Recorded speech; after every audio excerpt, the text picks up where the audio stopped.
When you think of pickleball greatness, think no further than the Minto US Open Pickleball Championships, powered by Margaritaville. Over 2,800 players from all over the world have gathered in beautiful Naples, Florida this week to fight for their place in pickleball history as one of the champions of this monumental tournament. Day one was all about singles, filled with new competitors and new champions. Catherine Parenteau claimed gold, while Ben Johns defended his title in pro singles. Who will join their ranks and take home a victory? As today, doubles action takes over the courts. It's time to find out at the Minto US Open Pickleball Championships.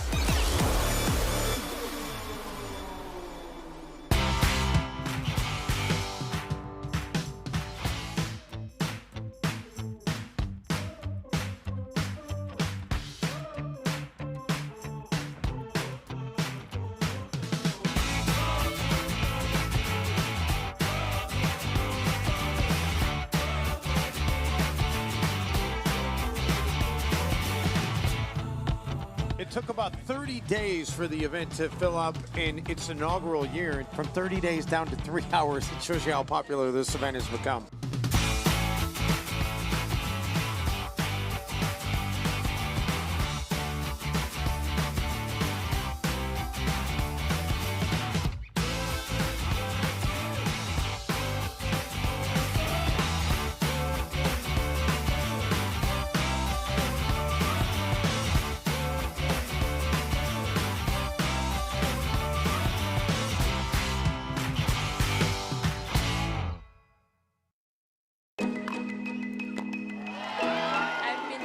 This moment to be on this final Saturday at Naples, so it's been great. There's just no words to describe, you know, the feeling of just what just happened.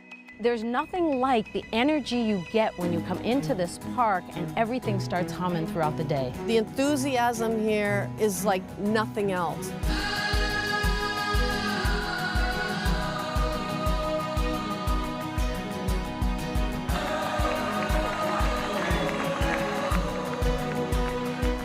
A better stage in pickleball than this court. This is my favorite place, as you know, on earth to play. The energy, the electricity around here is second to none. You came here last year for the US Open. You fell in love with the area. I love this place. It is a beautiful, wonderful place to be. For me, it's the best tournament of the year. The atmosphere, the people, they're dancing, the music's going, they're having fun. This is what we play for. This is it.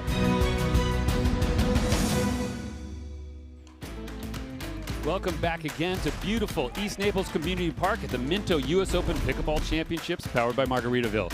A gorgeous aerial view of the park with the Minto development back there. Thank you, Minto, for being a sponsor of this amazing event for so long.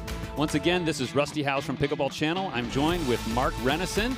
And you were here yesterday. We saw some amazing things happen, some upsets and some new champions. Catherine Parenteau had a fantastic day. Well, that's right, Rusty. During Singles Sunday, it was unbelievable out here on Championship Court. Catherine Parenteau taking on Leah Jansen, and this really was a pretty dominant performance by the Canadian. Parenteau, a lot of firepower from the back of the court, great touch around the net here, good angles. Parenteau was just too much for Jansen, really from start to finish, and pretty great result for the Canadian, getting that championship gold. Yeah, and absolutely, and we also saw some other fantastic matchups. We had the veteran Ben Johns defending his singles championship, and it was incredible. 3 games against J.W. Johnson. Well, that's right. Ben Johns so comfortable here on Championship Court at the US Open. He's taking on the upstart J.W. Johnson, and Johnson does a good job early on, really surprising Johns and, frankly, the crowd, taking that first game rather handily. Johns had to do some work in game number 2 to come back, winning at 12-10, and then finally Johns just too solid through the stretch, taking 11-7 and another championship for him. And so here we are today, doubles day, and a special bracket, and we have some special guests. Some of you guys have seen some amazing professional athletes come into the sport. Kent Merker here was today. He's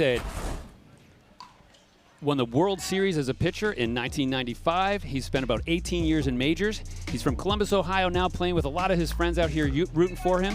In fact, little known fact, he had a combined no-hitter with some other pitchers in 91 and a solo non-hitter in 94.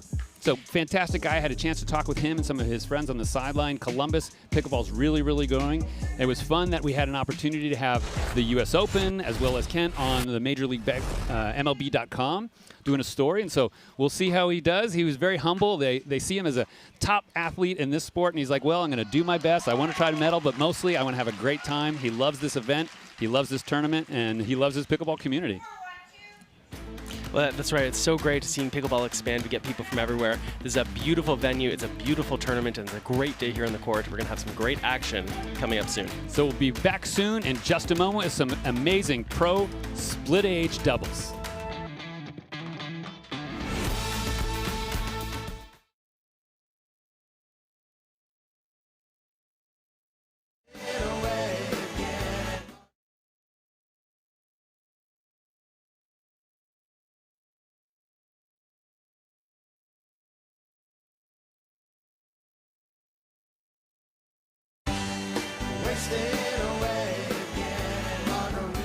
Margaritaville. It's not just a state of mind. Now it's a place to live.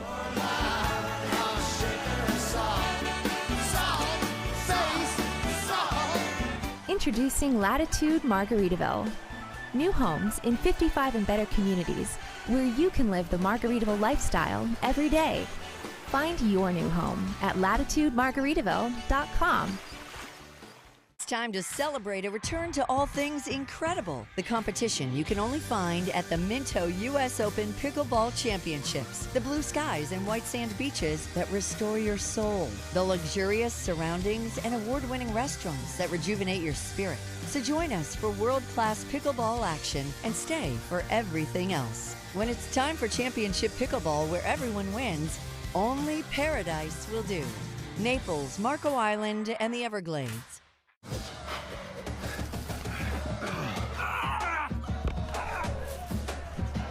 Working out doesn't have to be this complicated. That's why I make walking my workout with Skechers' new Workout Walker. They're loaded with performance and comfort technology, including a carbon-infused plate to add more spring to your step. They're ready for your ultimate walking workout. Just put them on and walk. You guys tired already? I'm still walking. Try Skechers' new Workout Walker. It'd be a lot easier if you just rolled. Match point. It's all up to me. Nothing can get in my way. And when they ask, what are you gonna do next? I'll say, I'm going.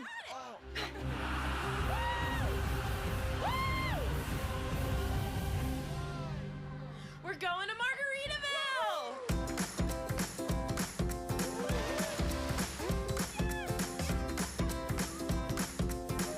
You can go to Margaritaville too. Visit margaritavilleresorts.com. The Minto US Open Pickleball Championships, powered by Margaritaville, is brought to you by Latitude Margaritaville and Minto. Change your latitude to the active adult paradise of Latitude Margaritaville. By Naples, Marco Island, and the Everglades, Florida's Paradise Coast. By Skechers. Experience comfort on the court with Skechers Pickleball. By Margaritaville Hotels and Resorts. Check in and chill out at margaritavilleresorts.com. And by Pickleball Central, the Pickleball Superstore. Welcome to day number 2. We're back just a little bit early and excited to bring you a match already in progress of the Pro Split Age Women's.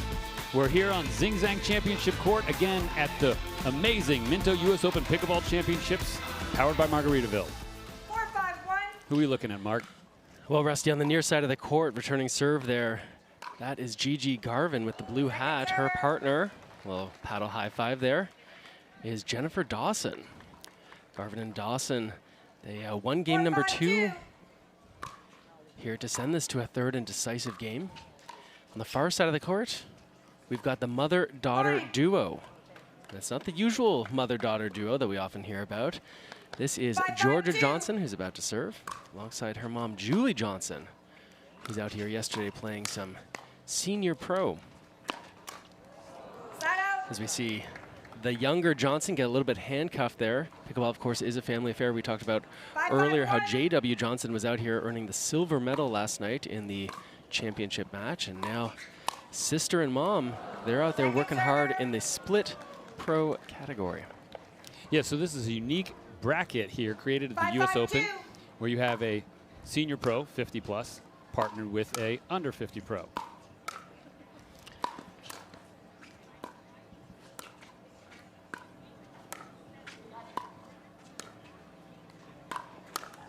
Yeah, it's a really interesting kind of bracket. It's a relatively new one, and it really sort of tests the strategies of different players, right? You're playing with a senior pro who, you know, they might have a certain aspect of their game. Maybe they're not as quick as some of the pros, and so how do you tackle that problem when you're a team, when you're playing against a pro and a senior pro? It's a really fun event to sort of mix age groups, and as we see out here, there's Julie Johnson alongside her daughter Georgia. Yeah, and as a quick recap, since you're just joining us, it looked like the match was over. We were in game number 2 as we were finishing setting up our gear and everything like that, and we thought it was going to wrap up, and then all of a sudden, Dawson and Garvin continue to fight, and as you can see there, 11-8, they pulled it out. Yeah, it's really like bonus coverage that we're getting here. I love the thing about pickleball is you can't run out the clock, you gotta earn it. Yeah, so thanks for being here with us. Once again, I'm Rusty Howes from Pickleball Channel, joined by Mark Renison. He was here yesterday afternoon. Thanks for being here again. Oh, it's always such a pleasure. I love getting behind the mic. I love being at this tournament and being able to watch some great pickleball action. It's a real treat for me. Well, and you yourself have been in the sport long enough to really see it evolve and grow. And some of these people here, Jennifer Dawson, former Triple Crown winner here at the US Open.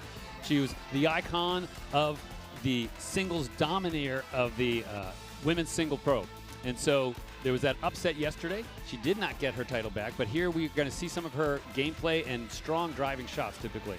Yeah, that's right. I mean, all these players are so versatile, and many of our viewers, I'm sure, are doubles players, but singles is an important side of the game as well, and all of these players out here, all 4 of them are not just great doubles players, but singles players as well. So we see that side out here, Georgia Johnson about to serve to Jennifer Dawson. We're going to see that from the younger Johnson, that two-handed backhand. You'll see she's playing mostly on the left-hand side of the court. That means her forehand's going to be in the middle. What's very convenient for her is that because her mom's a lefty, her forehand's in the middle as well. So Johnson, we've got forehands in the middle. That means that Garvin and Dawson are really going to have to play to the sides of the court if they want to expose those backhands. That can be a little bit risky, as we see there, Jennifer Dawson missing her volley wide. Well, you talk about that two-handed backhand. So just literally within the last few years, there's a time where a lot of women were told to get rid of that two-handed backhand. That's not pickleball. And now we see men and women using it so effectively. As we get up and do. Gigi Garvin, not sure whether that ball might have gone out, a little bit indecisive there. And you're right, Rusty. I know when I started pickleball nearly a decade ago, I was told that two-handed backhand wasn't really a thing. And of course, when we see some of the real veterans out here, we see the Simone Jardines, we see the Lucy Kovalovas of the world using two-handed backhands so effectively. More women did it, and now we're seeing more and more of the guys as well. And so timeout has been called on the court. We will be back to you momentarily with some action at Zing Zang Championship Court.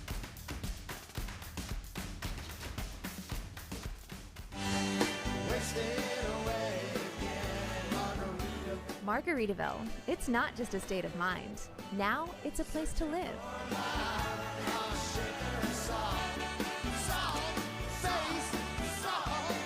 Introducing Latitude Margaritaville. New homes in 55 and better communities where you can live the Margaritaville lifestyle every day. Find your new home at latitudemargaritaville.com. Catcher's gear still missing? I checked lost and found, but only found Jared. So how we gonna fix this? Oh, man, you gotta go where they get sports. Charles Barkley. Dix.com. Dix.com, but we need it today. Oh, they got curbside pickup. Be ready in under an hour. Hey, I got it right here. Oh, that's perfect. Thank you. That's not it. That's my glam bag for the moneymaker. I bedazzle that myself. Every search starts at Dix. Back to the live action there, and we see Gigi Garvin puts that ball in the net. We are back, and this bonus coverage here, you're now seeing a match point here. Georgia Johnson trying to close it out with her mom. Can't quite do it. That two-handed backhand dink finds the net. Georgia was the first server, so Julie takes over here. It's another match point.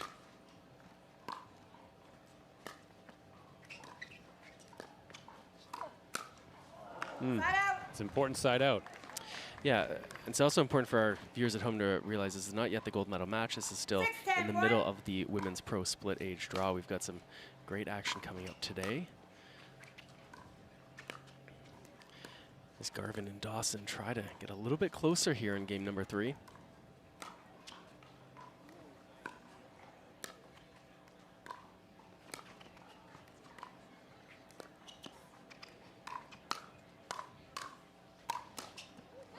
That is some good play from the elder Johnson. She shows a lot of creativity, threw up a little offensive lob there, mixes in with a few dinks, and then a great defensive volley that she turns into a counterattack.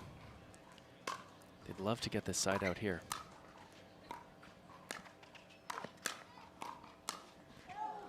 Once again, looking for the counter. Gets a little bit underneath that ball. It sails long. 7-10 with Garvin to serve.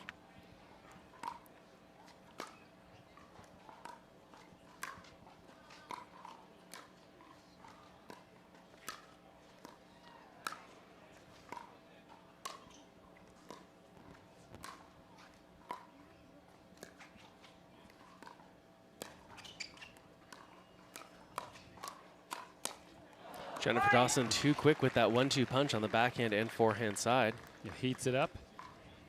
8-2. Some nice third shots that got them up to the net.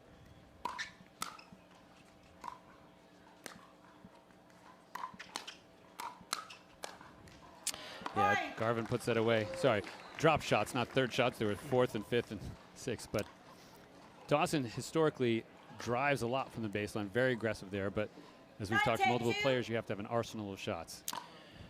Yeah, I think it's fair to say all 4 of these women, their preference is to go with power, and they'll use, more of these touch shots when they need to, as Garvin needed to there. Couldn't quite come up with the goods. We've got another match point here. Julie Johnson to serve. Another possible match. And there it is. Georgia Johnson, forehand volley lands inside the baseline. They're going to move on to the next round, taking down Dawson and Garvin. And so we're excited to bring you more of this pro split age bracket. Actually, coming up is going to be a men's match. We're going to have Kyle Yates and Dave Weinbach, former champions in the pro bracket, now playing in the split age bracket against Dane Gingrich. Let's take a look at this last point. Yeah, Johnson. I mean, all 4 of these women could have gone either way, really. Georgia, the teenager, finishing things off alongside her mom. Great to see out here. All right, we're going to have a brief break, and we'll be back with more action here at the Minto US Open Pickleball Championships. Stay tuned.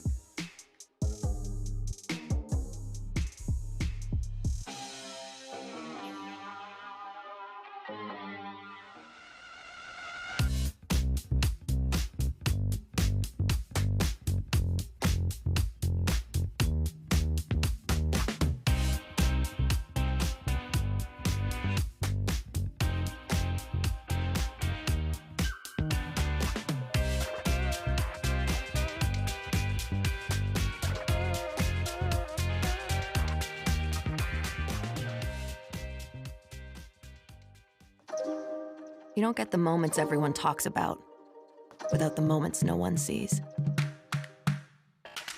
Early morning practice, late night drills, running it over and over. You don't get the crowd without the quiet.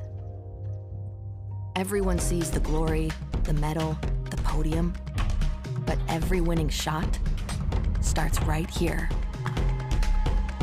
Paddle Tech, let's go again. My hard seltzering wasn't always secure. I don't like tall, slim cans in my hand. That's not me anymore. If you're sick of basic seltzers with artificial aftertaste, join a growing community that's taking back control of their seltzering. Fruit Smash changed my life. Thank you, Fruit Smash.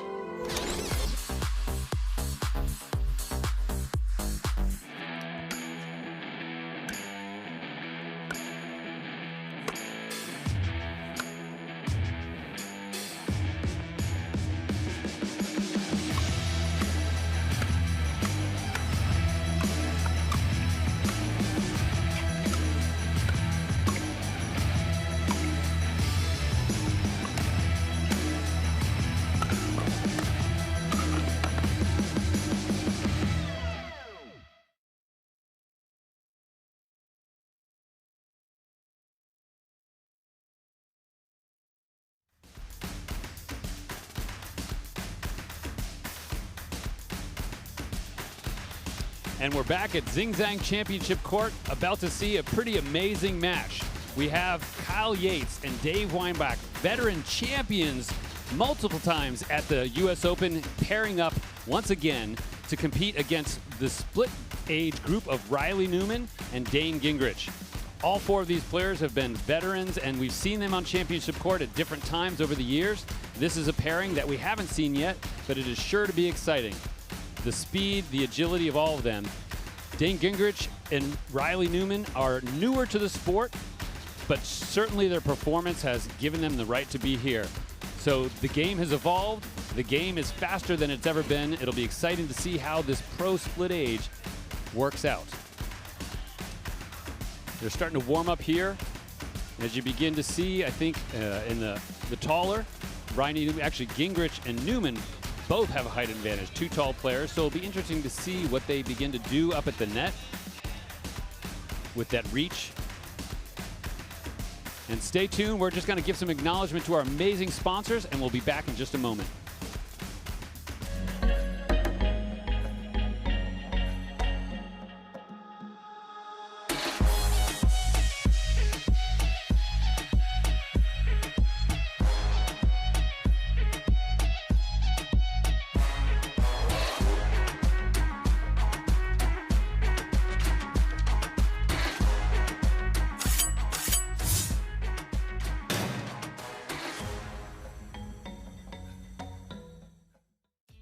Well, look at this. New Zing Zang ready-to-drink cocktails. The legendary taste of America's #1 Bloody Mary mix. Crafted with 7 vegetable juices, bold spices, Worcestershire, and vodka. The legendary Zing Zang Margarita. All natural key lime, grapefruit, 100% blue agave, tequila included. Introducing new Zing Zang ready-to-drink cocktails. Legendary drinks. Ready to enjoy anywhere. Are you ready? You don't get the moments everyone talks about without the moments no one sees. Early morning practice, late night drills, running it over and over.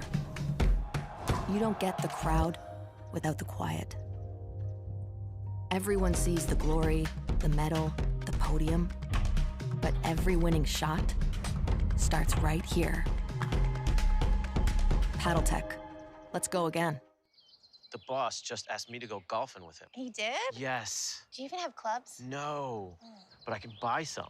Hold up. What site is that? Charles Barkley? They don't know golf. You gotta go where they get sports. Dix.com. Dix.com. I didn't think of them. They got everything you need. Wait, are you our neighbor? No, just looking for my ball. Found it. Water gets me every time. Every search starts at Dix.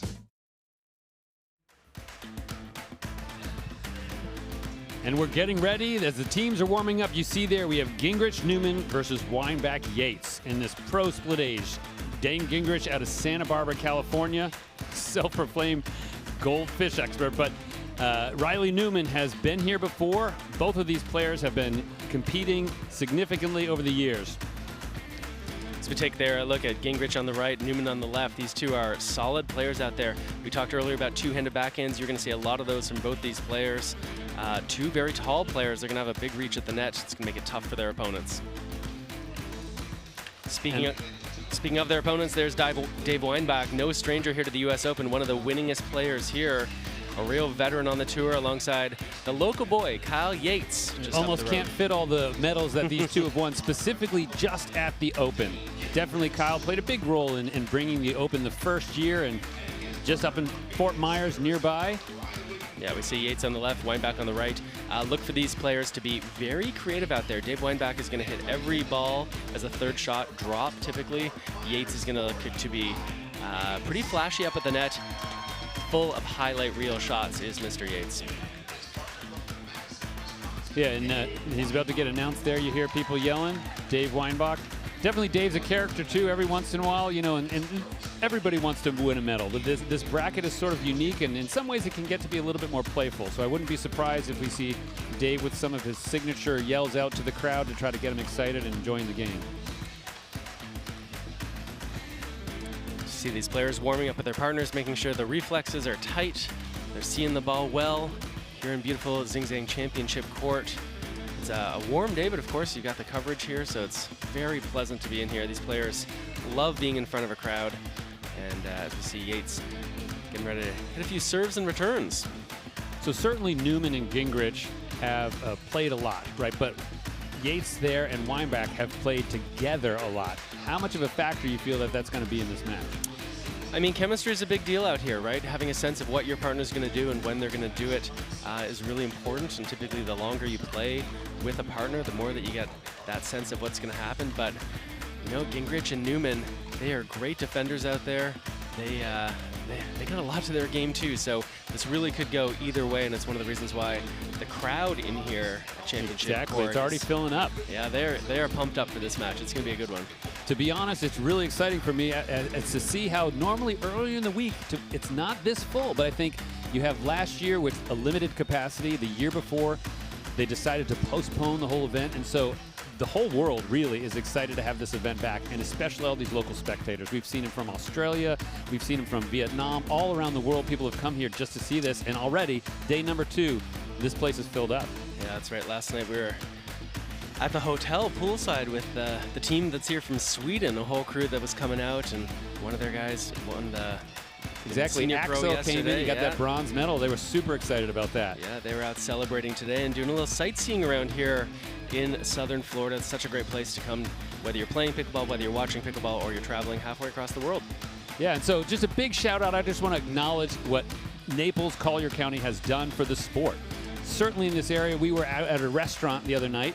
An older gentleman came by and he saw our shirts and he said, hey, I just want to say how awesome this has been, not just for the community, but for everybody in the economy. It was just, he didn't play pickleball, but he recognized how this event and how pickleball has brought something special to Naples. And so hopefully around the world, maybe that's a little story. If you're an ambassador out there, you're trying to convince your community, you can tell this story. It's super exciting up in Canada. It's continued to grow in North America. You've been a part of that. You've played pickleball. I've seen you hit it in the snow a little bit here or there. Yeah, I mean, it's always a treat to come down here, and you're right, as well as this being really like the party in the park, and you know, we're here for the pickleball, but there's so many great things to do. Spend time at the beach, spend time at the local parks. It is really a treat. I was down here with my whole family. It's a bit of a holiday leading up to this tournament, and it's something that I know we really put on our calendar every year to make sure this is an event that we will not miss. Well, I think things are getting ready. The teams are coming back out to the court, lining up, and we're moments away from the first serve. There's one of the VIP boxes back there. Derek Prince is our referee for the day. I think Derek Prince might be the most official out there. I love when Derek is calling the game. He really sort of keeps things tight. He keeps things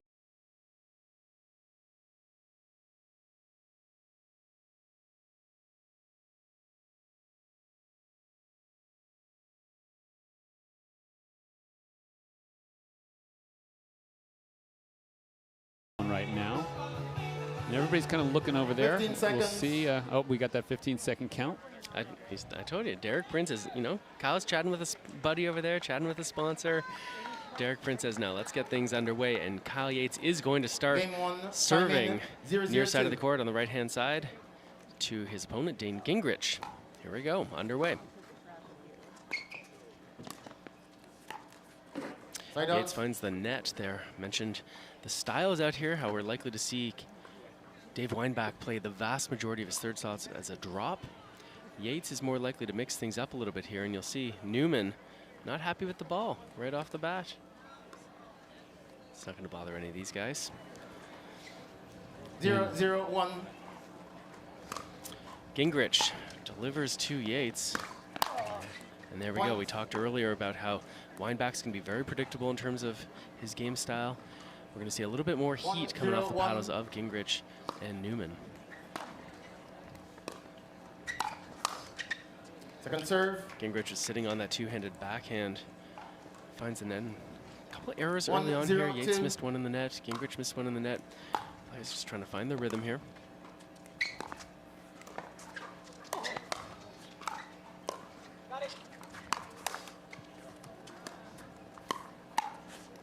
Yeah, so interesting. Put away. Yeah, interesting to note. You know, different players will have different roles on teams out there.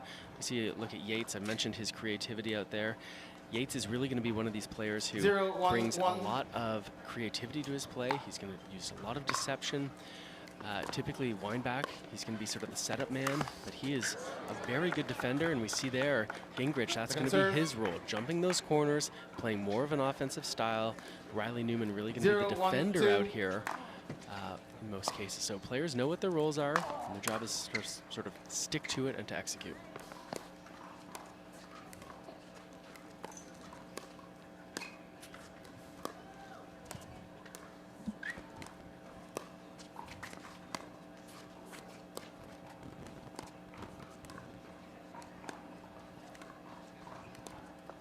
A little bit of soft game there. Oh, nice. There we go. Yep, we're going to see a lot of that here. That sort of back and forth between the speed ups and the dinks. Players are so good; they've got to be so alert. That rapid fire.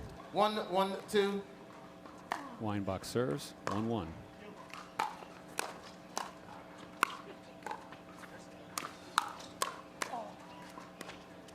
Go, go.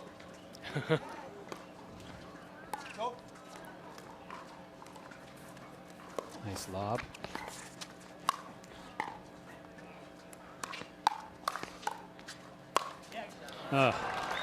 Riley Newman finishes the job after catching Yates on that forehand hip. He pops it up. Ball gets elevated, just you see right here. Bit of a pop-up. Newman, good job putting that ball down into the dirt. Yeah. I noticed Kyle had his hand on his stomach there. Apparently got back from Costa Rica recently, had some food poisoning. So we'll see if that's going to affect him today.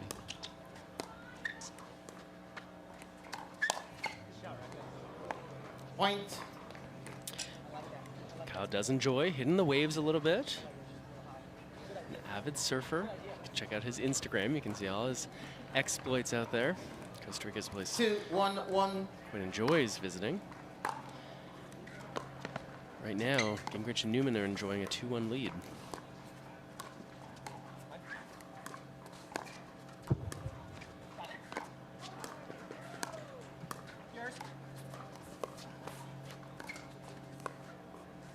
He's supposed to jump the corner, but nice lob.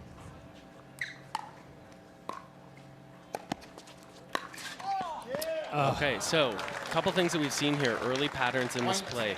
We've seen Yates go for the down the line lob twice now over Gingrich. A little bit of a miscommunication there, forcing then Gingrich and Newman back. 3-1-1. We've also seen Yates try to jump that corner, which opens up the court a little bit, and Newman is looking to thread the needle. So let's see if these patterns continue. We see them early on here. 4-1-1.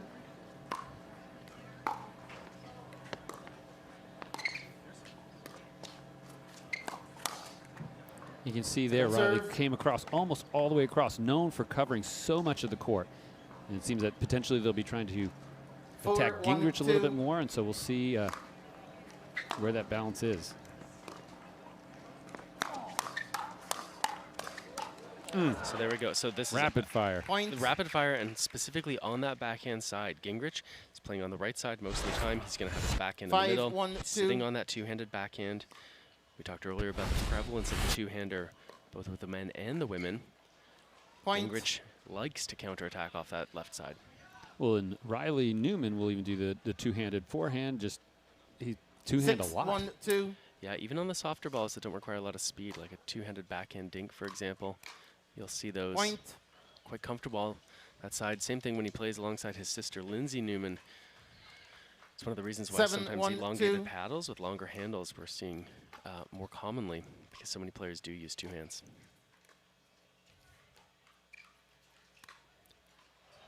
As we can see a two-handed backhand around the post there, Kyle Yates is going to want a timeout to think about that. Down 8-1 here in game number 1.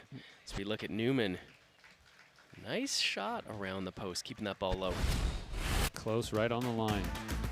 So thank you for joining us, everybody. We will be back with more action from Championship Court in a moment.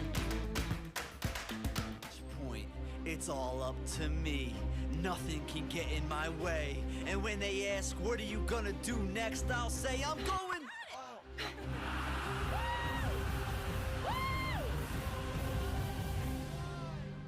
We're going to Margaritaville!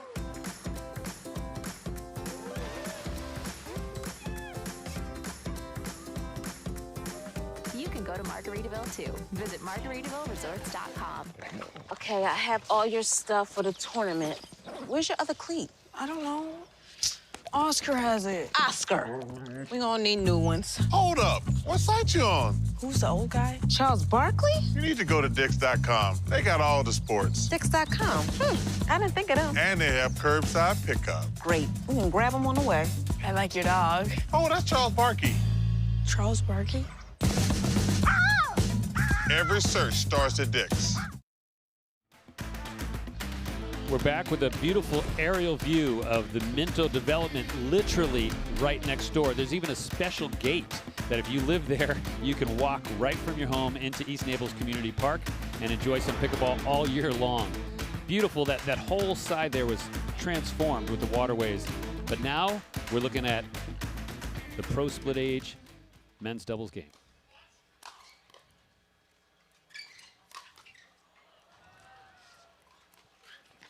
Oh, so there we go. Interesting one. Dave Weinbach saw that Riley Newman was jumping the corner there. A little playful there. Riley looked at. How'd you do that? It's a little easier to joke when you're up 8-1 there, but Weinbach does a good job. That is one strategy against players going for the Ernie is to just go at their body. They're often not ready for that body shot, which would otherwise land out. And I think Riley thought he had Kyle. Kyle brought it across, and then no, but they're still talking. Lots of smiles. It's good to see the sportsmanship here as well as the competition.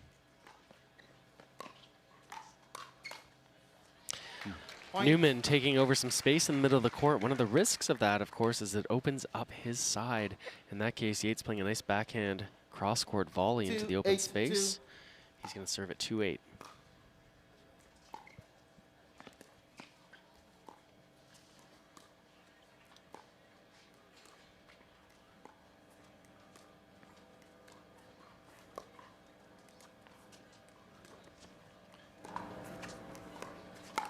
Oh. So we see a bit of a difference in strategy here. This time we saw Weinbach on the left side of the court, Yates on the right.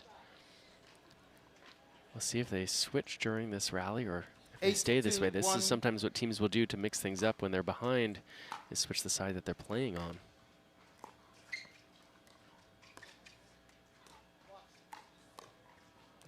Yates, nice job. Yep, we call that like a little inside-in forehand. It looked like it was going to go cross-court over to the middle. Newman was sitting on that forehand instead. Catches him on the backhand side. See if they can put some points on the board.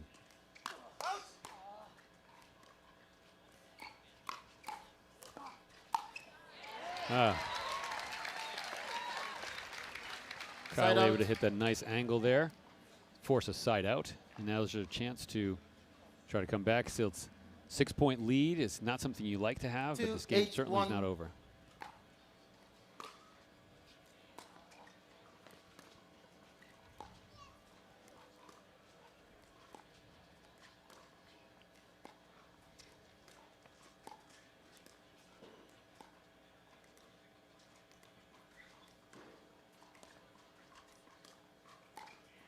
There's that lob.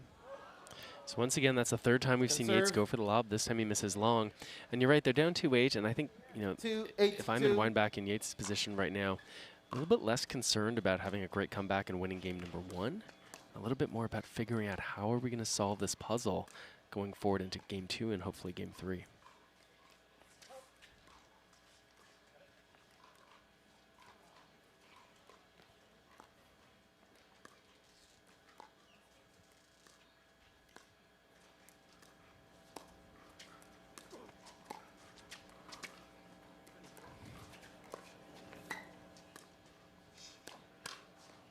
Oh. And that's why, you know, you see all this long dinking. Why are they dinking so many? Why are they dinking? Why are they dinking? All four of these guys are so ready when that speed up happens. As we see Newman here pounce on that ball. 8-2-1. Tough to catch these guys sleeping. Yeah. Tried to get in between them, but Newman was ready.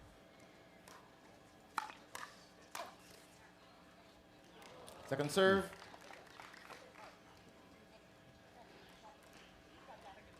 Eight, two. Newman serving.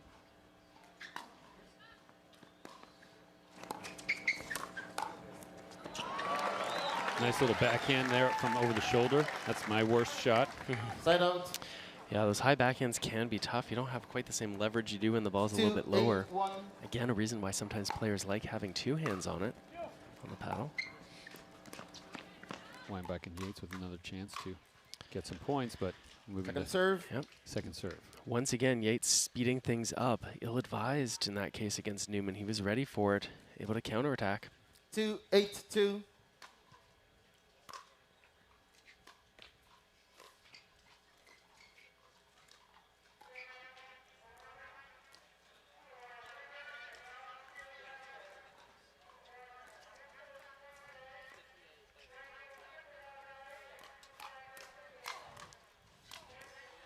Oh, wow. Good Dan defense by Gingrich. Gingrich will there, be fired up after that. He did a good job. He was being picked on. Side out. He held his ground, not only getting the balls back, but being able to do something offensive with it eventually. Nicely done from Mr. Gingrich. 8-2-1.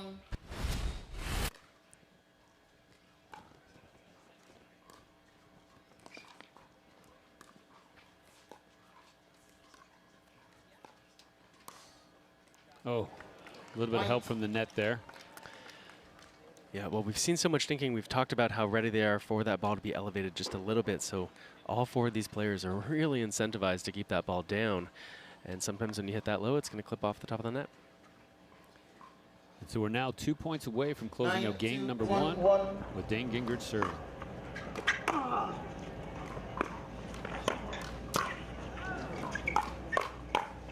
In this case, Weidenbach and Yates got helped out by the ball clipping off the top of the net. They had a little miscommunication there over a ball over the middle. And their signals crossed a bit, but they come out on top there. They've still got some work to do here, being down 9-2. Moving to second serve.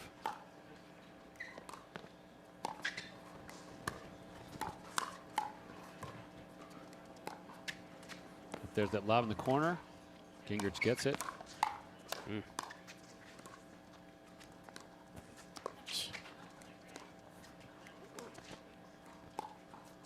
Another one.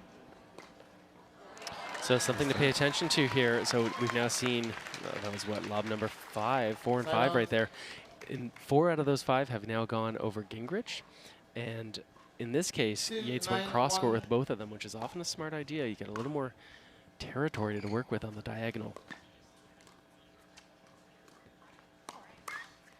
Point. Finally got off of that number 2. 3-9-1. A lot of great moments, but only side outs for Weinbach and Yates. Oh, the opposite thing there, right? Second serve. Dave went to go around, but Riley got him this time. Yeah, exactly, right? This is often a good strategy. The players got their paddle over the court, not really protecting their body. You can sometimes catch them.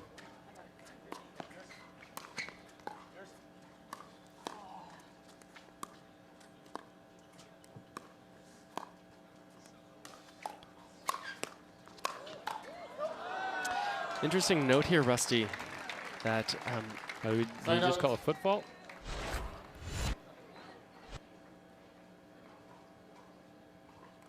Yeah, Newman stopped mid-point. Yeah, that ball was out, created the side out.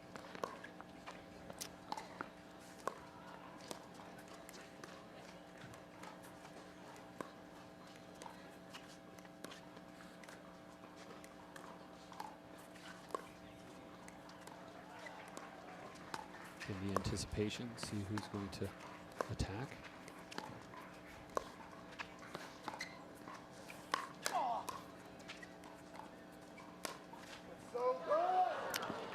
That ball lands just inside the line. That's going to set up a game point here in game number 1. Gingrich and Newman 1 point away from taking the first game in this best of 3 match. That's correct.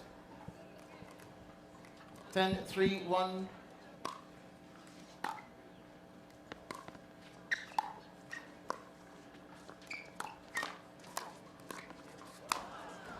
There you go.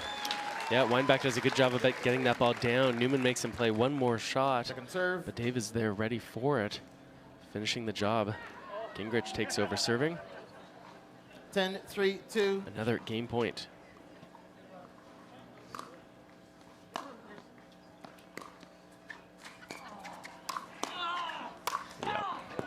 too much from Newman and Gingrich. Yeah, that reach, just kind of putting it away, hard angle down low, not much you can do about that. So, ladies and gentlemen, thank you for joining us. Once again, we are watching the men's pro split age. We'll be back with game number 2 after this. Oh, here's our point there.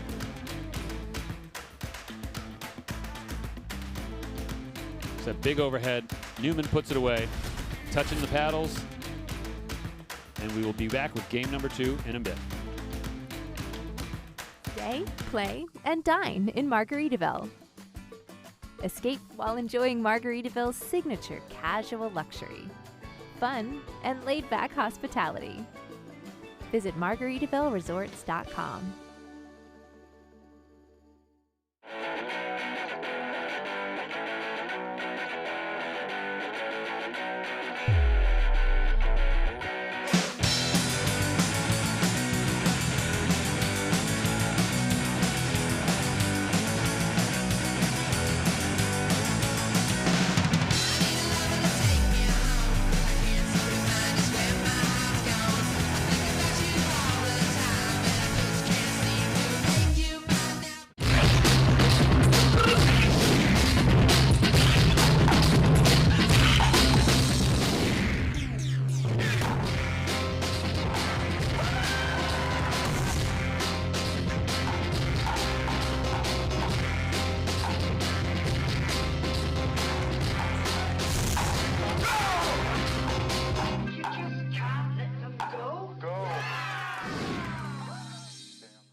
Okay, we're back at the beginning of game number 2 of the men's pro split age.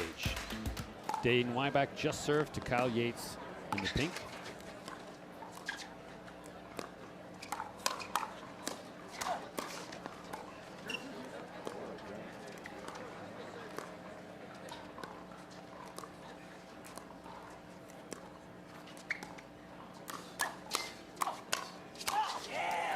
Sorry, Dane Gingrich in the red there. Yeah, we saw Dave Weinbach there. I mean, Weinbach is known for many different things on the pickleball court. You mentioned a few of them earlier, Rusty. I think the number one, and perhaps the one he's most proud of, is how quick his hands are up at the net, how well he can defend, how quickly he can get his paddle not just on the ball, but get it back with interest. So tough to hit attacking shots against Weinbach.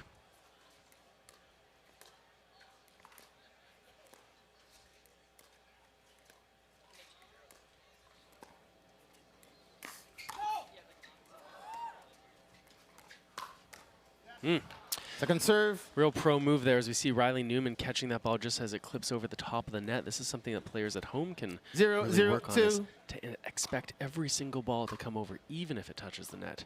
Newman shows why that's so important there. Yeah, a lot of people say finish the point, play the whole point. Don't stop early.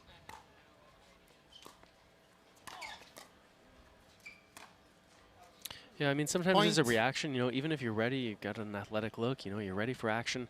But some people, when the ball touches the net, they sort of go from that good athletic look and they just sort of stop.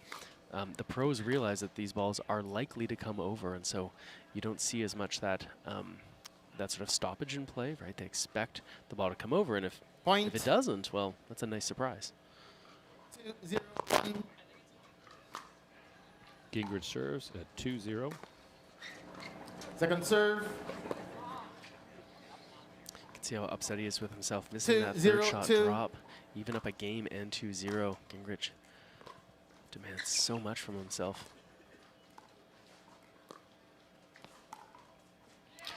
Once again, Newman looking to take some space over the middle. That's kind of his game plan here. Every once in a while, that means you're going to get caught, and Yates does a nice job flicking that ball down the line on his forehand side.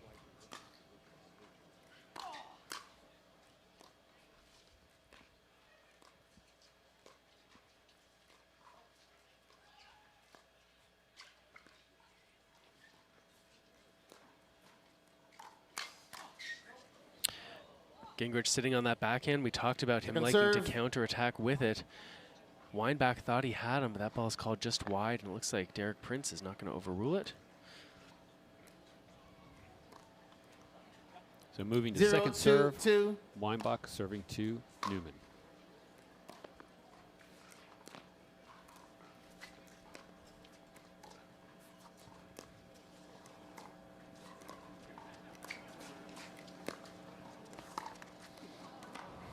Yates trying to be a little bit too tricky there, trying to take that ball that really was quite low. Typically would be a dink, speeds things up, but can't quite get it over the net. And again, Gingrich 2-0-1. serving to Yates.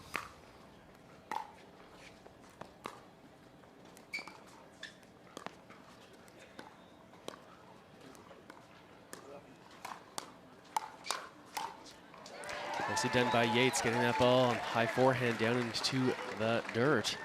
So tough to defend when balls are low. If you're just joining us and you see men's pro split age, you're not familiar exactly what that is. That's when one player from the pro division teams up with a player from the senior pro division. Sometimes means that we get to see players who don't always compete together. Yates on that backhand and wags his finger at Gingrich after that.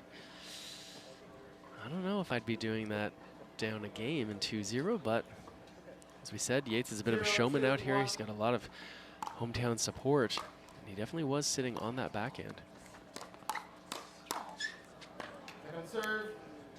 Gingrich responds with a backhand of his own. Weinbach not able to catch up to it.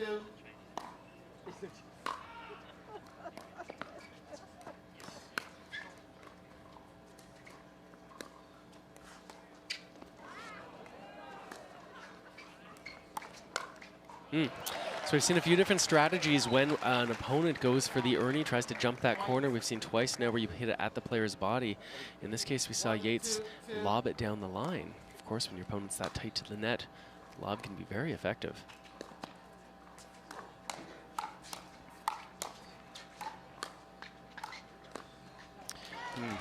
Perfectly placed. Not that hard of a shot in terms of speed, but very hard in terms of challenge. Yep, it's tough to dig those balls. Take a look. When they're right off the shoelaces here, you see Yates enough topspin to get that ball. Gingrich can't come up with it.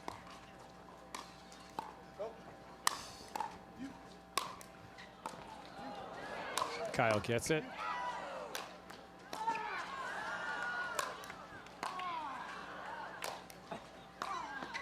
Newman needs an angle.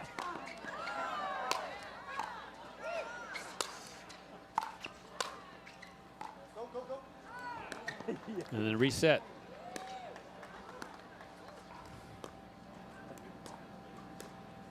Expect Yates and Weinbach to go crazy if they win this one. And the crowd.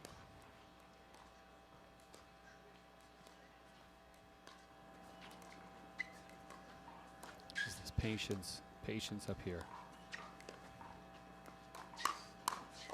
And there it is. Everybody liked that. And there it is. That, I mean, I lost track, Rusty. That was pretty close. That was close to a half dozen lobs. Came back hard, thought it was over, and Kyle reaches and gets it, keeps it in play, and then lob after lob after lob with great defense. Yeah, this really is just sort of desperation here, trying to get a ball that they can get down low. Yeah, Newman jumping up in the air, trying to put that away as hard as possible. Gingrich says, let me try. Kyle continues to defend.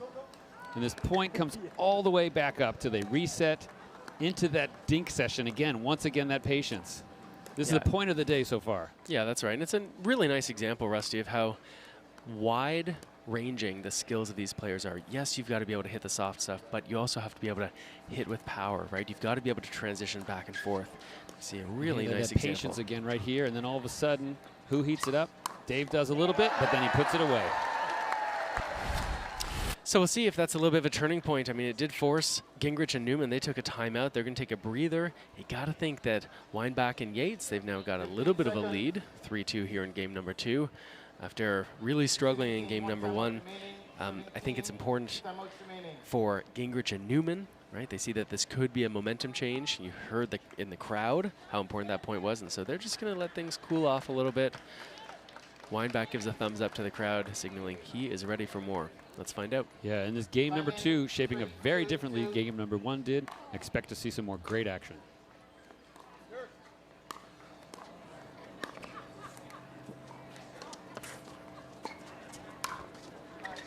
Newman catches the arm of Weinbach. That ball would have gone long. It's not always the strategy. You don't always have to hit a ball that's going to go in play, especially if you're going to tag your opponent with the ball. 2, 3, 1. If you're going to go that route, you better not miss.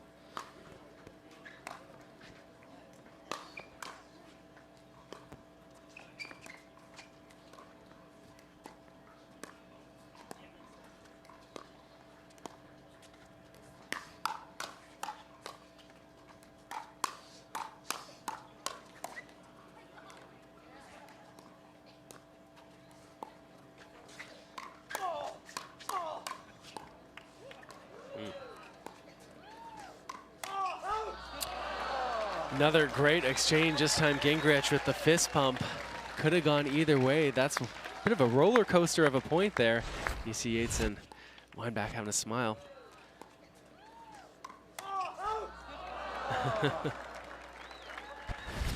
Good action here on Zing Zang Championship Court. 3-3. Very different game than number 1.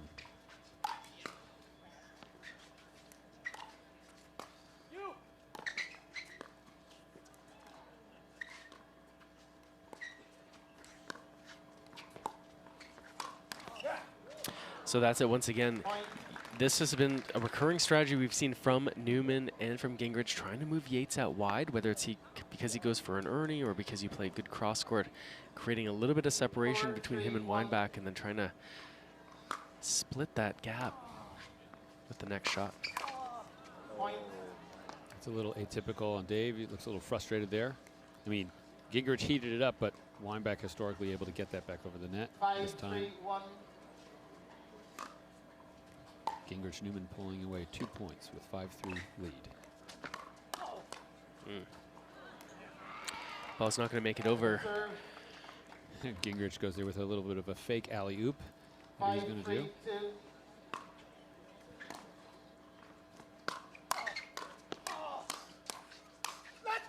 Gingrich fired up. So with a let's go and a leg kick. Yeah, and again, I mean, it was only a couple minutes ago it seemed that we had that point that we said, oh, this is the point of the day. This could be a turning point, right? We hear the crowd go wild. That timeout really seemed to cool things off. And look, next thing you know, 4 points in a row, Gingrich and Newman.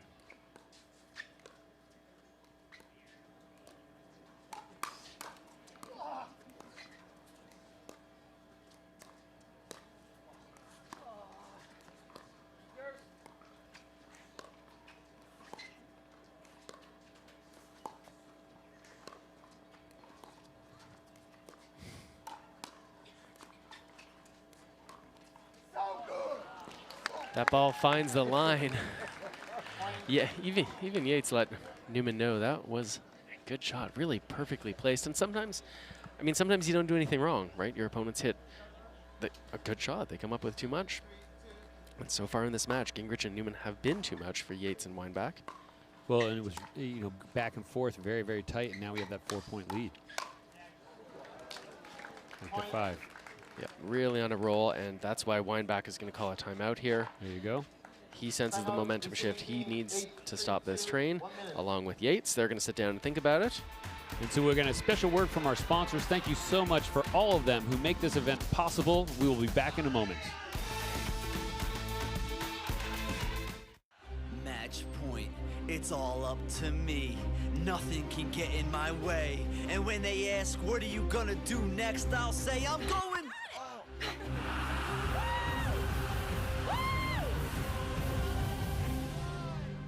We're going to Margaritaville!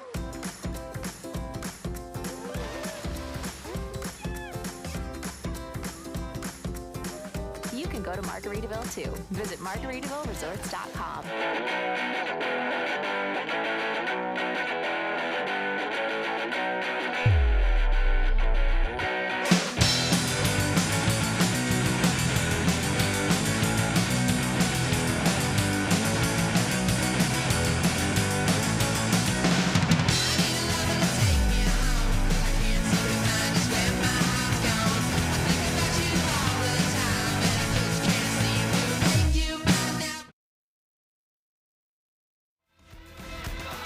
Welcome back to Zing Zang Championship Court at the Minto US Open Pickleball Championships, powered by Margaritaville.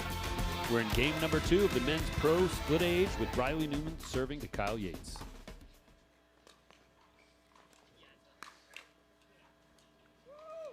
The ball is just wide. Again, Gingrich and Newman adding to their lead here. Weinbach had called that timeout. Hopefully they're trying to cool it off, but doesn't seem to have been too effective. 2 points away from closing the match.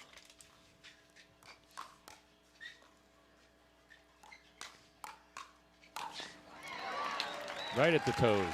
Well, Yates says, look, if we're going to go down, we're going to go down swinging. He gets that high forehand volley, hits it hard down at Gingrich. It's a big side out.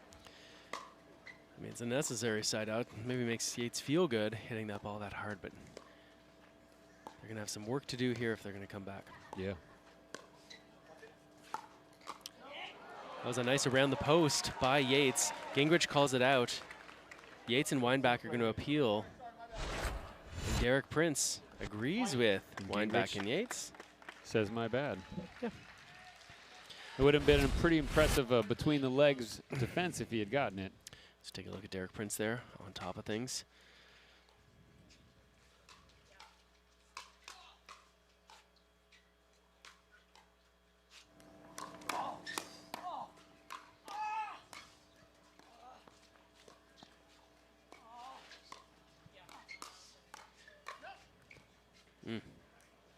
Good point. Bit of an Ernie. Yates is hoping that Gingrich dragged his foot through that kitchen. He didn't. Yates, really nice example. He must have hit 6 or 7 amazing resets in that one rally. As you see, Gingrich gets just outside. It's called reestablishing himself. Feet were really close. Everything's really close here, Rusty. Gingrich gets that ball in the midsection. People have asked, and yes, if you peg your opponent, just like in dodgeball, and they can't return it, you win that moment.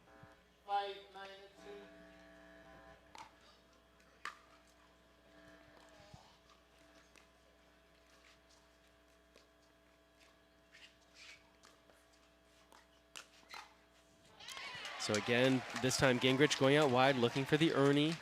Yates goes down the line towards Newman, again creating a little more separation between Gingrich and Newman. That opens up that space in the middle of the court. Yates and Weinbach clawing their way back here in game number 2, 6-9.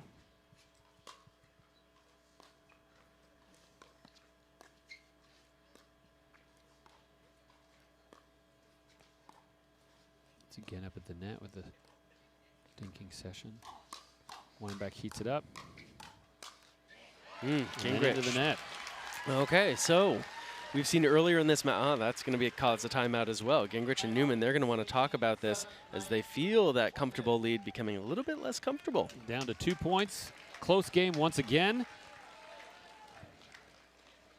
Here on Zing Zang Championship Court at the US Open Pickleball Championships.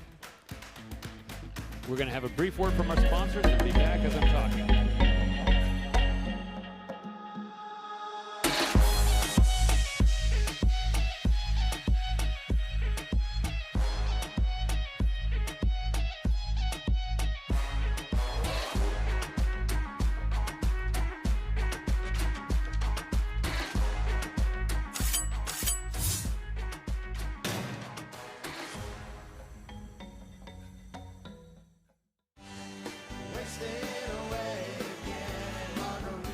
Margaritaville. It's not just a state of mind.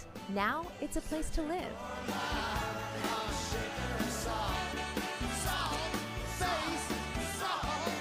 Introducing Latitude Margaritaville. New homes in 55 and better communities where you can live the Margaritaville lifestyle every day. Find your new home at latitudemargaritaville.com.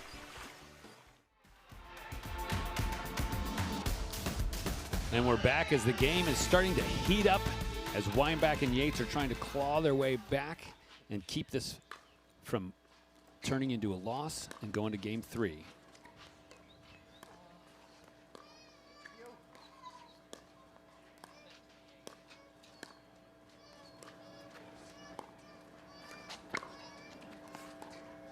It's great action at the net. all throughout this match. There's that lob again. This time Newman returns.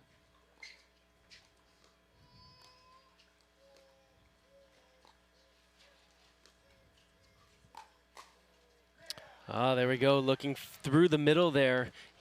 Gingrich sitting on that forehand. He was ready for it.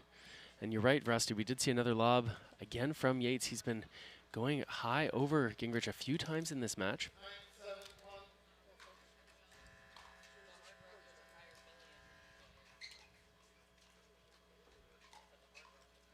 There it is again.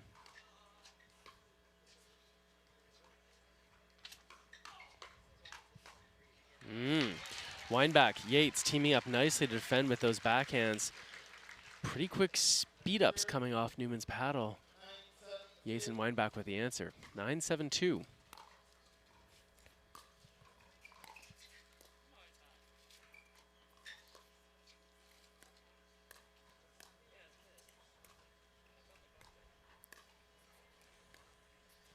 Once again up at the net.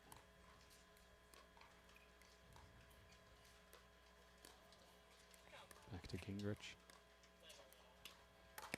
Yates jumping Kyle the corner. gets it. He felt that. He yelled before it even hit the court. Well, we were talking about his creativity out here, his ability to create a highlight reel shot. Let's look at it again as we see Yates jumping that corner on the backhand side. 7-9-1. Get the side out. 7-9. Another chance to try to win game number 2. Newman says no. Well, that ball sits up just Second too serve. high. Riley Newman taking care of business on that high forehand, going hard at the body. 7-9-2.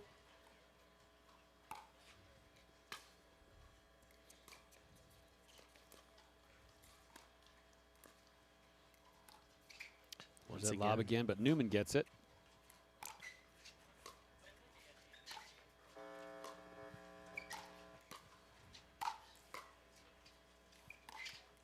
Oh. Ball clips the net. It's going to be a side out. Got a feel here that Newman and Gingrich, they have to feel a little bit like, hey, we can't keep letting these guys back in it. 9-7-1. Sense of urgency here, even though they've got the lead. Gotta think they feel like they gotta get at least a point here.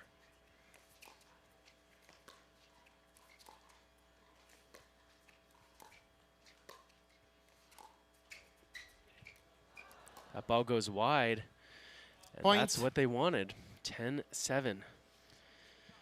And here we are on the edge of. Yeah, Yates going to the well one too many times here. We've got a match point here. Newman to Yates.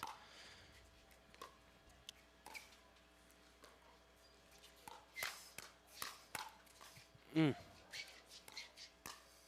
pushing Gingrich back. If Gingrich and Newman win this point. Wow. Wow. Wow. There's no way Newman and Gingrich should have won that point. The way that ball clipped off the net, the speed it did, Gingrich gets it back and gets it down. What a result at the end of the match. Here it is again. What a way to end. Yeah, you'll see the speed up in just a moment come off the net toward Gingrich. He's able to hang on right there. Ball stays low enough. Yates can't really attack it. And then Gingrich and Newman turn it into something of their own. And that's why Gingrich is so happy, as well as winning the match. Of course. Big smile on his face there from Dane Gingrich. Now a new one step closer to winning gold in the men's pro split age. We'll be back with more great pickleball action after this.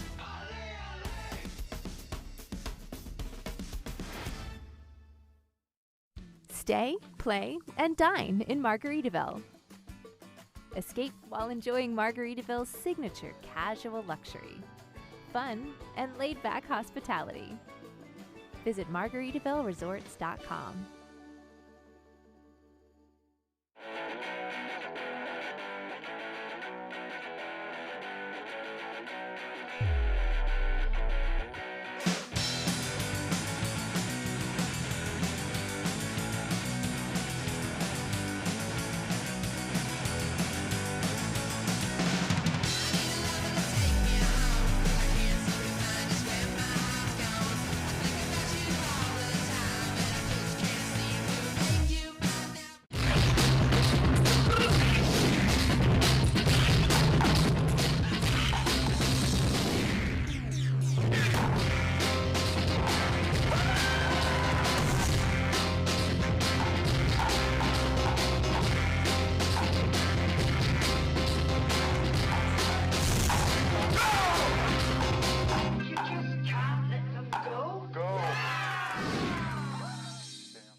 US Open Pickleball Championships, powered by Margaritaville, is brought to you by Dick's Sporting Goods. Every season starts at Dick's.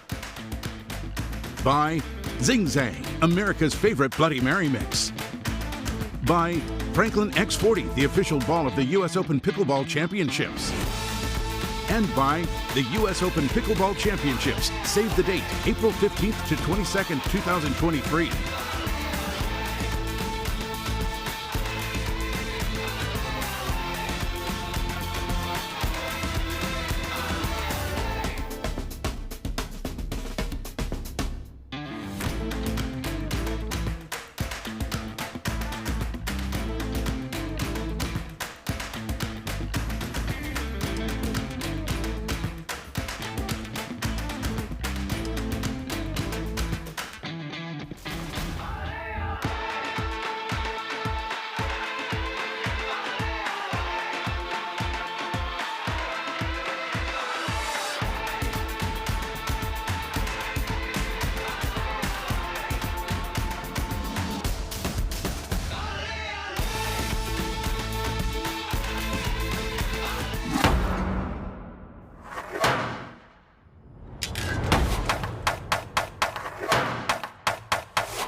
Hey everybody, it's Rusty with Pickleball Channel, and I am thrilled to be back.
We have a new US Open Pickleball Championships women's doubles.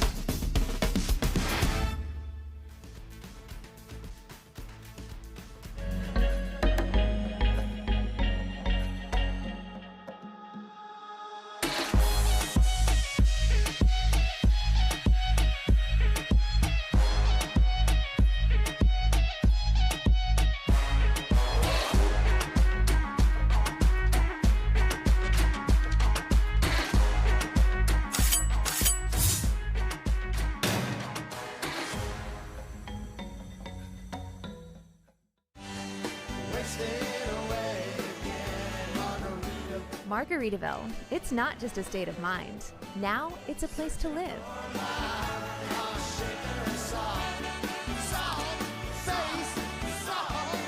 Introducing Latitude Margaritaville. New homes in 55 and better communities where you can live the Margaritaville lifestyle every day. Find your new home at latitudemargaritaville.com. The Minto US Open Pickleball Championships, powered by Margaritaville, is brought to you by DecoTurf, the official pickleball court surface of the US Open Pickleball Championships. By PaddleTech, official paddle of the US Open Pickleball Championships. By ilovepickles.org, a place to celebrate all things pickle. And by Franklin, the official bag of the US Open Pickleball Championships.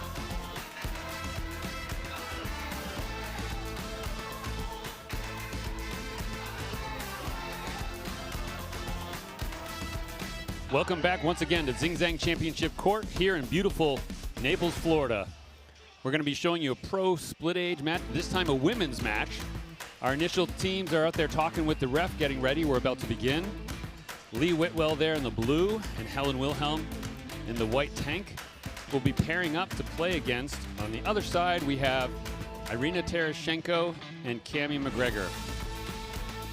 It's going to be a great match, Rusty. I love the split age group where we've got a pro playing alongside a senior pro as we take a look at Tereshchenko and McGregor versus Wilhelm and Whitwell. Irina Tereshchenko out of Arizona.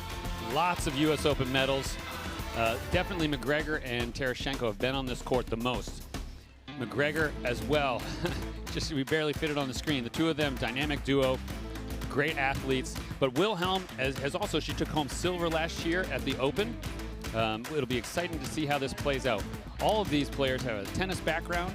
Lee Whitwell very humorously was saying back in the 19th century. So she's joking a little bit about her age, but certainly she wouldn't be on this court if she didn't earn it.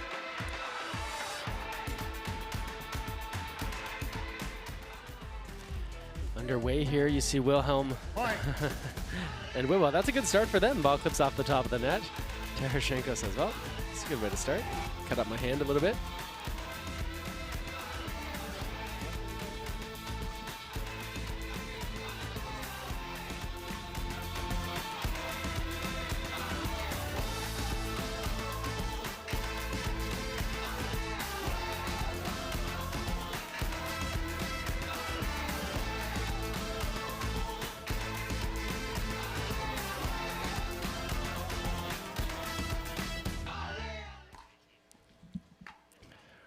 Love that song.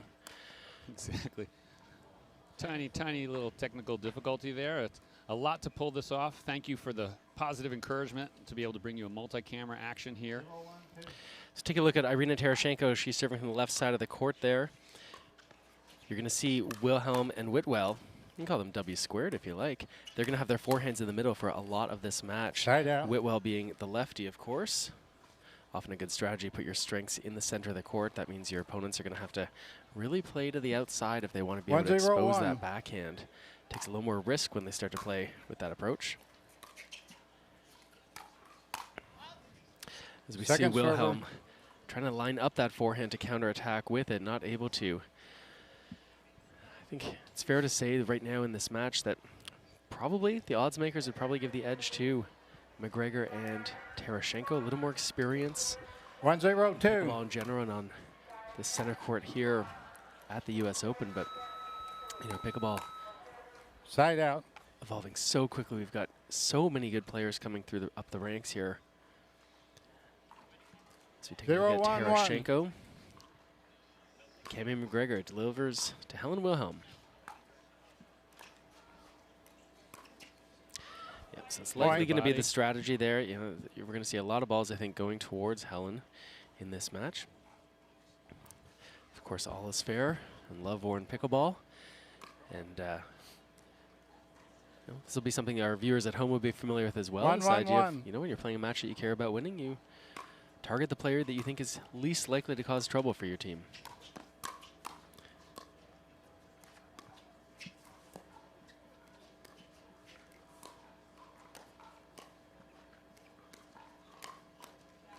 Wilhelm trying to defend with that backhand side. Cammie McGregor, great touch around the net, former Wimbledon player, of course. Great touch, but also loves the power game. She can speed things up quickly. One. Absolutely. She McGregor. 2-1-1. 2-1.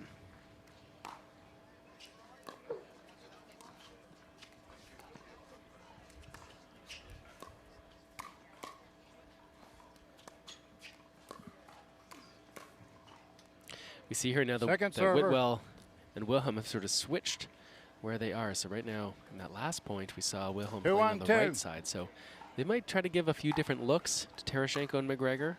Here you see the fake switch. Sometimes you'll do this if you're looking to get a certain matchup, right? If you're trying to put one player on one side, heads up against another player, or cross court from the player. 1-2-1. There's a lot of thinking that goes into how you're going to share the court out there. Good defense from Wilhelm.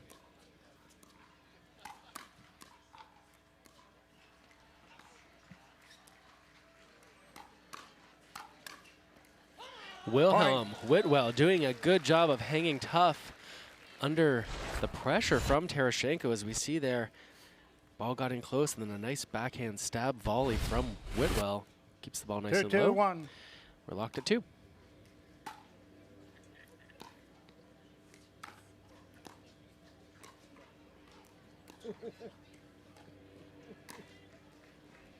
Second server. Wilhelm backhand finds the top of the net. It's a little frustrated with himself there. It's tough. I mean, it is tough when you're the targeted player, right? You feel so much pressure. You know what's coming. There's only so much you can do to avoid it. And really what you try to do is just weather that storm, hang in there, look for opportunities, and hope that your partner can team up with you to get the job done. There we go, weathering the storm. One more ball back in play. Nicely done by Wilhelm and Whitwell. And McGregor a little frustrated there, looking up to the sky. Thought she had that. No. Players checking. There's the correct server. 3-2-2. To ask the ref. Point. Whitwell and Wilhelm would love 4-2-2. to get a few cheap and easy points like that. Build the lead here in game number 1. Point. Nicely done, Whitwell. Perfectly placed down at the feet of McGregor. So tough to dig those balls. 5-2-2. Whitwell serving to Terashenko.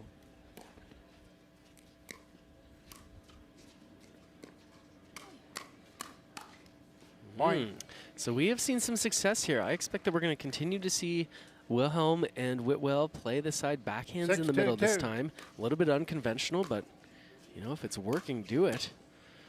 So we see Whitwell take a nice backhand rip on that third shot. Side out.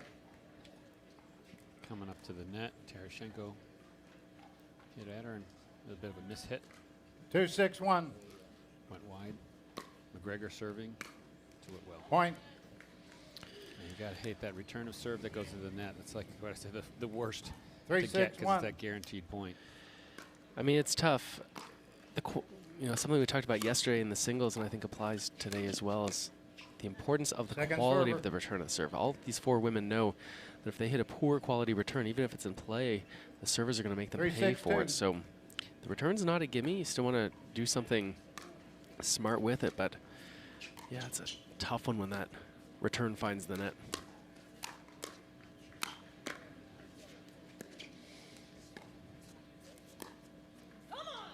Cami McGregor played a few good resets there, decided to let that ball go. Ill-advised, because Wilhelm does a nice job putting enough spin on the ball. It bites into the court. 6-3-1. 6-3, Wilhelm Whitwell doubling Terashenko McGregor. Will tries to get back behind it. He even made a little joke. I should have gone between the legs. She's talking to the crowd. Yeah, Terashenko found Whitwell. Looked like she was going for the poach here. Irina goes down the line. Lee does a good job of getting her paddle on the ball, but can't quite come up with it.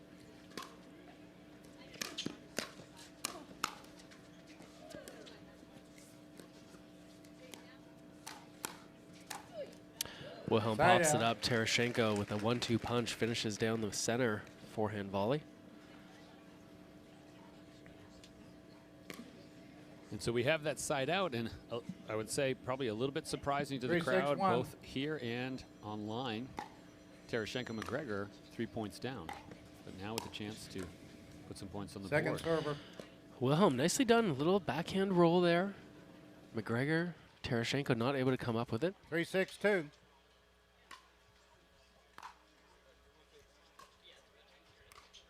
See Whitwell coming over the middle there to Side out. support her partner. Rolls that ball to the forehand corner of McGregor with the error. 6-3-1. McGregor and Terashenko a little flat right now. Whitwell and Wilhelm doing a good job.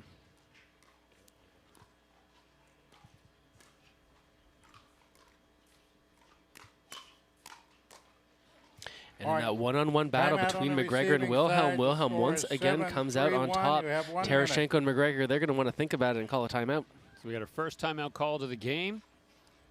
And we are going to hear a quick word from our sponsors. Special thanks to everyone who makes this possible. And we'll be back in a moment.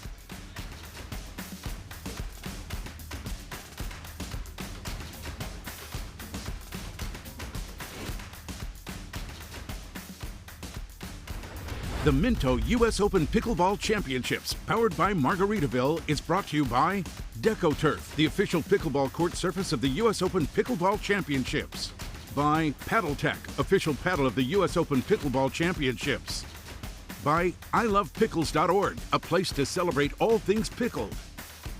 And by Franklin, the official bag of the US Open Pickleball Championships.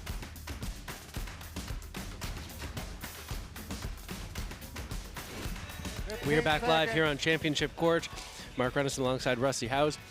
And we have some great pickleball action right now. The women's pro split age group. This is where a pro plays alongside a senior pro. And Rusty? We have Lee Whitwell there and Helen Wilhelm, who are off to a lead in game number 1. All these female players are dominant in the sport. 7-3-1. I think currently Terashenko and McGregor would have been favored.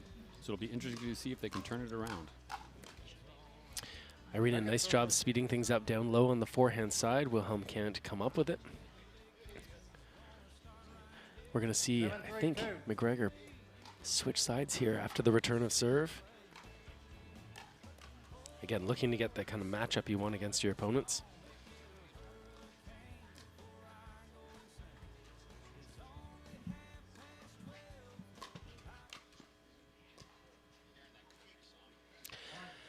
The ball's just out, and that's going to be another point for Team WW.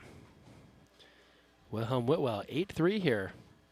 Terashenko wants to make sure she's on the right side of the court.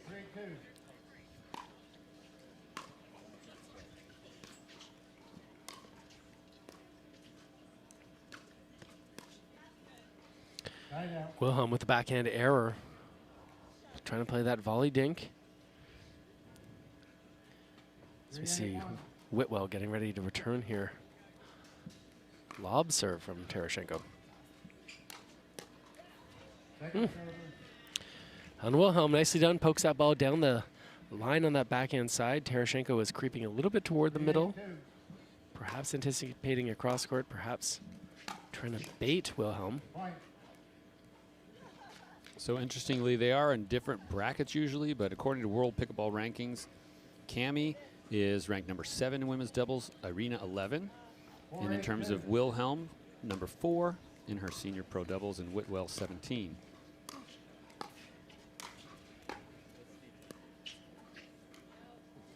Whitwell can't come up with that dink.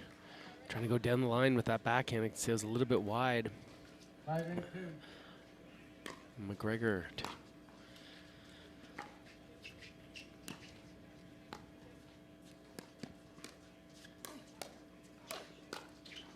Whitwell doing a good job there, supporting her partner, coming across the middle.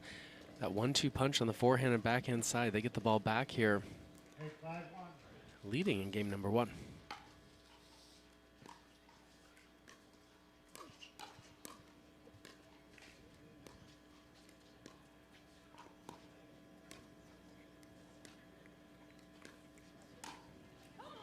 Wilhelm has done an excellent job here, standing up to the pressure of McGregor and Terashenko. Good job there, finishing the ball. She's done a... Question here. Yeah. Yeah, they're just making sure they're on the right side here. Yep. Positioning. 9-5. 4 hands in the middle for Whitwell and Wilhelm.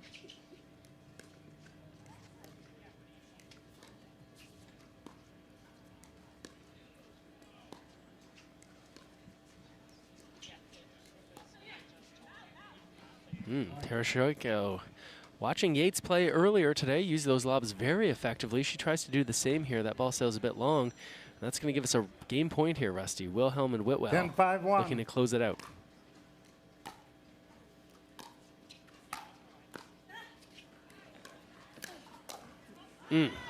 Whitwell goes for it. Pretty aggressive move.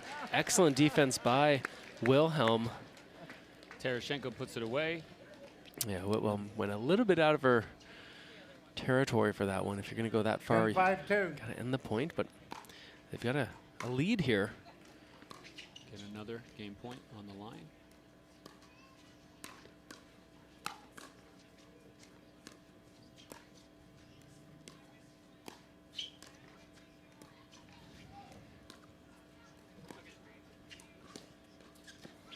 And with that, yeah, we've got game number 1. Team WW, Helen Wilhelm. Lee Whitwell taking the first. So we will be back in a moment for more action with the women's pro split age from Zing Zang Championship Court.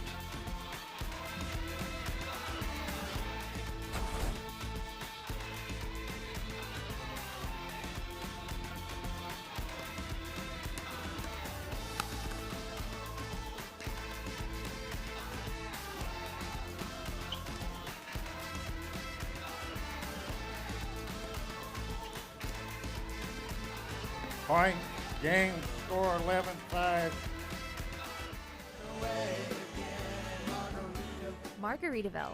It's not just a state of mind. Now it's a place to live.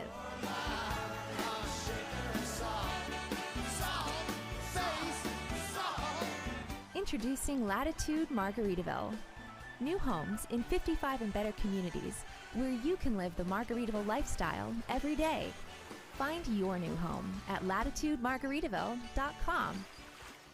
It's time to celebrate a return to all things incredible. The competition you can only find at the Minto US Open Pickleball Championships. The blue skies and white sand beaches that restore your soul. The luxurious surroundings and award-winning restaurants that rejuvenate your spirit. So join us for world-class pickleball action and stay for everything else. When it's time for championship pickleball where everyone wins, only paradise will do. Naples, Marco Island, and the Everglades.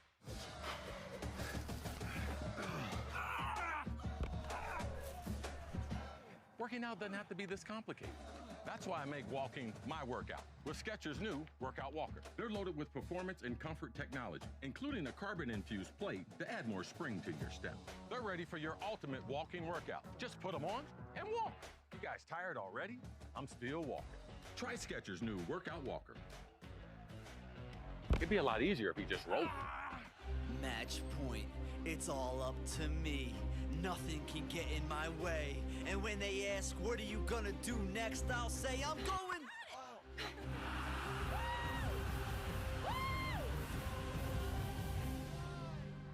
We're going to Margaritaville!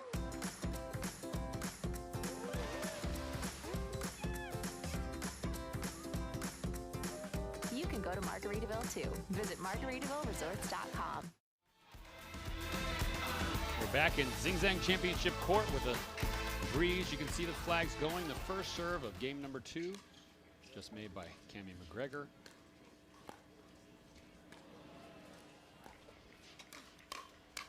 Whitwell speeds it up. Wilhelm going for jumping that corner as her partner was coming across the middle there. Take a look at Helen Wilhelm, who's been playing very well in this game. Withstanding pressure when necessary and finishing points when she has the chance.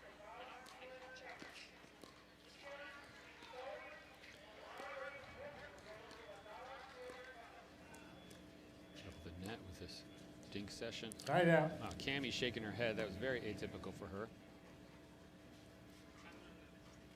Feels like both Terashenko and McGregor 0-1-1.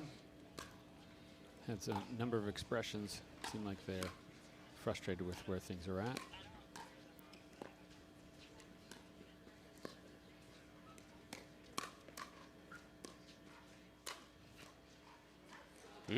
Excellent, both defense and offense from Team Whitwell and Wilhelm. As we see Whitwell go back for the overhead smash here. Actually, Well, looks like it was a kitchen violation that got missed. Sometimes you step forward to push off. Exactly. That's a tough one sometimes for the refs to see. Wilhelm goes behind Terashenko there.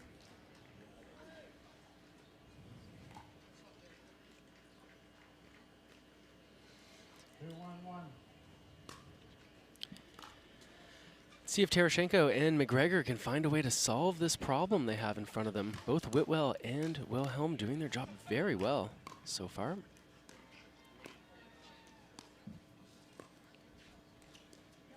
Yep, that's going to be a ball that Whitwell knows she's got to make. But as yesterday we had Scott Crandall here in the booth who said to us, you know what? That's a mistake that's in the budget when you're up a game in 2-1. As that reset attempt off the backhand side finds the net. Terashenko, McGregor, they're going to get the ball back and try to turn this thing around. Yeah.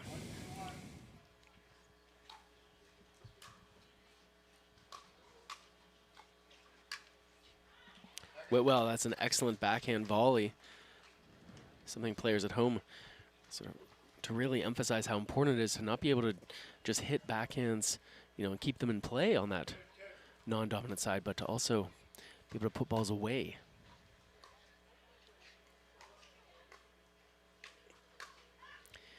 Cammie McGregor tries to do something with that two-handed backhand. It sails long.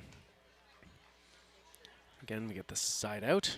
Wilhelm and Whitwell look to add to their lead. They'd love to get a few easy points here with Terashenko and McGregor looking a little bit lost out there.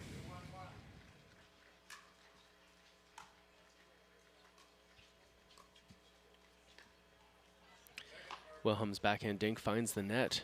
Really one of the few errors that she's made so far as we take a look at Wilhelm about to serve. Got a little mixed up there. You could see Whitwell looking to poach there perhaps after that drive hit at Terashenko. Instead, she stays at home. Wilhelm has to play the ball herself and doesn't set up as well as she'd like.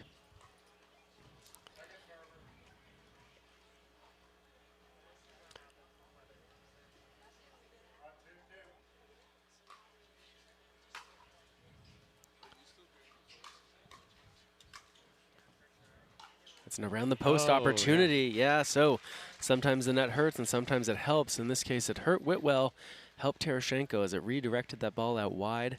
Irina does a good job of reading the opportunity, taking that ball down the line low at the Wilhelm backhand.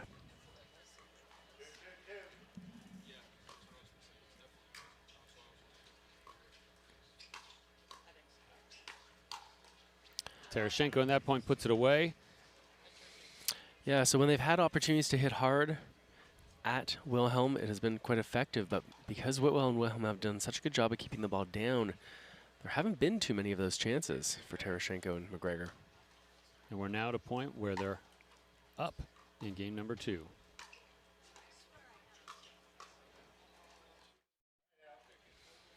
McGregor with another error on that backhand volley.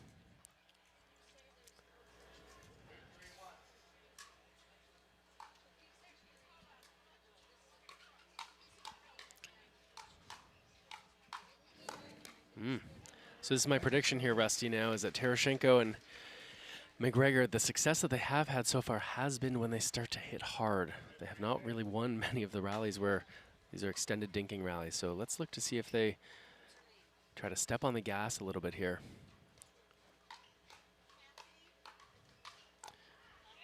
There we go. Irina, good defensive play, finds the open side of the court. Along the line there. And so we are in. Let's take a look at the Skechers instant replay. Yep, special shout out to Skechers. Joined the US Open last year and come back again, and they've actually launched a brand new shoe specifically for pickleball. Wilhelm with the lob.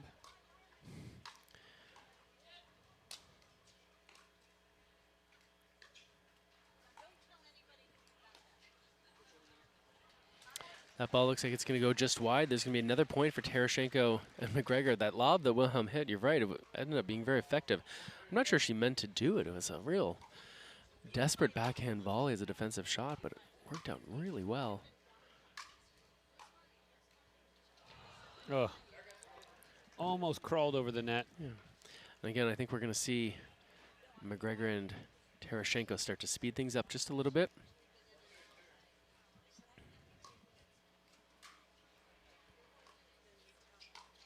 There we go. We see Irina going for it. There's that drop poach combination. Looked like the tactic was there, but the execution was not. Yeah, Irina, who's one of the top female singles players, you're wondering if she wants to turn this a little bit more into a singles game, take over more of the court and see how that works. Yeah, I mean, she's the taller of the two players. She's going to have a longer reach than McGregor, so she can be a little more of a threat up there, as we see that error serve from Whitwell. But, you know, very often, Rusty, what we're looking at is just what is working for my team today. And right now, what's been working, such as it is, for McGregor and Tereshchenko has been to speed things up here. So, you know, sometimes things change from one day to another. But let's see what happens here.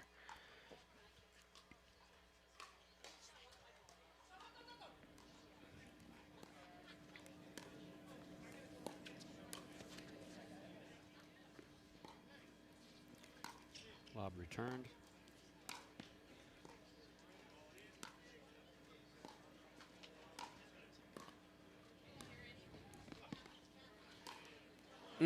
Excellent point Well all played, around, yeah. And that was one of the better pickleball points we've seen here in this match. A little bit of variety there. Tereshchenko, a good defense getting back for that lob.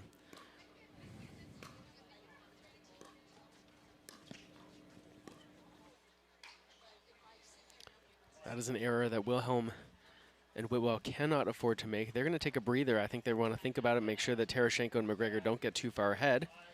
And so we are going to hear from our sponsors. Once again, thank you to everybody from Margaritaville to Skechers and all the others who make this tournament possible. We'll be back with the game number 2 in a bit. The Minto US Open Pickleball Championships, powered by Margaritaville, is brought to you by Gamma Pickleball, the official grip of the US Open Pickleball Championships. By DP Hue Hair Care Products, so you can go hard on the court, not on your hair. By Babolat Pickleball, join the rebellion. And by Fruit Smash Hard Seltzer, say bye to basic seltzer.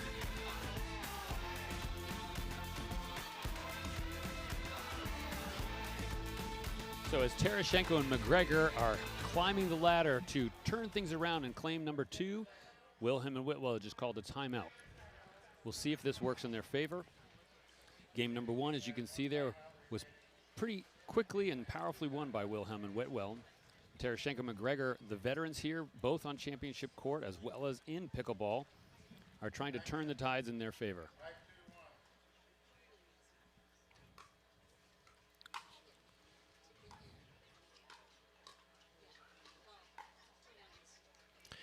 Nice poke forward there on the forehand side by Whitwell, gets it down low. Tereshchenko tries to keep things alive going cross court.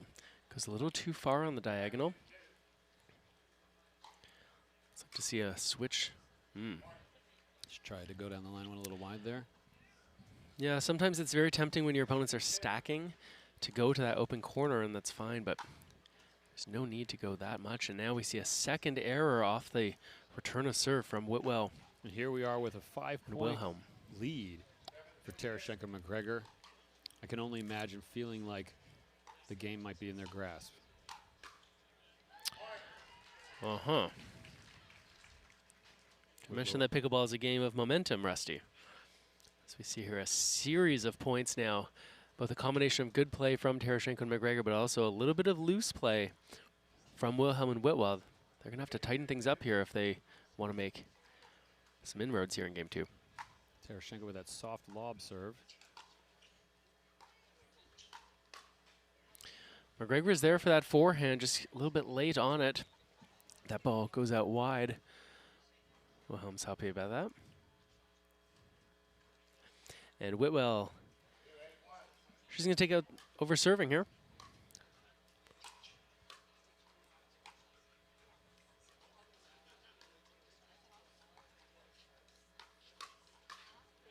That's one of the few times today that we've seen Wilhelm, when receiving that low ball, to really sort of speed things up and take a rip. McGregor is there for it. Wilhelm serves.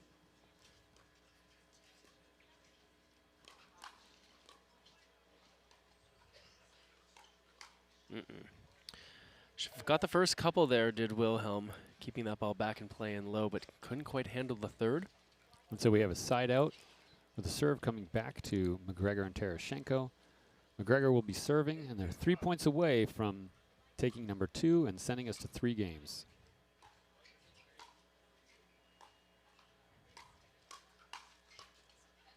Nicely done once again. Wilhelm has been winning most of those matchups, going heads up against McGregor. It's been a useful pattern for her. She's ready on that backhand side, creates a lot of spin. Second serve.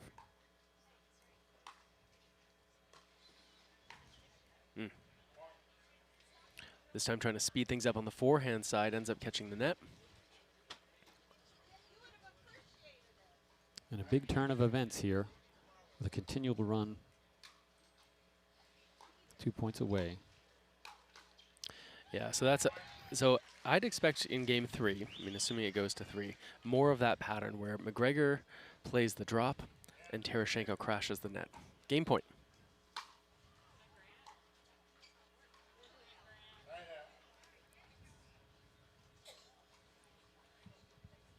Sigh of relief there with that side out. Coming back to Whitwell. Not much of the one, though. Down 2-10. That ball goes long. We're moving to second server. Wilhelm will be serving. Wilhelm, as we said earlier, won a medal here at the US Open last year, but now she's serving to try to come back.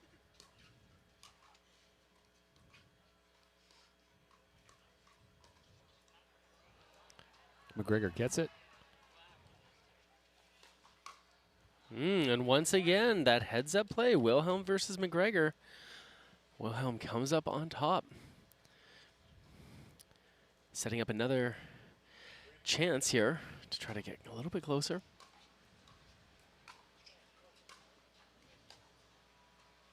That backhand finds the net.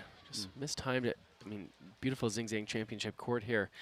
Fairly well protected, certainly from the sun, but you still get a breeze. It's kind of like an open-air stadium. And so you still get this circulation. You can see the flags in the background. Possible game point here. Game point.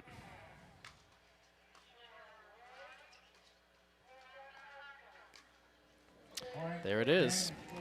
Well, we're going to have more to come as this goes to game number 3 to see who can claim this match in women's pro split age.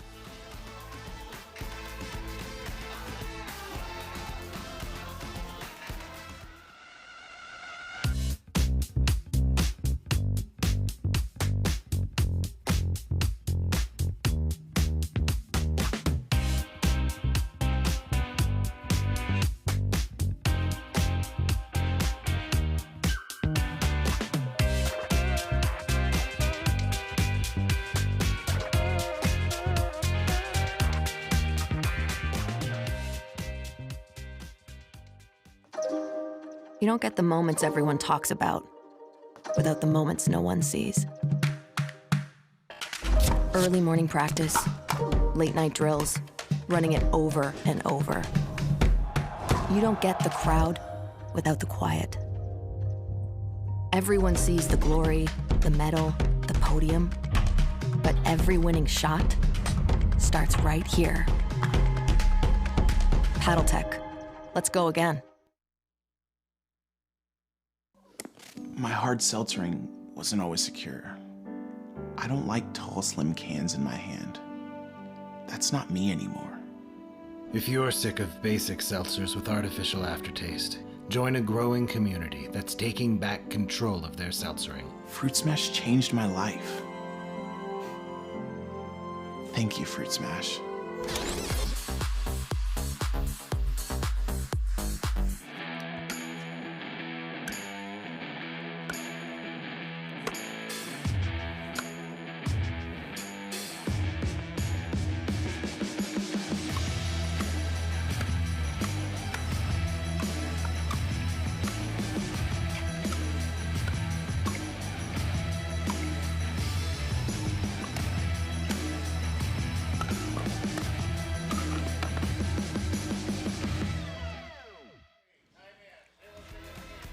Here we are back from a time in.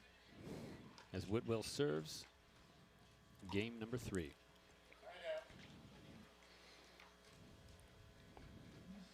So interesting to see what happens here. Sometimes you feel a little bit flat, right? If you come out after a tough loss in the second game, 11-3. Again, my prediction, I'm still sticking with the idea that McGregor and Tereshchenko are going to speed things up a little bit more. We saw that third shot drive from Tereshchenko turns into a point eventually. Let's see if they take a rip here on the third shot or start to slow things down again. I think we know the answer to that question. Yeah, and look, it was the third shot. We talked about this just at the end of game number 2. Tereshchenko likes this combination. She plays that drop, immediately crashes the net. It gives her some time to come forward. And if the opponent pops that ball up even just a little bit, she's there to pounce. That's why a deep return of serve is so important. Tough to pounce when you're back near the baseline. There we go, once again.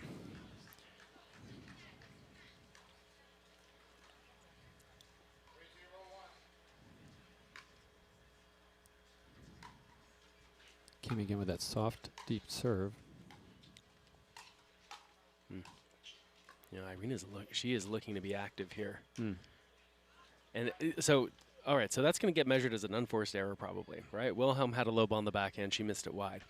But there was force on that error, right? Tereshchenko was all over the middle of the court. She was looking to pounce. She'd pounced on the previous 3 balls, right? And so it's so easy to see when you're just watching from home, oh, they missed this shot, they missed that shot. But the pressure they feel because of the movement of the opponents. Look at Tereshchenko up there. And now Whitwell. Right, so Whitwell now sees what Tereshchenko's doing. They see how they're able to really put the screws to Wilhelm a little bit. So Whitwell needs to do what she did in game number 1, which is then help her partner out, support her by taking up space in the center of the court, drawing the ball toward her.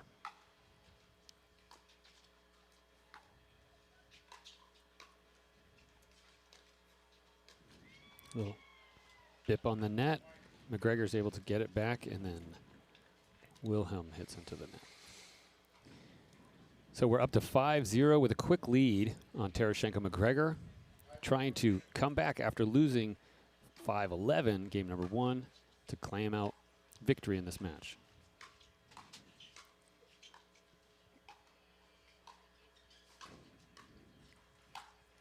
Yep, so once again, right, yes, it's that last shot that really gets the attention of the viewers, but it was really what happened prior to that. It's taking up the space. That's going to force Whitwell and Wilhelm to call a timeout.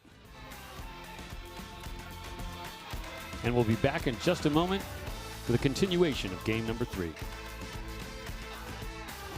The Minto US Open Pickleball Championships, powered by Margaritaville, is brought to you by Dick's Sporting Goods. Every season starts at Dick's. By Zing Zang, America's favorite Bloody Mary mix. By Franklin X40, the official ball of the US Open Pickleball Championships. And by the US Open Pickleball Championships. Save the date, April 15th to 22nd, 2023.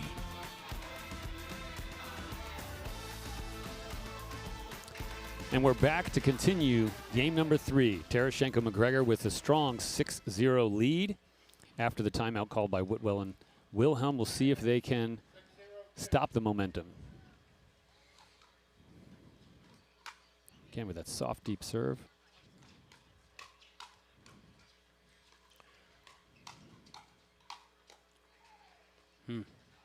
Yeah, there we go. Yeah, so McGregor is very unlikely to attack when she's playing those backhand volleys. You've seen she would typically play that reset, that soft, low ball. Different story when the ball's on her forehand, and so that's why Tereshchenko's coming over to the middle there, taking up that space, trying to use her forehand like that, almost taking off the head of Wilhelm. A little bit long, wasn't the intention. Meant to get it lower. Wilhelm here close to the camera, joking about her ponytail, almost got hit by the ball.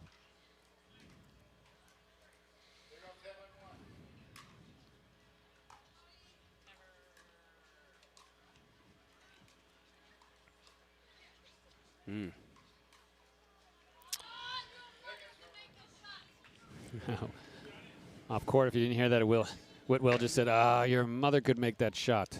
A little frustrated with herself there. Yeah, it's tough. We haven't seen too many offensive lobs here, but that was an effective one. You can see here, that Terashenko, again, taking up that space, using that forehand, that is exactly why. If that ball gets to the McGregor backhand, look, Hemi's probably going to make that shot as like a nice soft dink. But Irina, with her reach on that forehand side, can do something more productive than that, can hit that little roller through the middle. Terashenko serves at 7-0. Watch for a poach if the ball gets down. And that, my friends, is how you counter when someone is starting to poach a lot. Irina was taking up a lot of that space on the right side of her court. Whitwell knows that means the left side is open, and that is a nice little cross-court dink that hopefully, for Wilhelm and Whitwell, keeps Irina a little more honest.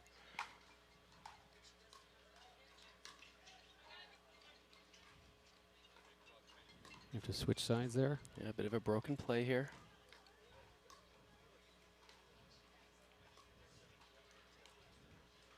No. Wilhelm had what she wanted, right? Terashenko and McGregor, they had switched sides. They weren't on their preferred sides here. Wilhelm was trying to keep that to her advantage using those cross courts, but McGregor manages to outlast her. And now McGregor serving with a strong lead of 8-0.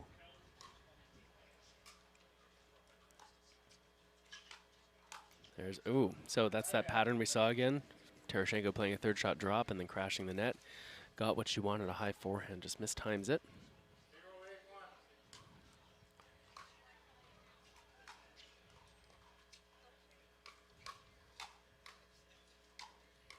There's those backhand resets from McGregor.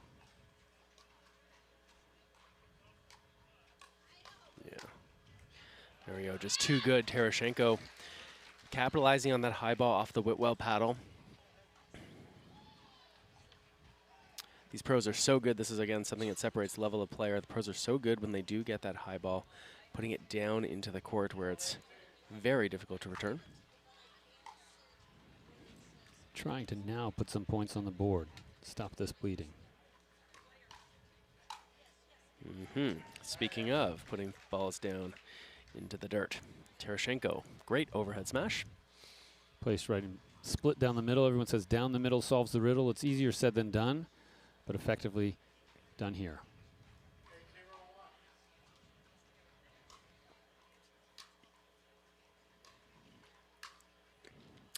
McGregor got away with one there. Backhand, the high backhand that she sent toward Whitwell is not what she had intended. Lee knows that she gave that one away a little bit. 9-0, McGregor, Terashenko in control.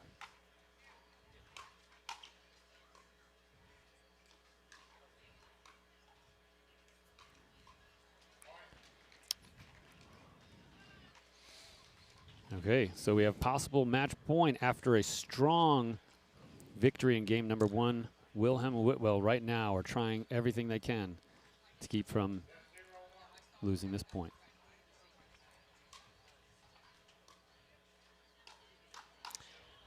There's that poach we talked about, that drop poach combination. That is going to close it out. And so we have our victors here, Terashenko and McGregor, winning and continuing on their fight and journey to hopefully win gold at the US Open Pickleball Championships.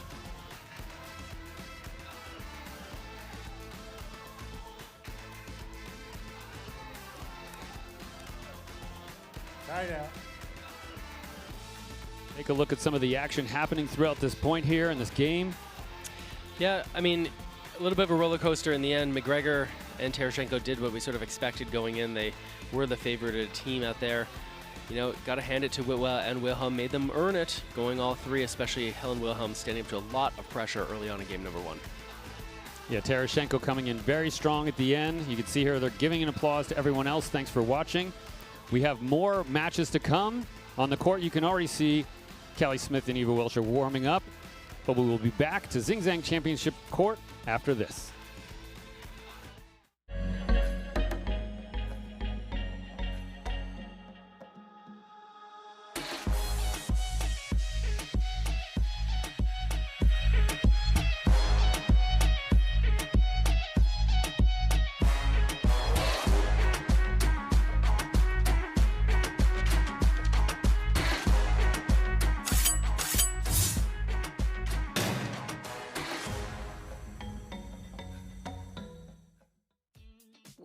Look at this. New Zing Zang ready-to-drink cocktails. The legendary taste of America's #1 Bloody Mary mix. Crafted with 7 vegetable juices, bold spices, Worcestershire, and vodka.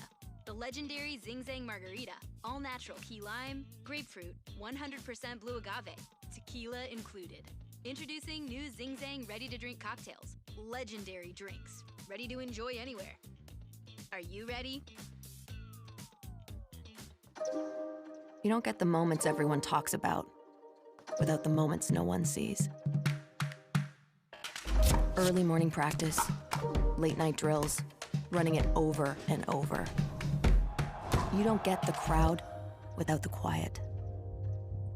Everyone sees the glory, the medal, the podium, but every winning shot starts right here. Paddle Tech. Let's go again. The boss just asked me to go golfing with him. He did? Yes. Do you even have clubs? No, but I can buy some. Hold up. What site is that? Charles Barkley? They don't know golf. You gotta go where they get sports. Dix.com. Dix.com. I didn't think of them. They got everything you need. Wait, are you our neighbor? No, just looking for my ball. Found it. Water gets me every time. Every search starts at Dix.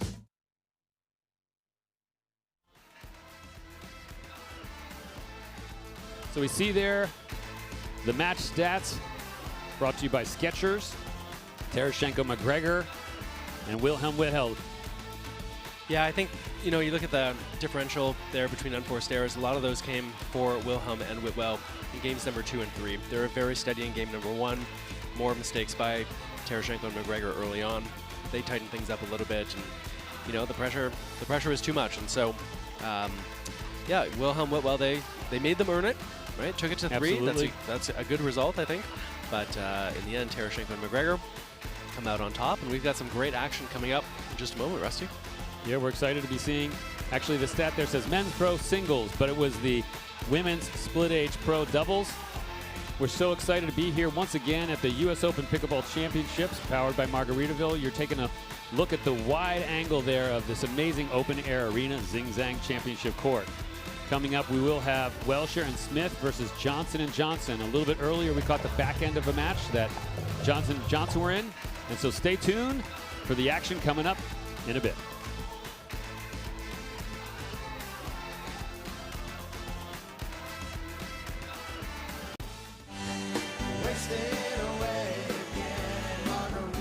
Margaritaville. It's not just a state of mind. Now it's a place to live.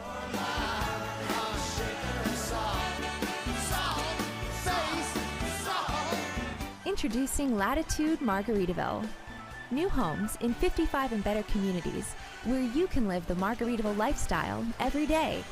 Find your new home at latitudemargaritaville.com. It's time to celebrate a return to all things incredible. The competition you can only find at the Minto US Open Pickleball Championships. The blue skies and white sand beaches that restore your soul. The luxurious surroundings and award-winning restaurants that rejuvenate your spirit. So join us for world-class pickleball action and stay for everything else. When it's time for championship pickleball where everyone wins, only paradise will do. Naples, Marco Island, and the Everglades.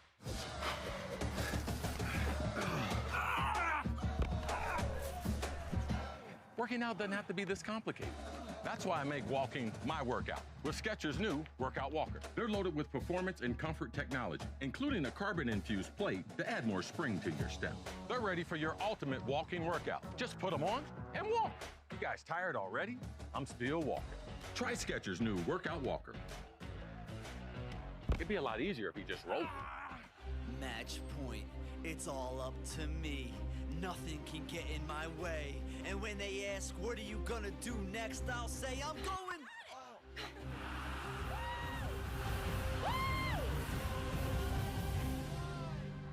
We're going to Margaritaville!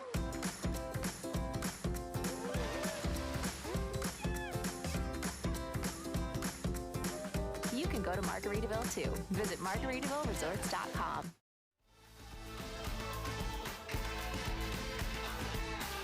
So we are getting ready to see this matchup between Welsher and Smith versus Johnson and Johnson. This is the semifinal, and whoever's going to take this match will go on to play for gold. Welsher and Smith, veterans here at Championship Court. Ava Welsher had a huge year last year, winning medals in every bracket she played in. Johnson & Johnson, you just saw them earlier, have had a strong year, new to pickleball, but eyes are on them. Yeah, that's right. Welsher and Smith are a tough duo, and here we take a look at Julie Johnson and her daughter Georgia. We saw them a little bit earlier. Another mother-daughter duo. Thing to watch out for, you got the lefty-righty combination there, and that can be a lot of trouble. That way they can set up their strengths exactly the way they want it. So take a look at Callie Smith here. Callie Smith, a lot of people who saw last year were super excited to see her take gold in women's doubles. Ava Welsher, look at this. 2021, 1, 2, 3, 4 medals that she was there. She's so thrilled and excited last year to be on Championship Court. Almost surprised at how well she did, but clearly she's found herself here again. I expect to have an exciting matchup here between these 4 competitors as we're about to see them fight to get into gold. Once again, if you're not aware, at the Minto US Open Pickleball Championships, there's not a double elimination. The losers here will not have a chance to come back around and fight for gold. The best they can get is bronze. So the gold medal in this match is also on the line for them.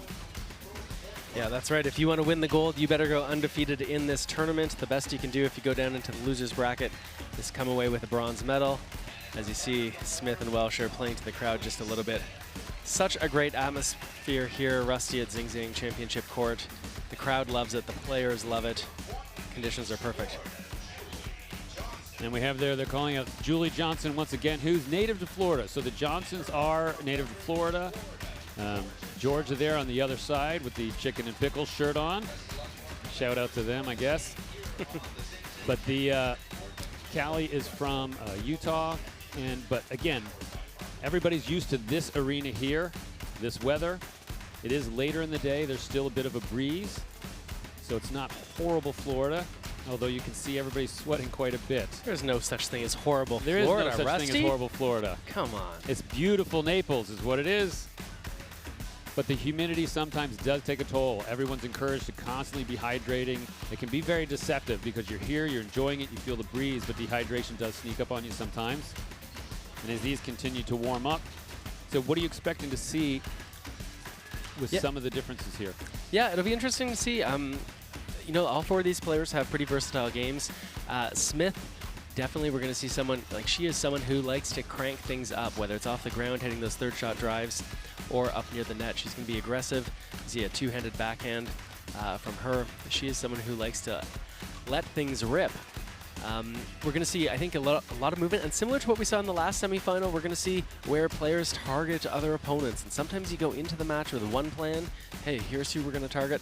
Sometimes that you stick to that plan because it's working. Other times you got to make a change on the fly here. So we're going to see some good tactics out there. We're going to see teams trying to think their way through this match to book their ticket into the gold medal final. Definitely there'll be some different strategies. Again, you have a diverse set of players here with this unique pro split age bracket. You have the 50 plus if you're just joining us. How it works, you have a 50 plus pro and then an under 50 pro. So as here we're seeing Welsher and Smith get ready, chatting to each other, both smiles on their faces, waiting for Johnson & Johnson to come to the court. Yeah, one of the things I'm really looking forward to is seeing what happens with Georgia Johnson out here. So, you know, sometimes when you get the kids out on this court, you think, okay, well, maybe they don't have an experience. Maybe they look up to their opponents even, you know. Someone like Callie Smith is definitely someone that Georgia, you know, would have had her eye on as a role model in terms of a player. But sometimes you got those kids out there that they've got no fear. They don't care that this is on a big stage. They don't care that there's money on the line. They are out here and they just let things fly. And that's why I love watching these younger players coming into the game.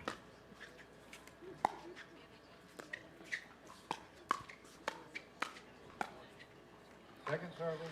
That Welsher forehand volley finds the net. Callie Smith is going to take over serving. 0-0-2.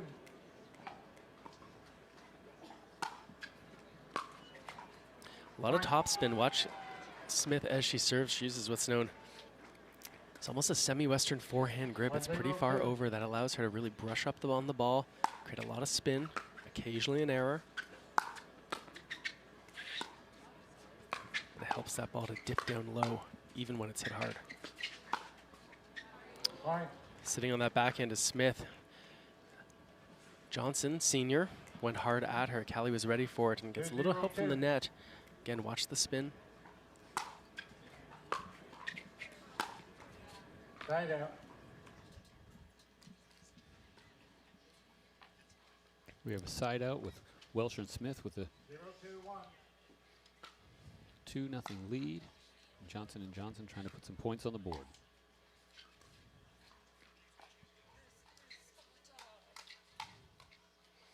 So there we go. The attack goes at Julie Johnson. She gets that ball back, but it's up a bit too high, and then that's where Georgia pays the price. And that's often what happens in doubles, Rusty, is one person commits the sin and the other one pays for it. As we see a topspin lob from Johnson. Welcher's able to get it back. Ultimately dropped the ball short. Georgia hits it into the net.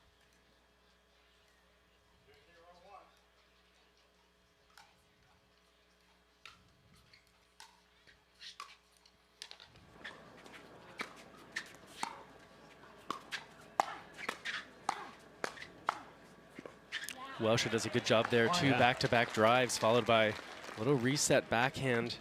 Gets that ball low. It almost seems like Georgia Johnson is expecting a third shot to come fast. Yeah. Instead, it doesn't.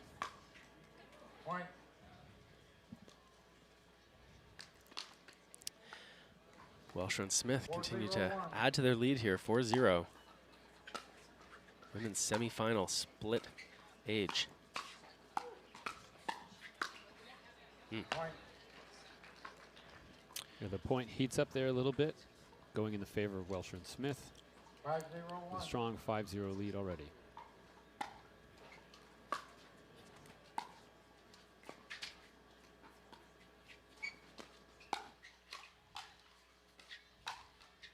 Yeah, so once again, you see Smith put up her hand. She apologizes. Look, she's happy to get that point, but she realizes that, you know, she didn't fully earn it. The net helped her out there.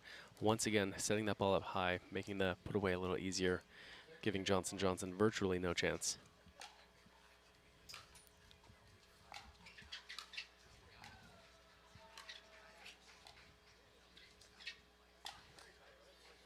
Once again, the attack, this time from Welcher at Johnson Sr. That's going to force a timeout.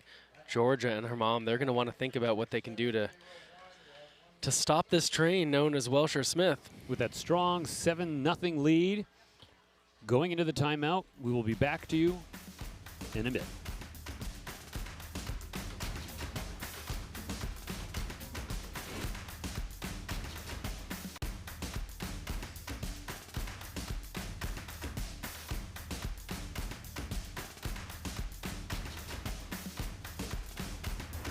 The Minto US Open Pickleball Championships, powered by Margaritaville, is brought to you by Dick's Sporting Goods. Every season starts at Dick's.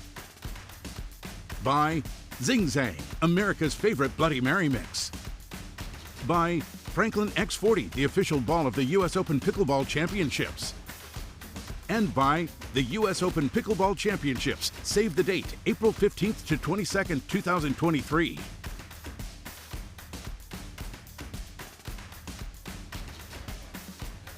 And we're back after that timeout.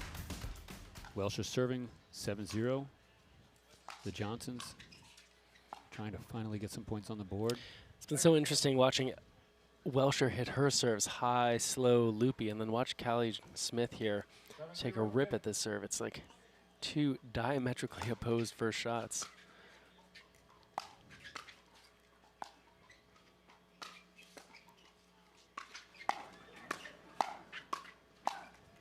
So I think that's what we're going to need to see from Georgia. She's the one who's made a few more of the errors early on here in game number one. If she can start to raise her game just a little bit, start to convert some of those opportunities. So it's side out, bringing them the chance to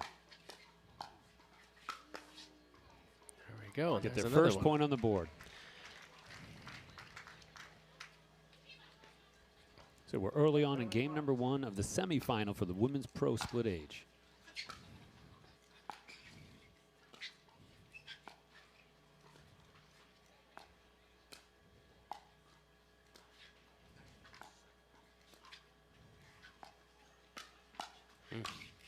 And there it is, Johnson. Mom does the work of digging those balls out, keeping them low. Georgia gets the high forehand, converts it. And so as a 7-point lead is shrunk a little to 5, we'll see if they can continue their momentum.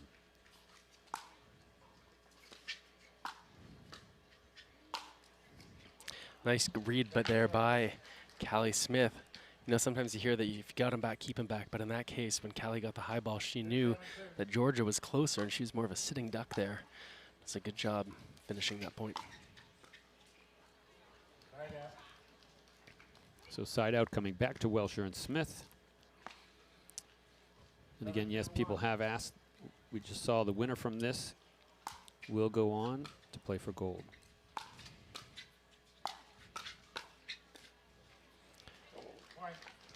Smith and Welsher continuing to turn things up here using speed. Sometimes you get a bit of a feeling here, right? Let's just take it at them. You see Callie Smith, I think that's probably what she was saying to Welsher. Let's go hard at them. Let's make them earn it. There it is again. Once again, 3 times now, Smith has been on the right side of those 50-50 moments, and that ball clips off the top of the net. Look for the power game to continue.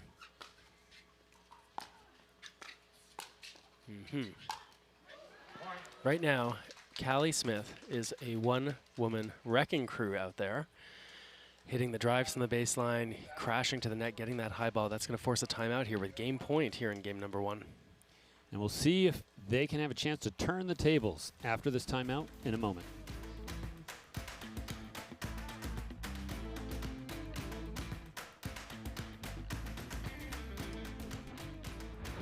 The Minto US Open Pickleball Championships, powered by Margaritaville, is brought to you by DecoTurf, the official pickleball court surface of the US Open Pickleball Championships. By PaddleTech, official paddle of the US Open Pickleball Championships. By ilovepickles.org, a place to celebrate all things pickled. And by Franklin, the official bag of the US Open Pickleball Championships.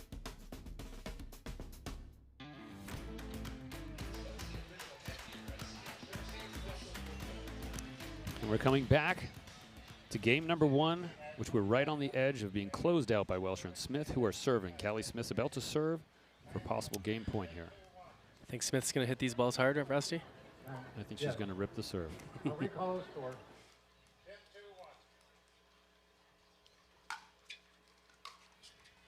Doesn't even need to hit a second shot there. Georgia Johnson misses the return in the net. That's not really what you want after a timeout, but Welsher and Smith take game number 1.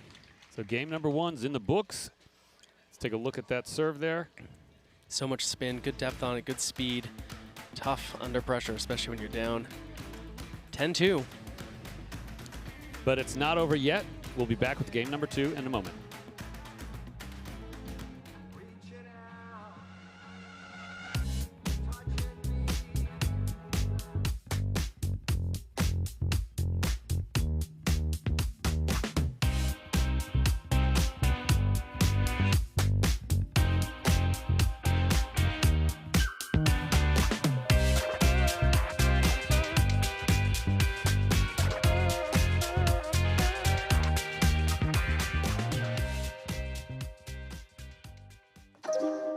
You don't get the moments everyone talks about without the moments no one sees.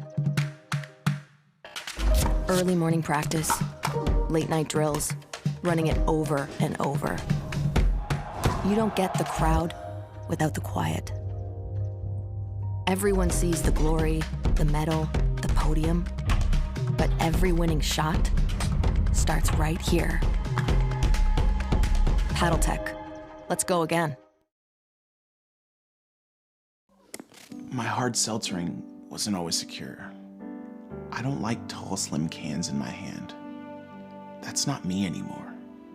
If you're sick of basic seltzers with artificial aftertaste, join a growing community that's taking back control of their seltzering. Fruit Smash changed my life.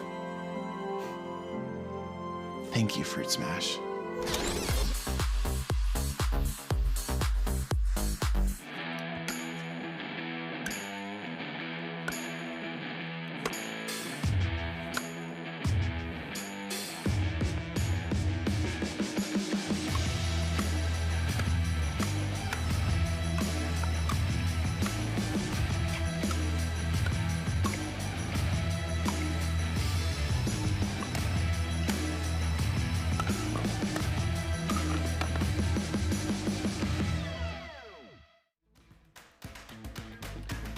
So we're back at the beginning of game number 2. Timing has been called.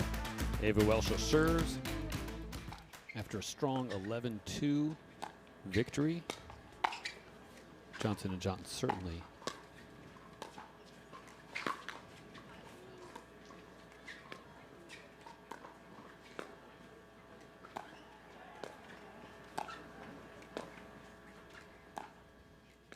has had patience up at the net. Welscher goes for a lob. It's good.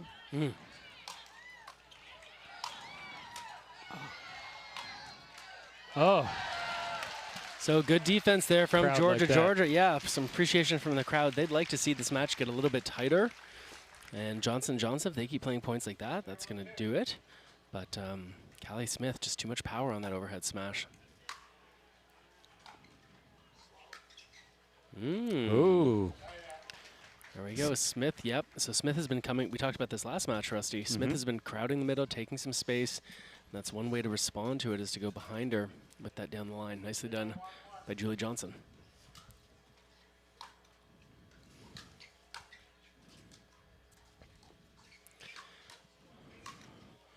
So I like the play there. Sometimes it's a decision-making error, sometimes it's an execution.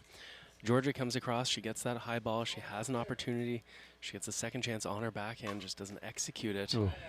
Yeah, and sometimes when it rains, it pours there. That unforced error in the serve into the net.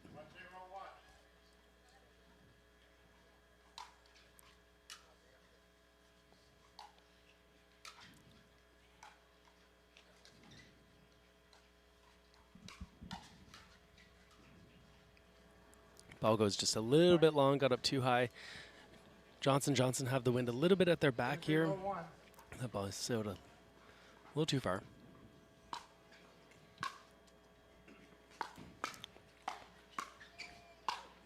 And again, the power game from Welscher. Yeah, they didn't call that out. Yep. Power game continues from Smith and Welscher, using that third shot drive followed by a fifth shot, usually with speed.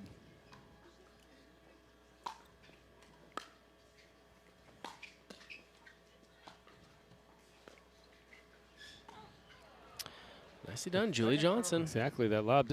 One thing we've noticed so far even this year, a lot of people trivialize, minimize the lob, think it's for low-level old people perhaps. But the lob can be extremely effective offensively, defensively. We've seen it a lot already this tournament.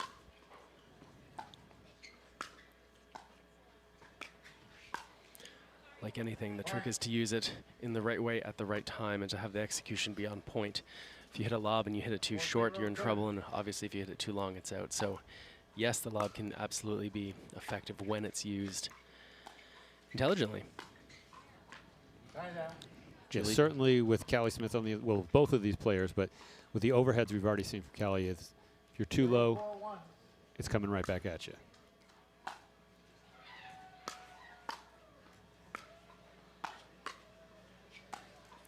Welscher with a very good angle there. Johnson have shown that they can defend against those faster balls when they're hit straight on. Welscher does a nice job of leaning forward to create a new angle, playing that ball out wide. And then again, an error from Georgia. 4-0-1. 4-0. Welscher serves. Nice angle. There we go, nicely done. One of the benefits of using two hands on that backhand is you can use that non-dominant hand to get a little bit of acceleration, as we see Georgia flick that left wrist to get that angle.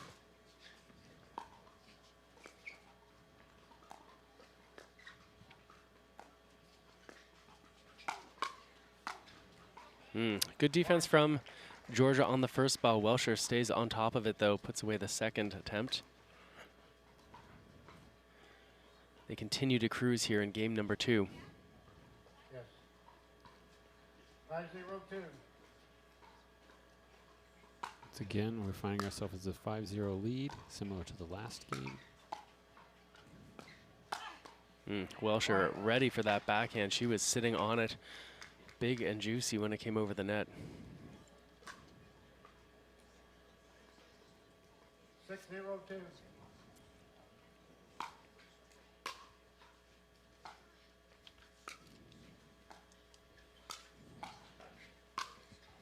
job by Georgia there, yep. Puts that away. And you've noticed that Smith, you know, at the end of game number 2, she was really crossing a lot over the middle of the court. And then she got beat a couple of times by her Georgia and Julie going behind her. And you see in that last point, and some of the subsequent, or the previous ones, Callie staying at home a little bit more.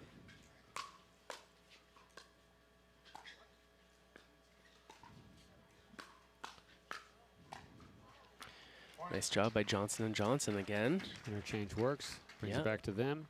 We have our first point on the board for them.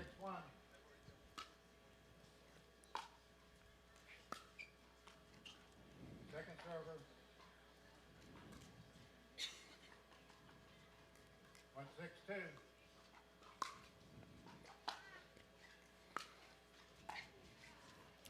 Nice third shot drop by Julie Johnson. She's able to get that ball low, and Johnson really able to put some pressure here on Welsher. She's had to come up with the goods a few times, and she's made a couple of errors lately. See if Smith comes across again to help her out. Yep, there we go. Oh. Big overhead, lots of power, great angle. I mean, this is what it's like to play as a team, right? When one part of the team is struggling a little bit or has made a few errors, is under pressure, the other part of the team then picks up the slack and comes along. And Smith did a nice job even there handling that return of serve. Georgia steps in, puts it down the middle, forcing the second serve there. 6-2-2.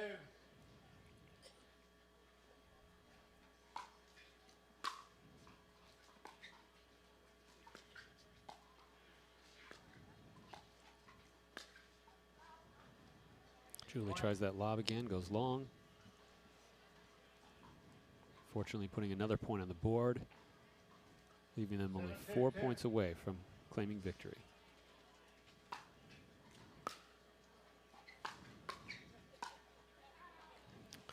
Yeah, a little bit of a situation there, changing her mind. Callie Smith, not sure whether she's going to hit hard, not sure whether she's going to play a drop. In the end, she doesn't really do much of either.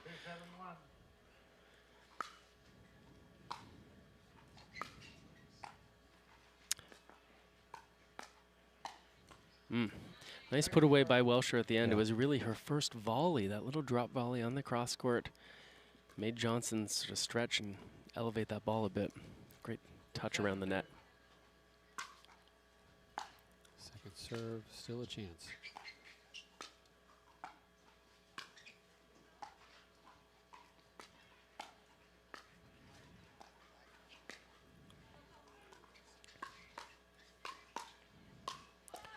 There you go. I mean, well done by Georgia. Yeah, I'm not sure how the rest of this match is going to go, but that kind of a sequence there where Georgia really came across the middle there, you know, I think long term, if they continue to play together, that's going to be something that will be important. And sometimes that's tough to do, you know, with your parent, is to cut in front and to take balls that they otherwise would hit. There's a good effort there. I don't mind that she missed that. Right, that's the right thing. She's sending a message to Welsher and Smith that she's a threat to come across and get those balls in the middle. And so here we are, Smith serving at 7-3.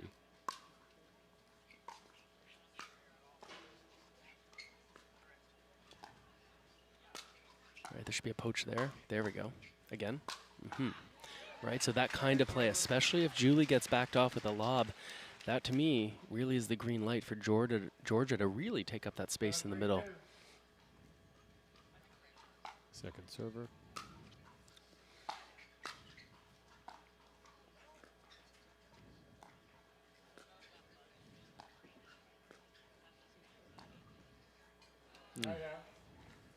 And you can see how much now Welsher and Smith are now paying attention to this, right? Georgia's had a couple things. She's had even some misses. She's had some offensive chances. They're working hard to keep the ball away from her now.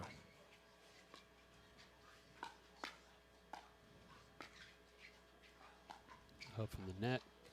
Lob goes wide.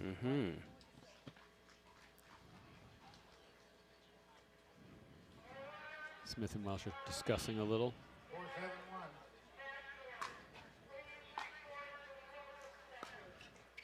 Look at Smith taking up space there.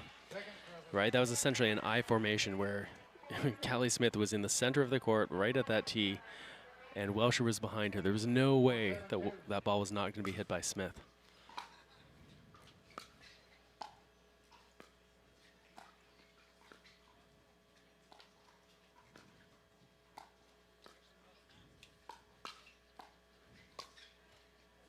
Smith speeds things up a little bit too soon. Julie Johnson doing her job there, defending that ball, getting it down. So what looks like it might have been a quick victory for Welsher and Smith is now only a 2-point game. Georgia should go now. Oh, yeah. Okay. So very often when the return is deep and the person hitting that third shot is behind the baseline, it's a good chance for the non-hitter to move forward and then to poach, because the team at the net is likely going to go back toward the person who's farther away. They feel they're not such a threat. With a little more experience, Georgia we might start to see that movement pattern a little more, because she's so effective when she comes across there. She's tall, she's got a good reach, and can generate a lot of power. So that last one went a little long. Despite that run, we're now just 3 away. Smith says, I'll show you how to come across the middle. Yeah, and the depth, the speed. All right, timeout has been called. And we'll see if the tables can be turned and victory can be claimed by Johnson & Johnson, or whether it'll be Welsher and Smith in just a moment. The Minto US Open Pickleball Championships, powered by Margaritaville, is brought to you by DecoTurf, the official pickleball court surface of the US Open Pickleball Championships. By PaddleTech, official paddle of the US Open Pickleball Championships. By ilovepickles.org, a place to celebrate all things pickled. And by Franklin, the official bag of the US Open Pickleball Championships.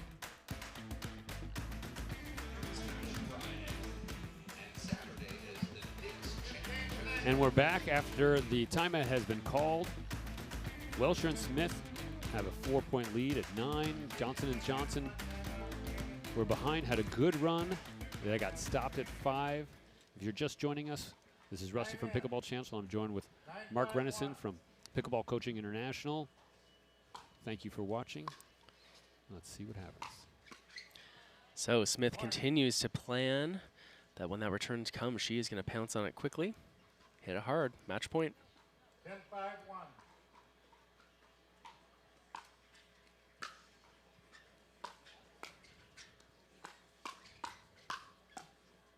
Georgia says not so fast, Callie. Well done by the young Johnson. So 5 points difference, but we've seen comebacks before. Possible match point.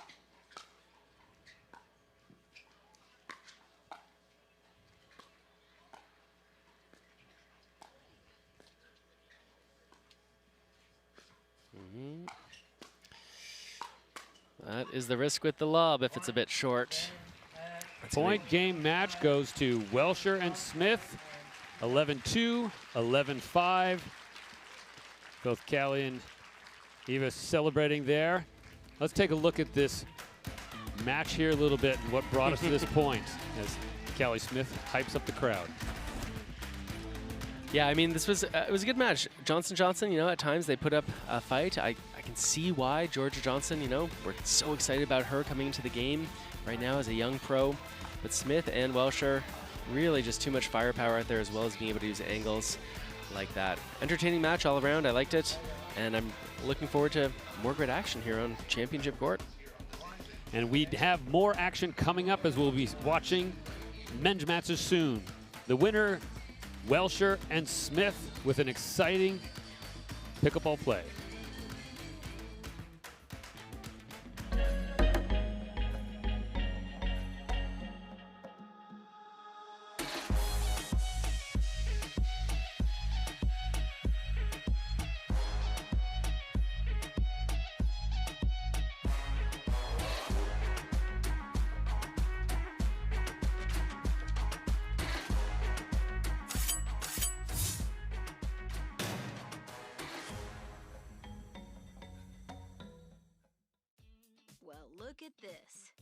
Zing Zang ready-to-drink cocktails, the legendary taste of America's #1 Bloody Mary mix. Crafted with 7 vegetable juices, bold spices, Worcestershire, and vodka.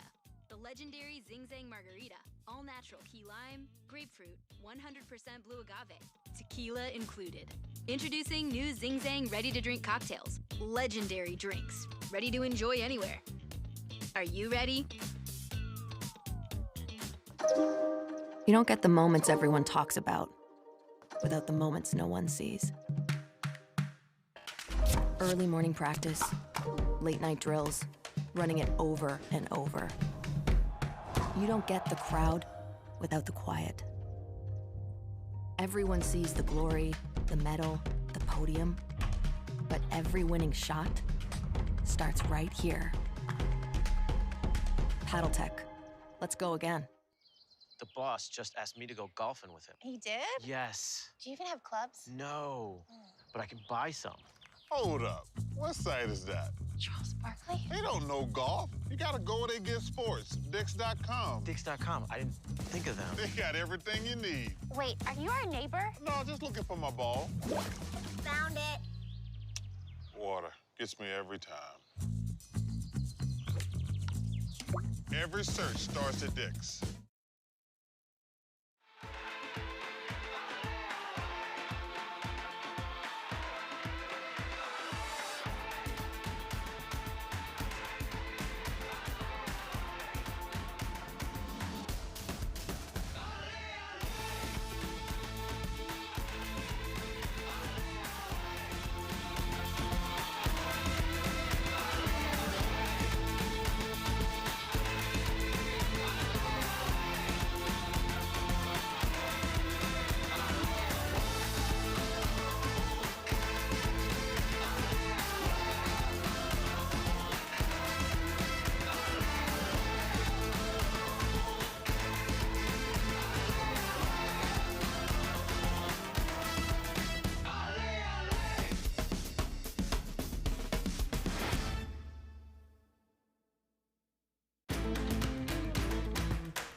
Welcome to another women's pro split age matchup. We have Thompson and Ryan versus Ansbury and Kestner. We're going to be looking at 1 game to 15, I believe, Mark.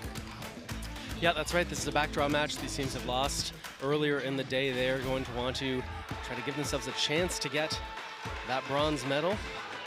A little bit of work to do here in this match to 15. And as we've said earlier, not everyone is aware at the US Open, gold is an undefeated victory. There is no double elimination. Once you lose, the best you can get is bronze, and so these teams will be fighting to get a medal around their neck. Sarah Ansbury has been here before. She was originally here in 2016, won pro doubles champion, did well in mixed, and her partner, Kim Kestner, is new to championship court here. They'll be fighting for a victory. On the other side, we have Becky Ryan. Again, as we said here, we have the split age. So we have over 50, under 50, and her partner, Linda Thompson. Linda with the blue hat, Selkirk shirt there. As they're finishing warming up, checking just a little bit more. Looks like they've indicated to each other. Ansbury and some of them want a few more cross-court shots. See if any balls collide. Yeah, the players are going to want to make sure. We know that the serve and return are so important here, so they're going to want to make sure that they don't skimp out on those shots. How well you start the point often influences how the rest of it goes. So these players are going to just make sure they're feeling loose and ready to rip those serves. As you see Becky Ryan here. I love watching Becky Ryan play. She's a really exciting player. She's not very tall, but she is very fast. She's going to be all over the court, looking to intercept anything she can, and she has got a lot of power off both the forehand and backhand sides.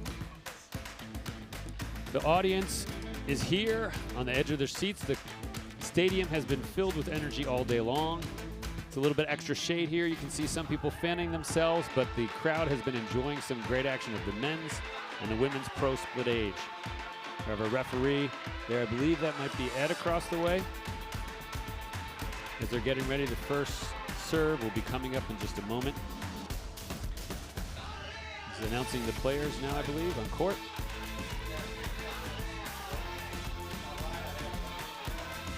All right, yes, so once again on the far court there in the black, basically, we have Becky Ryan and Linda Thompson. Looks like Linda Thompson will be serving first to Kim Kestner.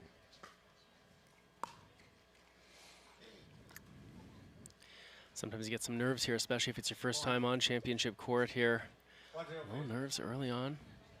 Saw that actually earlier in the day. Someone misserved and they immediately yelled, what a way to start on championship court. There is something special about being here, but with this many spectators, it does sometimes put you on edge. The winner of this match will go on to play Julie Johnson and Georgia Johnson.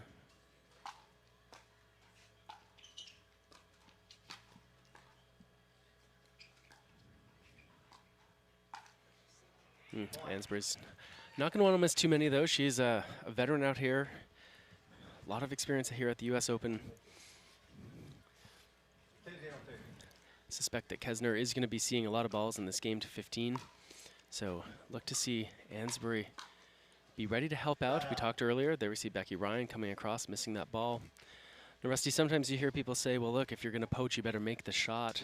I'm not sure I subscribe to that, because even though Ryan missed that ball in the net, she sent a message to her opponents, and that is that she is a threat up there to come across the middle. So, yeah, would you rather make it than miss it? Of course. But, you know, if I'm playing and I've got a partner who goes for a good poach, even if they miss it, I'll usually encourage them to keep doing that.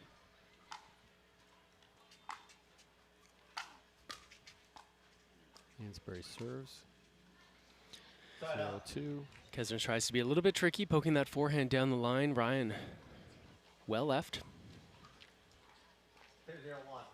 Ball comes back to them with a 2-point lead. Early in game number 1.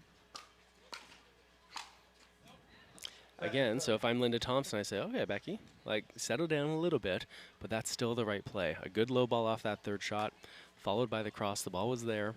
Just got to finish it.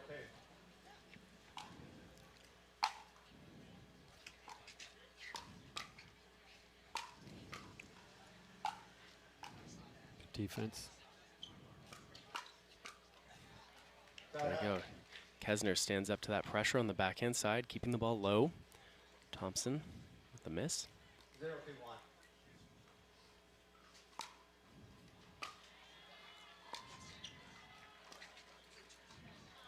It's a nice cross-court dink by Thompson, just out of the reach of Kesner.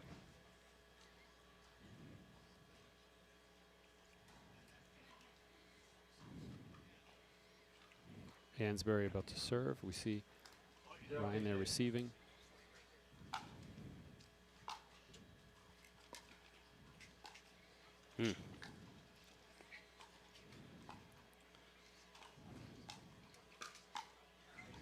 So got to think that, you know, that's likely going to be the play when they do go to Ansbury. Ryan and Thompson probably going to try to make her move. Sarah, unfortunately, has really struggled with injuries over the last few years, sometimes back, sometimes knee. You can see the brace on the left knee there. Of course, when you're playing competitive pickleball, taking advantage of an opponent's weakness isn't just acceptable, really, it's malpractice if you don't. Here's a shot of the knee brace there. 3-0-1. Sarah's still a strong player.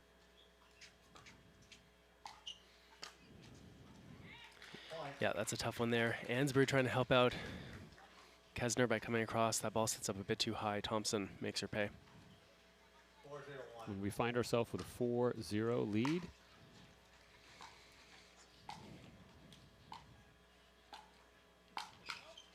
Yeah, so that's that combination we talked about a few different times today, seeing that good drop. Once you identify your opponent's going to have to hit up and is likely going to play a slower ball to really crash the net the way Ryan did there. Pounce.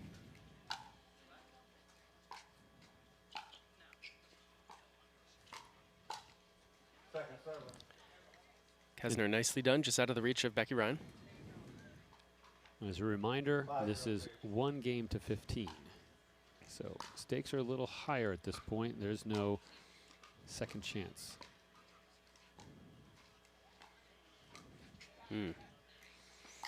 Talk about forcing your opponents to move.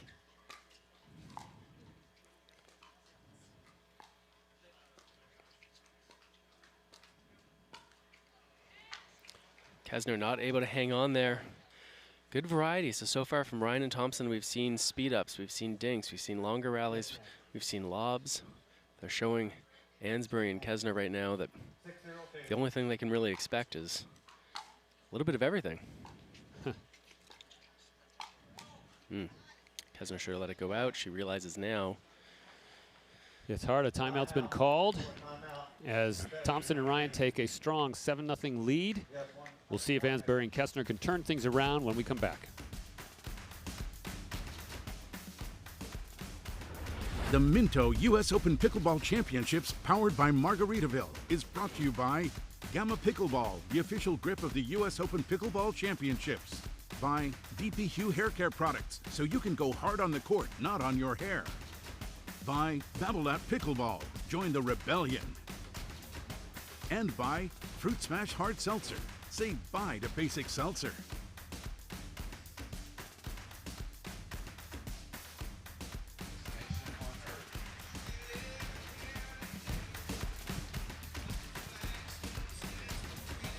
So we're back from our timeout that Ansbury and Kesner have called. Looks like Sarah's communicating with somebody off court about something. No, she look, it's still quite humid out here, even though we're covered on this beautiful roof here. And so she just wants that paddle regripped. And so I think she was just giving a little bit of instruction to the regrip crew she's got over there in her box. But who knows? Maybe the freshly gripped paddle will help her turn the tides. Well, yes, we saw that earlier. That's actually quite common. A lot of people are intimidated by regripping or over gripping the paddle, but you know, saw Ben Johns, people constantly, even mid-match, working on that paddle handle. Has Pickleball Channel got a video on how to regrip your paddle? A lot of people have done it. We have not specifically done one. Maybe I'll make you one of those, Maybe Rusty. we should do it together. A little collab. I gripped one the other day and someone said, "Ooh, you have definitely done this before." Well, here we are back from that timeout. And unfortunately for Ansbury and Kesner, Another point goes on the board. I don't know exactly what just happened here. Well, it's going to be a changeover after 8 points. Oh, that's right. This Because we're race to going 1 to 15. 15. Yeah, Thank you, the old sir. race to 15. I mean, in some ways, you know, that disadvantages the team that's behind, right? Ansberg and Kesner. It's one thing, you know, you lose a game 8-0. She's trying to, over there on the side, trying to quickly do this because technically they don't have a timeout. She doesn't want to waste a timeout. There is a certain amount of time. Sarah will definitely do this in time. She is see zing, an zing, old zing, zing. hand at this. Maybe she gets Sarah to make the video. A lot for of you, people Rusty. are intimidated by it. It's not as hard as you seem, and you don't have to go that fast. So when you're new, Correct. you just take your time, and it's possible. So let's see. Sarah and I are about the same age. So we're like early 40s. We've been playing tennis for 30 years. So Sarah's got about 30 years of experience doing exactly that. So maybe 10 or 20 rewraps? Yeah. Every other year or something? Something like that. So we're excited. This is Rusty from Pickleball Channel. I'm joined by Mark Renison from Pickleball Coaching International. We are at the Minto US Open Pickleball Championships. It's day number 2. We saw singles yesterday. A lot of exciting play, some new upsets. Today is a unique bracket of this pro split age. And we will see as pros of both levels come to compete for gold.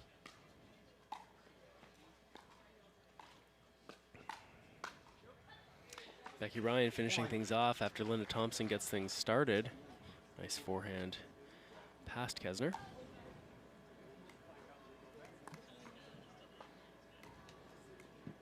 Nine, 0-2. 2 points away from game number 1.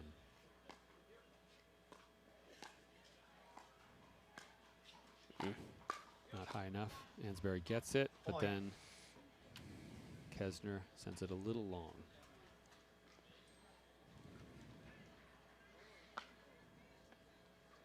So as people are wondering, I think Mark said we have some comments. We will be coming up with a men's match after this.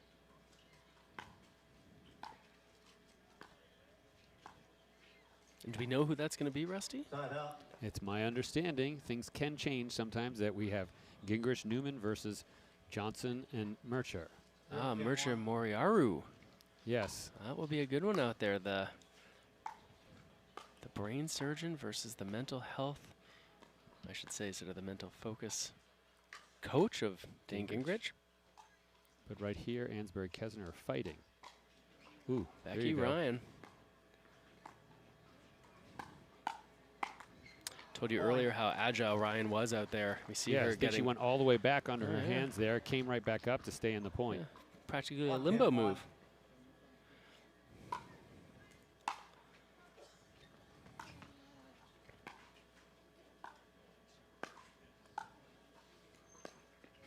There's that lob once again. Oh, goes a little bit long, and Ansberry and Kesner have doubled their score. 2-10-1.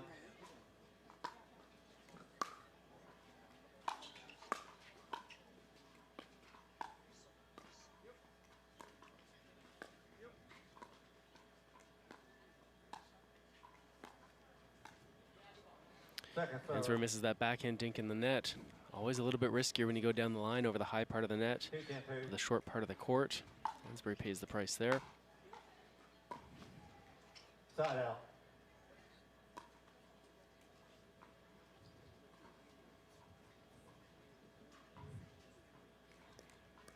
Ansberry coming in. The sun does appear to have gone behind a cloud, as you can see, sort of just an even lighting.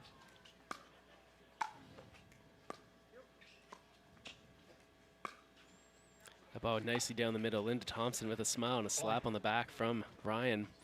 Yeah, it's such a great venue here at East Naples Community Park. And I mean, don't get me wrong, the other outside courts are beautiful as well, but it's a real special treat to be in here inside the stadium.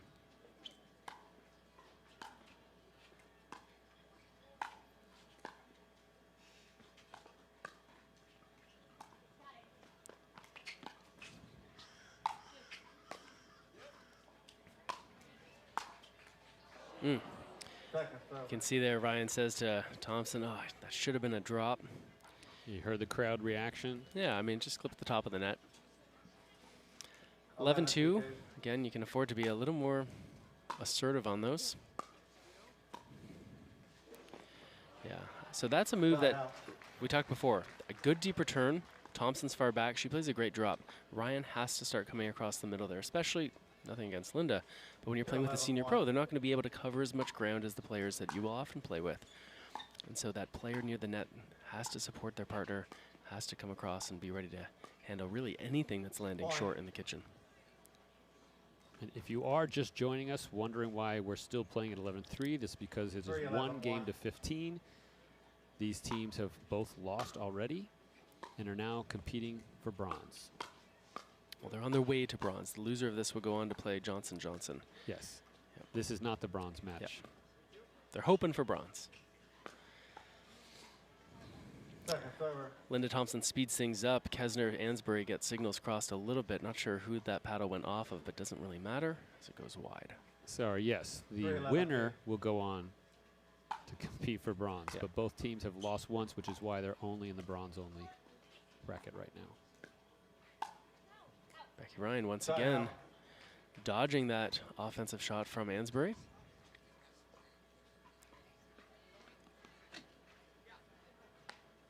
Eleven, 3-1.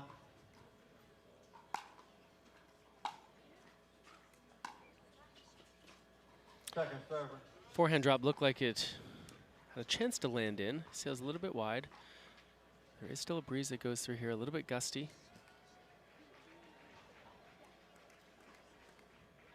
11-3-2. Score 11-3, second serve.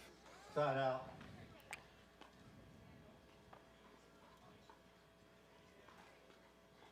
As a side out returns back to Ansbury and Kessner, trying to close this gap. Point. Yeah, so, I mean, one of two things is going to happen here. Either Ansbury and Kessner are going to keep doing the same thing that they're doing, and unless we see a monumental collapse from Ryan and Thompson, the match will continue the way it is. Or Kessner, it was 2 errors in a row, or Kessner and Ansbury are going to do something different and start to win, but to avoid the monumental collapse. Yeah. A little timeout called. Exactly, to try to stop that momentum, because we've closing the gap, but don't want it to be finished out. We'll be back with the conclusion of the match. The Minto US Open Pickleball Championships, powered by Margaritaville, is brought to you by Latitude Margaritaville and Minto. Change your latitude to the active adult paradise of Latitude Margaritaville. By Naples, Marco Island, and the Everglades, Florida's Paradise Coast. By Skechers. Experience comfort on the court with Skechers Pickleball. By Margaritaville Hotels and Resorts. Check in and chill out at margaritavilleresorts.com. And by Pickleball Central, the Pickleball Superstore. Welcome back to Zing Zang Championship Court here at beautiful East Naples Community Park. The pickleball capital of the world, Naples, California, as they've continued over and over to invest more and more in the sport of pickleball. Time out. What's You have 1 timeout remaining. You have 1 timeout remaining. Naples, Florida. 5-11-1. And what more could you ask for? What a great place to be here.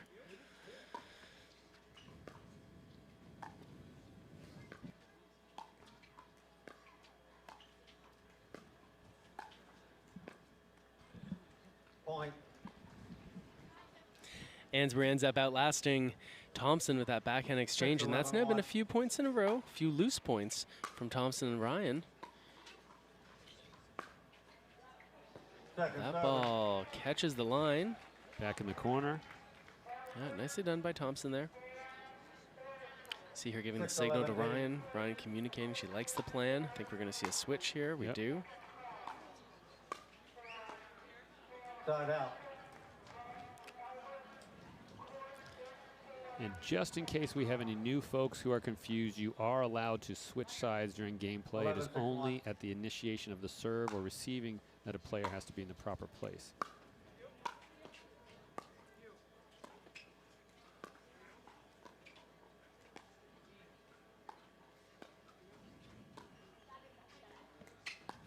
Ryan gets back for the lob.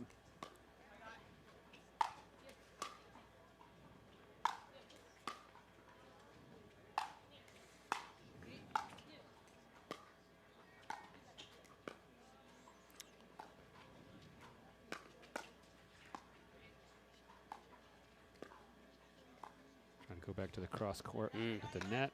Kisner gets it. All 4 players at the net again. Kisner gets rewarded, puts in some good effort climbing the ladder for that first lob. Pat on the back from Ansbury, and then she is rewarded getting to finish it with the forehand overhead smash. A nice point there with both teams on the offense and the defense. Ultimately, Kisner puts it away.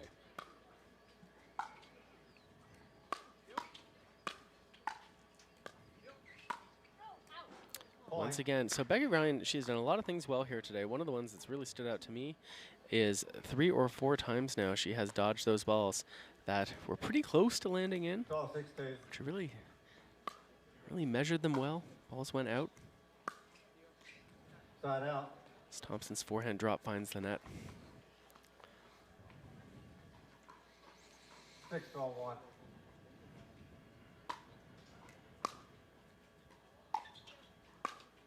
Serving now 6-point game.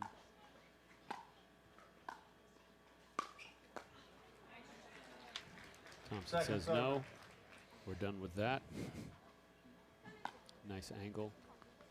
Enough heat on it to send it to second serve.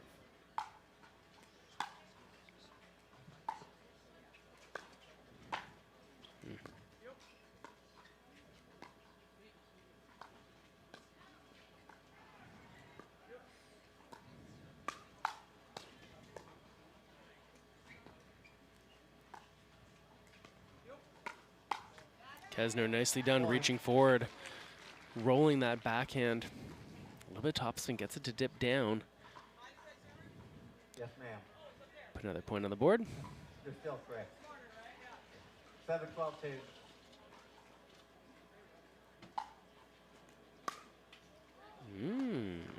Quick point. We're down to 4-point game. Ansbury and Kisner still in it. Looking to try to turn the tables and climb all the way to 15.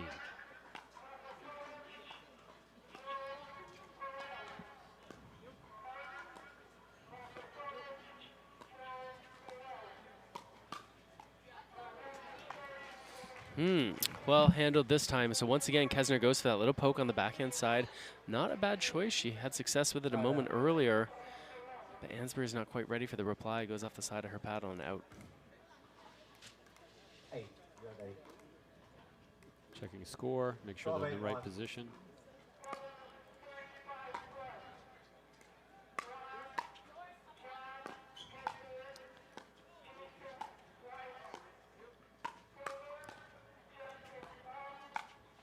Sarah Ansbury, I don't know if you can see it maybe on the replay. There was such a subtle grip change at the last second there. That ball was coming to her backhand. She was using one grip to sort of defend and play a bit of backspin. A quick switch, and she's able to poke this ball. And here it is. Oh, good job by the production booth. Was that you, Paul? Great work in there, the replays. Point heats up a little bit. Ultimately, Kisner frustrated with herself there. Yeah, as it drops into the net. Thompson, nice job going again and again and again right at Kisner. It's often a good play when you feels like you're more likely than not to win those battles.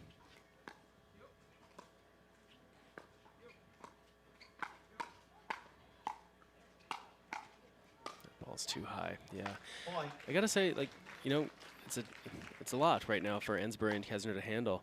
Kisner has impressed me with some of the backhands that she's been able to poke forward. Looks like we're gonna have a timeout before this match point, Rusty. Absolutely. With 1 point away from claiming victory, we will find out what happens after this.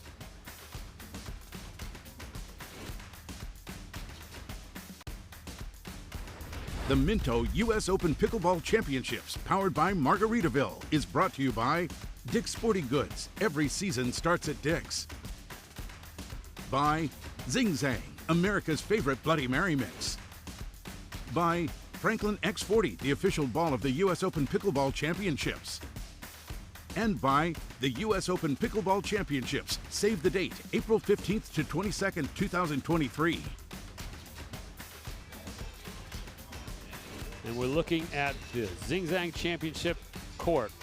Once again, additional shout out to Skechers there, who came in and got their logo on the court. But ultimately, so many. I want to recognize volunteers who make this possible. You can see them every once in a while, some of these golden, green, yellow shirts glowing around. Ultimately, this event would not be possible without them. The fun, the excitement, the community. There you go.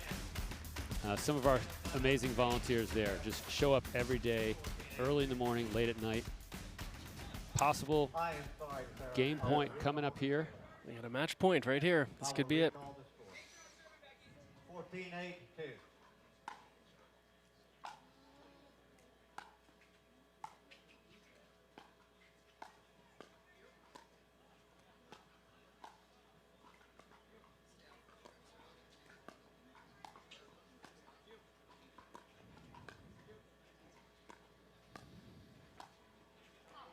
There it is. Goes a little bit wide. So the victory goes to Thompson and Ryan. They are going to go on to try to win a bronze medal. But we will be bringing you more pickleball action after this with a men's doubles match. Might have a moment to look at the winning point there. There you have it. The women's pro split age victor of this match, Thompson and Ryan, fighting to claim bronze after this. Let's take a look at that last point. Yeah, nicely done. Throughout this match, Thompson and Ryan just a little bit too strong, too steady. Kesner and Ansbury tried to make a go of it. Couldn't quite do it, and just being able to outlast, being more patient, being more steady. Thompson, Ryan, take it. A little bit of an anticlimactic moment. There was a lot of great action with some overhead, some great defense. Beautiful look there at East Naples Community Park in wonderful Naples, Florida. Coming up next, we'll have the men's pro split age gold match.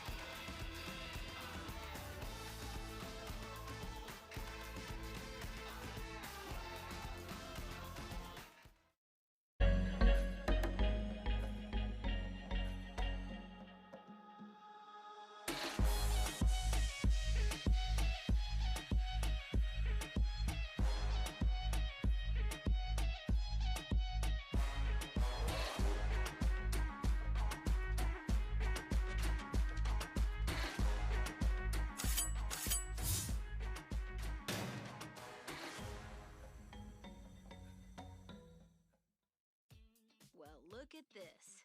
New Zing Zang ready-to-drink cocktails. The legendary taste of America's #1 Bloody Mary mix. Crafted with 7 vegetable juices, bold spices, Worcestershire, and vodka. The legendary Zing Zang Margarita. All-natural key lime, grapefruit, 100% blue agave, tequila included. Introducing new Zing Zang ready-to-drink cocktails. Legendary drinks. Ready to enjoy anywhere. Are you ready? You don't get the moments everyone talks about without the moments no one sees. Early morning practice, late night drills, running it over and over. You don't get the crowd without the quiet. Everyone sees the glory, the medal, the podium, but every winning shot starts right here. Paddle Tech. Let's go again. The boss just asked me to go golfing with him. He did? Yes. Do you even have clubs? No, but I can buy some. Hold up. What site is that? Charles Barkley? They don't know golf. You gotta go where they get sports. Dix.com. Dix.com. I didn't think of them. They got everything you need. Wait, are you our neighbor? No, just looking for my ball. Found it. Water gets me every time. Every search starts at Dix.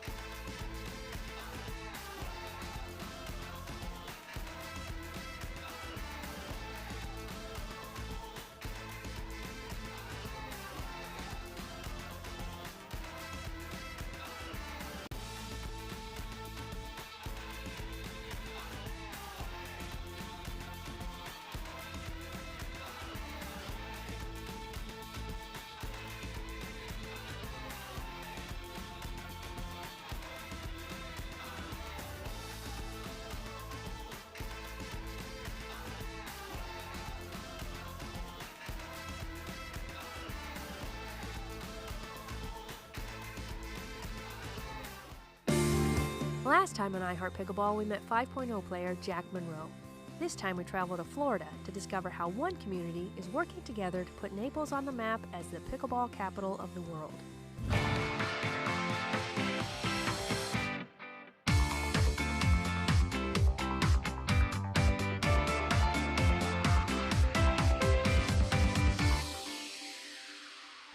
I'm Chris Yvonne.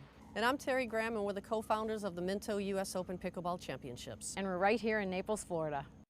I think Naples is the pickleball capital of the world, one, because of this world-class event, but two, because there's thousands of pickleball players that are here. There's nothing like the energy you get when you come into this park and everything starts humming throughout the day. And we've worked in sporting goods a long time, and we've gone to a lot of different US Opens for those sports. The enthusiasm here is like nothing else.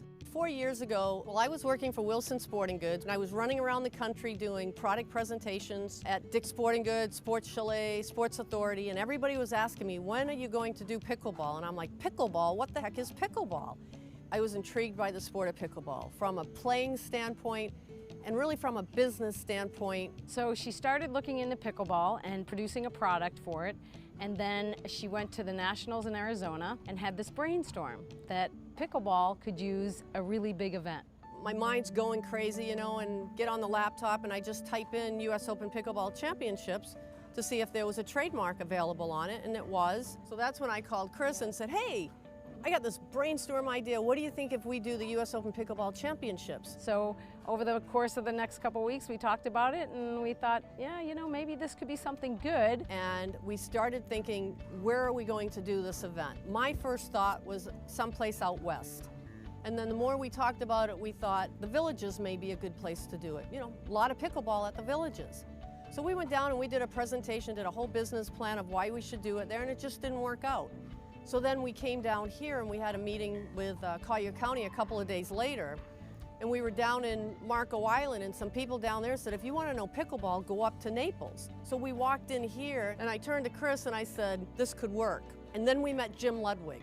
I'm a local boy down here in Naples. I'm sort of called the pickleball guy down here in Naples. About 3.5 years ago, we had about 48 people playing pickleball. Courts were filled up. You were sitting waiting for 20, 25 minutes. And I realized how fast the sport was growing, so what I decided to do is approach the county and convince them that we needed a couple of more courts. It took me about 8 months to get them to finally approve to get 4 courts. Then along came Terry and Chris. They were walking by and said that they were interested in running the US Open Pickleball Championships, which actually multiplied the factor that we needed more courts because we all decided that the US Open needed to be here. So we ended up going to the Collier County Visitors Bureau, and we had a big PowerPoint presentation of why they should bring the US Open here. And in walks this man. And he says, hi, I'm Jack Word. I'm the executive director of the CVB. And I kick her under the table and I thought, all right, we got some attention here now. Well, originally I had heard about pickleball and I really didn't know what it was. Our Parks and Rec folks started talking about it a couple of years ago. So he sits down and he says, you know, I'm not staying, and he stayed the whole meeting and he listened to the whole presentation. And we knew then that we had something, and he asked a lot of really good questions, a lot of really good business questions that related back to tourism, how this was going to affect his tourism. We're looking for ways to grow sports tourism here in the community, and I thought, well, this might be a great opportunity for us to really get in kind of on the ground floor of what sounds like a real growing sport. We said, we're going to take a chance here. We're going to take some risk. And we got the contract 48 hours later. The challenges that we faced in the first year were convincing people in leadership that this was a great idea. Our next stop after talking to Chris and Terry and Jim was we took it to the county commission. My name is Donna Fiala, and you know, there was a day that some people called and asked if they could come into my office. They said they had this great idea about pickleball. What in the heck was a pickleball? They said, why don't you come down and watch? So I went down to the park, and there were about 100 people playing down there. So I thought it was fascinating, and they were talking about having some tournaments here, and I said, fine, you know, we're going to assist you in any way we can. And then they said, what we need is a sponsor. And Terry goes up to Donna, and we're standing and talking. She goes, do you have any contacts with a sponsor that does housing developments? She goes, yeah, I know the VP of Minto. So she gets out her phone, she calls Bill Bullock at Minto, and she says he's interested, he wants to meet with you guys in the morning. And we go home and we put a PowerPoint together, and we get back here at the park at like 10 in the morning, and Bill comes over, we do our presentation, and really within about a couple hours, he was on board. So with our sponsorship with Minto, they're building a housing community which is literally right next door. I could throw a rock and hit a house over there. The first year that we did this event, they sold 4 houses that weekend, and it's just skyrocketed since then. Chris had a contact at Zing Zang because they're based out of Chicago. We went to present to the founder of Zing Zang Bloody Mary Mix. He took a gamble on us. He took a gamble on us because of Chris's relationship with him. So we ended up calling this court the Zing Zang Championship Court. What better name for a championship court? So the next discussion was, so what do we need to do to really get ready? If we grow this, we need more courts. We went back to Terry and Chris and talked about that. They reached out to the pickleball community, and virtually everyone was unanimous. We want to play right in one location. We want to be able to walk around and see our friends playing and so forth. We don't want to have to get in the car and go somewhere else. Well, that discussion really convinced us, let's just make East Naples Community Park the best for pickleball.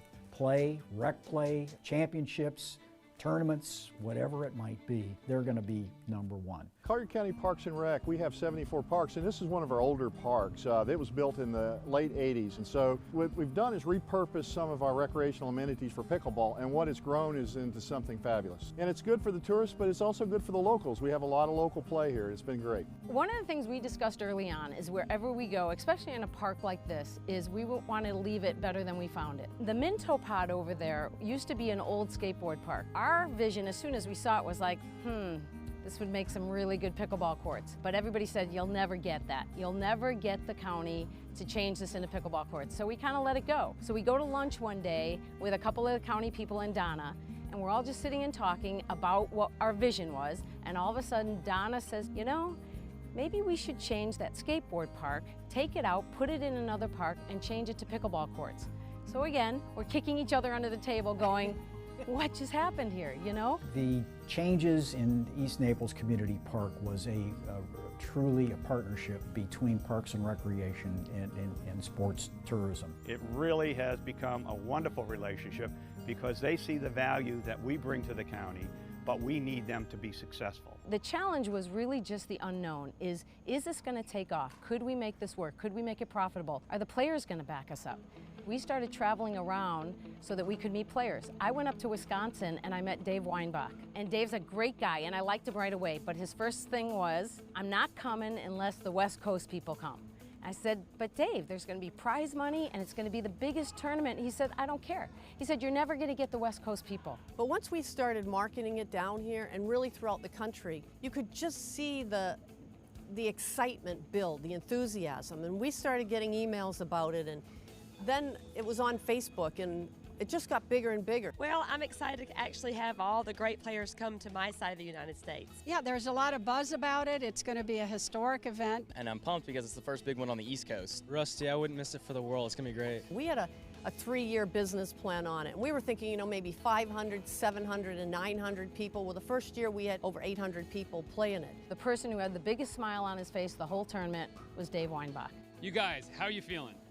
Unbelievable! Pickleball turned out to be a true home run. It brought so many people immediately the first year. Who would ever think that 837 people would sign up to play in a very first ever tournament? My goodness, it was wonderful from all over the U.S. I think there were 37 states at the time, and I think it was 8 countries coming in to play pickleball. Right after the first year, Terry and Chris came back and said, here's our vision for year 2. The county came to us and projected that we build a shade structure. And then Jim ended up with his vision, working very, very closely with the county to put this up. We talked to our tourist development people and said, we have the shade structure, we have a picture of it, rather expensive though. And they said, it brought us so much business this year, we'll pay for it. But it ended up being a little bit over budget, so we ended up going to our sponsor Minto and asked them, hey, we would like to do a little bit, will you do a little bit so we can get this beautiful shade structure? And Minto said, in a heartbeat, we'll jump on board with you. So they ended up, with our help, building this shade structure and naming it the Minto US Open Pickleball Championships Arena. I can't think of any other place in the country that has this many pickleball courts, all deco turf, with this many people playing on a daily basis. Every morning there's a few hundred people playing. You have to wait for courts here to play, even though there's 40 courts right here. They want to come and play at the US Open. You know, so it's a really big deal now. It isn't just a 7-day event. And now what's happening is we created the US Open Pickleball Academy. So we've got the best instructor in the world, Simone Jardim, who teaches here constantly year-round. And she teaches lessons, they do leagues, they do destination camps. Naples is known for a lot of things. The wonderful restaurants, the beautiful weather, our beautiful beaches. But to be known as the place where the best pickleball in the world is played is just the greatest feeling in the world. Pickleball has benefited not only the county, but the local residents, the visitors, and the tourists that come in town. Tourists can come into this park any day of the week and get into a game of their level, their skill level, and enjoy it. 4 years ago, I really knew very little about pickleball. And now I feel like I'm enmeshed in the sport. I really enjoy it. It's something that's not only giving me a career, but it's giving me a lot of new friends and a lot of new opportunities. I get so much satisfaction walking around this venue, and this is a lot of work. But walking around and having players say this is the best thing that happened to them, or having the pros come up and say thank you for doing this event. It is so cool to look at these players and see them smiling ear to ear. It's very rewarding what's going on in the sport of pickleball now. We often think, what's the future of the Minto US Open Pickleball Championships? And Chris and I were sitting in the bleachers the other day just kind of looking around, and I said, we can't stop this now. We have a responsibility to the history of the sport to keep this going, and we went into this thinking 5 years. But when I sit here today and I look at people like Kyle Yates and Simone Jardim playing on this court, as well as all the other athletes, we have a commitment now to the sport and to the players of this sport to keep this event going and to take care of the name US Open. And it really has now become not just one event, but multiple events leading up to the US Open Championship, and now the year-round academy, bringing people literally from all over the world to learn about this sport, has put real credence to the fact that we are the pickleball capital of the world. No matter where you are, pickleball can bring us together to celebrate community, learn new things, and have fun.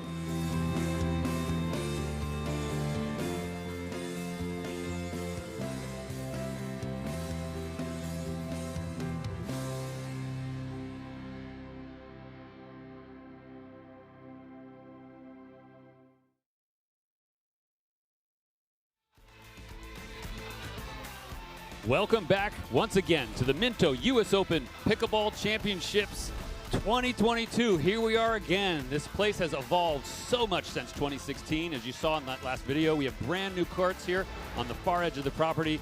In the distance, the beautiful blue open air arena where sitting right now, it's Rusty from Pickleball Channel, joined once again by Mark Renison. Mark, who are we looking at here in this gold medal match? There we got in the near side of the screen, Riley Newman alongside his partner Dane Gingrich. They're going to be taking on J.W. Johnson. You see him there in the green. And his partner Mircea Morariu on the far side. And this is that new, unique, actually last year new, pro split age of 50 plus and then an under 50 pro competing together. Gold medal, baby. Here we go. Well, that seems like a good start. It's a good start indeed. This is a heavyweight battle. We are going to see lots of points that look like this, where it's bang, bang, bang. They're going to go hard at each other. Notice how these guys will often just sort of really hold their ground there. They're not scared of getting hit. They are going to go hard at each other. You see another example right there. This time Newman speeding things up at Morariu. Yeah, Riley's going to do that funny. I mean, look, Riley is an amazing player. I think he would be one of the first ones to say, if you were going to develop really great technique as an average pickleball player, you're probably not going to want to copy him. He's got a very extreme grip, very unorthodox style. It really takes a lot of skill to be able to pull it off, but incredibly effective. The grip that Riley uses, you'll see, I'm sure, are Mercer with a put away there. Top-notch camera crew will show us that when Riley's up at the net, he's going to use a grip that's almost as if he's holding a frying pan. It's a Western forehand grip, very tough to play with and still keep that ball over the net. It's one of the reasons he can create so much spin. And sometimes it results in this kind of like frying pan kind of forehand, sometimes even a little bit awkward kind of put away when the ball's high over his head. So we're here already with Gingrich Newman 2-0. The serve goes over to Marariu.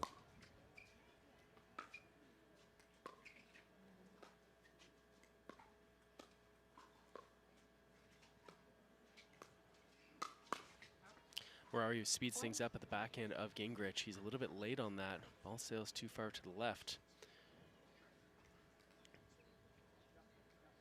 Gingrich hails from Santa Barbara, California. Bit of a tricky time of day to play here. You see the light coming in off that right side.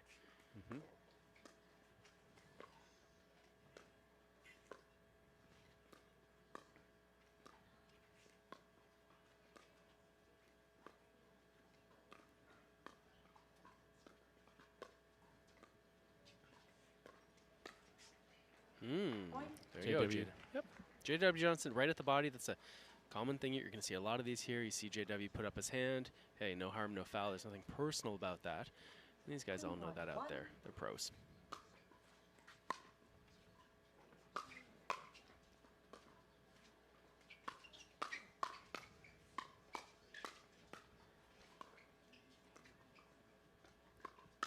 Another nice point already.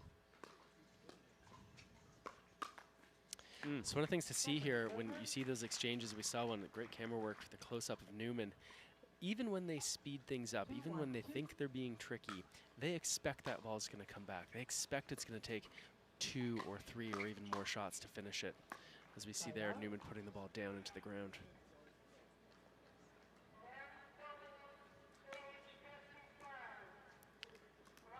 One, two, one.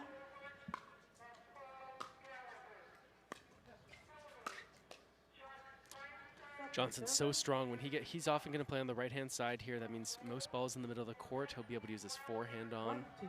And usually, Marariu will give way to that.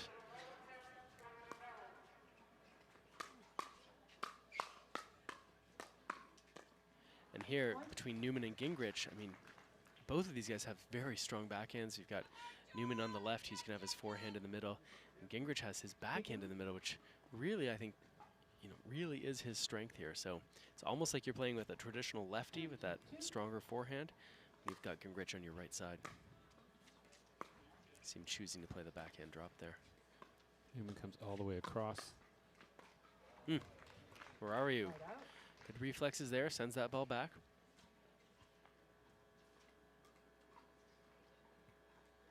Two, two, one.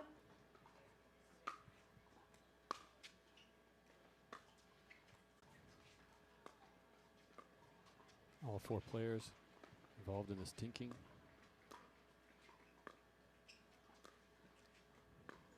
See how tight to the net the ball has to be on these dinks, or else that happens.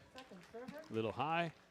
Gingrich with that over-the-shoulder backhand coming down. 2, 2, 2. JW serves, tied up 2-2.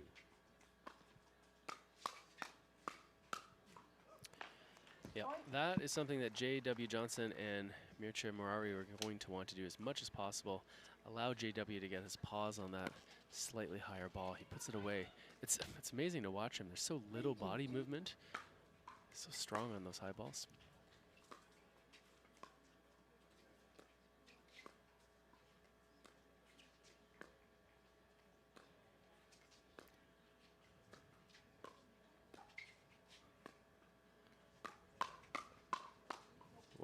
Sits up just a little bit. Johnson doesn't quite connect the way he wanted.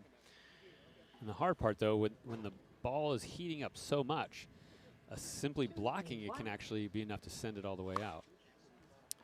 Yeah, it's not just a matter of controlling the height of the ball. You got to control its speed as well.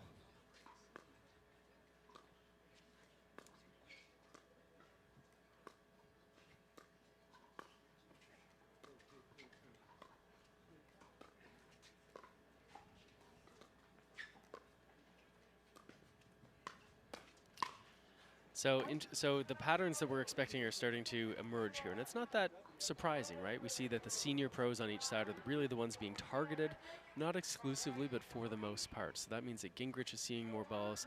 That means Murario is seeing more balls, and we're going to see how the pros sort of support their senior pro partners. Right now, for the most part, we've seen the pros be content to let their partner handle those balls, right? They're showing they've got confidence that their partner can stand up and do what they need to do. Of course, that can change as the point emerges just a little bit more. We see Gingrich there missing that ball. Bit of an eye roll. So Newman might say to himself, hey, am I going to insert myself a little bit more here? Definitely not a time to panic yet.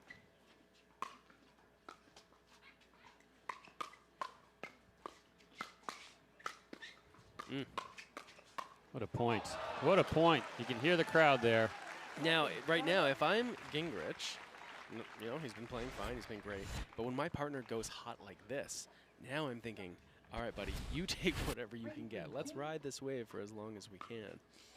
Right? Not necessarily because I need the help, but because you're sort of vibing out there.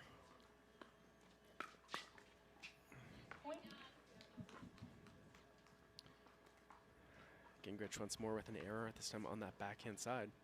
Yeah. Ball comes to Murario to serve, 4-3. In a tight first game so far.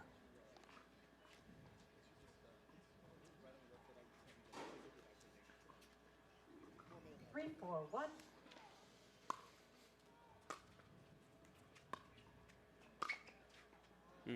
Murario trying to snap that forehand. He does so, but a little too low, doesn't get up and over the net. 4, 4, 1.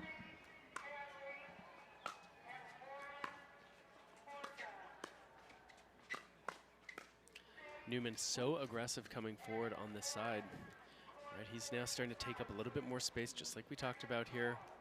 You know, if your partner's down a little bit, you come back and support them.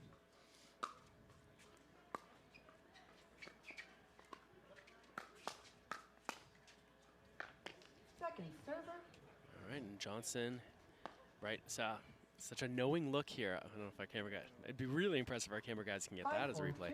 This knowing look between Murario and Johnson right now, and really what they're saying is, this is it, this is the strategy. Hard at Gingrich's backhand, he's missed a few.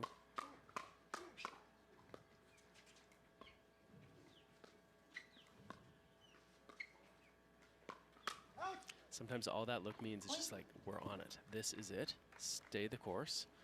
And it's so easy to get kind of sucked into trying something new or trying to be fancy. Your score is 6. I will call the score. Yes and yes. 6-4-2. Gingrich serves, 6-4 as the second server.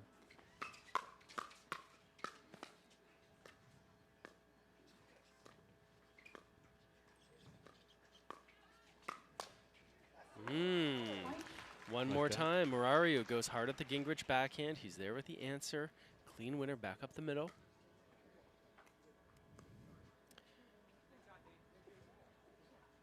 Seven, 4-2.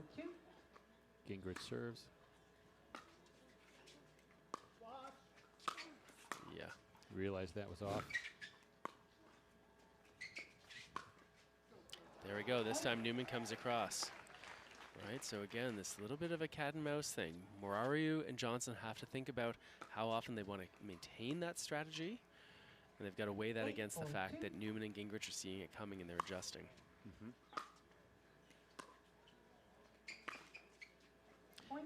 Merchant Murario tries to change it up, this time going fast down the line at Newman. High part of the net makes the error. That's why they're calling the timeout. They want to make this plan.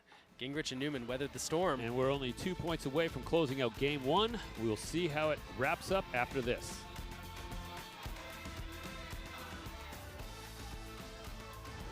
The Minto US Open Pickleball Championships, powered by Margaritaville, is brought to you by DecoTurf, the official pickleball court surface of the US Open Pickleball Championships. By Paddle Tech, official paddle of the US Open Pickleball Championships. By ilovepickles.org, a place to celebrate all things pickle. And by Franklin, the official bag of the US Open Pickleball Championships.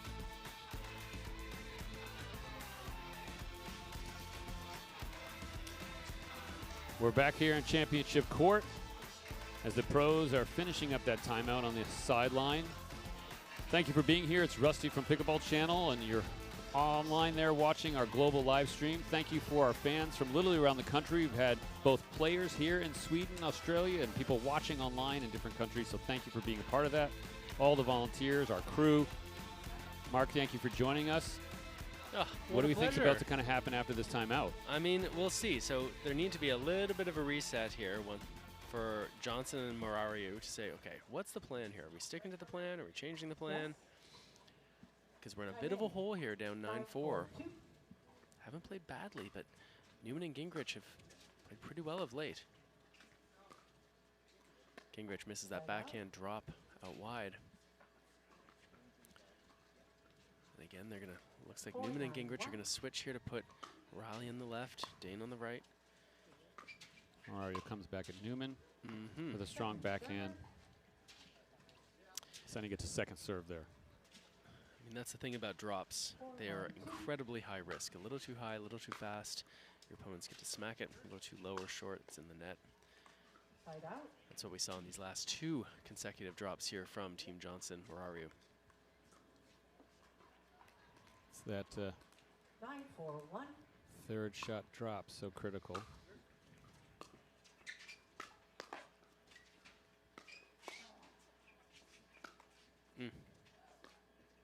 Gingrich keeps it in play after skipping off the net.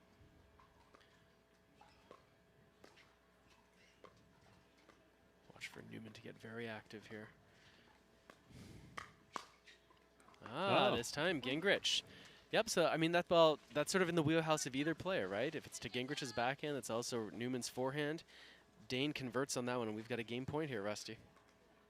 10-4-1. The serve.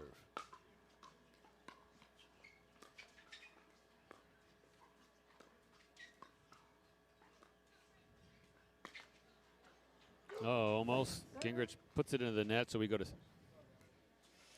second serve. Game point number 2.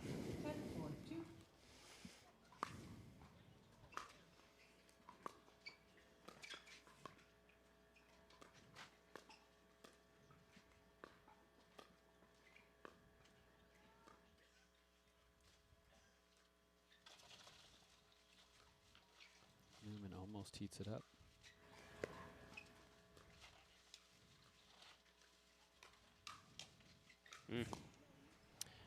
Once again, yep. So it's that counter punch that's so important. Newman did start to go a little bit harder. He and Gingrich weren't ready for the reply. Forces a side out. Now Morario serving, trying to climb back from that 6-point deficit. Second server. Gingrich holds his own there. 4-10-2.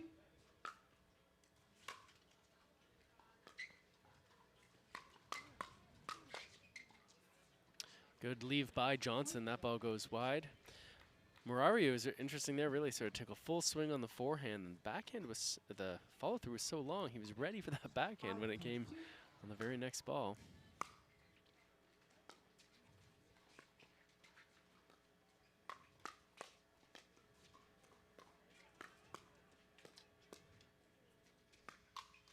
Oh, Riley, so tough. Right there to answer back, to close out their turn, bring it back to their side of the court, where Gingrich is serving for our third match point, or game point.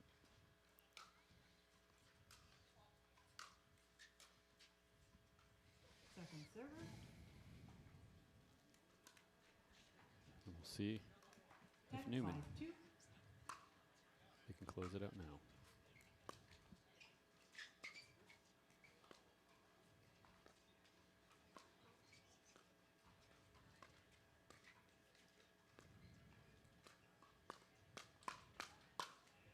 Newman finishes the job. High forehand volley. It's tough to win many points if you give him one of those. It's tough not to give him one of those, though. Game number 1 goes to Newman and Gingrich with a strong point. Let's look at this final point here, all the way through. Yeah, so keeping that ball down low. Newman looking to get himself involved in the play here. Watch how he speeds things up. And when he gets that high ball, knows exactly what to do. Game number 1, Newman Gingrich. Just high enough between the legs of Murario. Teams are resetting, but we'll be back to game number 2 in a moment. Stay, play, and dine in Margaritaville. Escape while enjoying Margaritaville's signature casual luxury, fun, and laid-back hospitality. Visit MargaritavilleResorts.com.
Welcome back to Zing Zang Championship Court here in beautiful Naples, Florida. We're at the beginning of game number 2 in the men's pro split age gold match. You're looking at Mircea Murario receiving.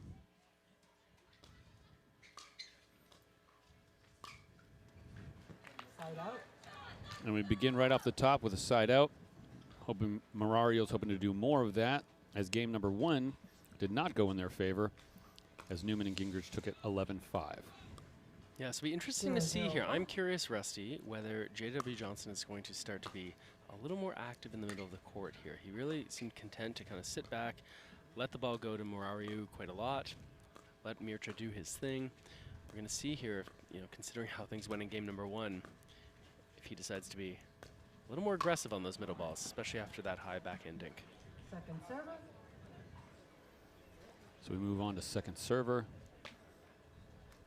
as the crowd settles in, as the day starts to wind down.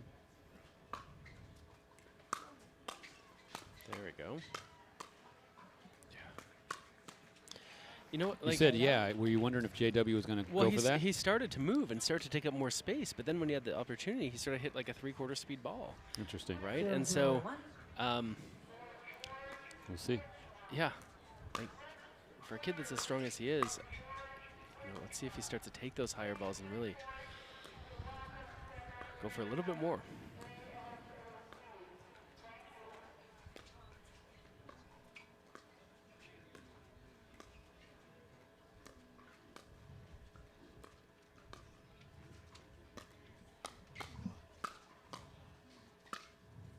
There we go, nicely done. So interesting to note, those of you who were watching yesterday, we were watching the singles, and J.W. Johnson was out here in the final against Ben Johns. Took game number 1. Took game number 1, yeah, used a different paddle, completely different company. He's one of the few players out there that will use different paddles depending on singles and doubles, and it's not just like a different weight, the way some players will.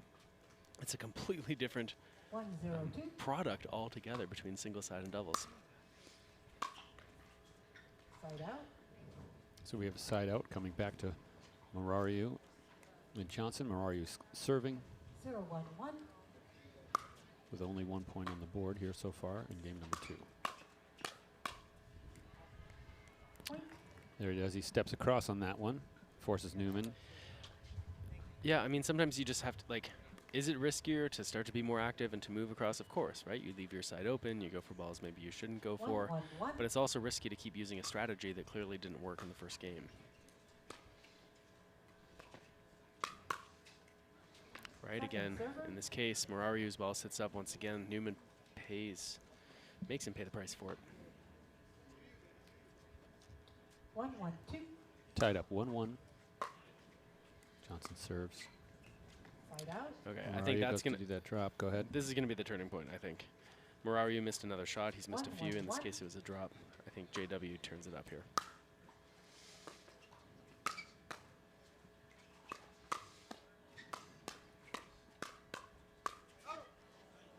Point. But you got to say, I know that last point, that last hit went out, but the speed of the volley of the net. I was talking to Gigi Fernandez, tennis Hall of Famer earlier, and one of the things she loves about pickleball is the quick hands. It's a different game up at the net. Mm-hmm.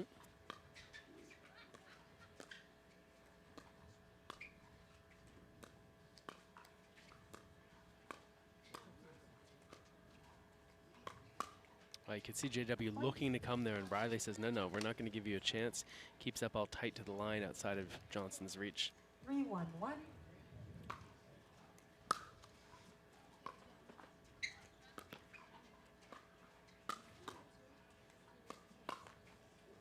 Second server.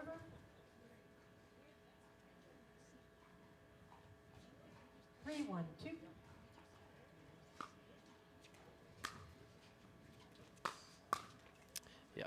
Okay. Well, for now, at least early on in game number 2, Johnson is happy to allow Gingrich and Newman continue to do what they want to do, which is target Murariu. Still only 3-point difference, but now 4. And at some point, does the strategy change? Do they call another timeout? As you get to 6 maybe, definitely by 7, hopefully not. 5-1-2.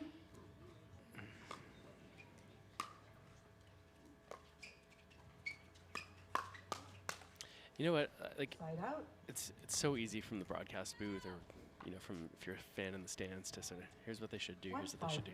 There's so many dynamics that go into it, right? So someone like Riley Newman, playing with his sister as much as he does, Lindsay, they are very comfortable with Riley almost playing singles out there against the doubles team. Did you see that? Almost looked like it hit his foot.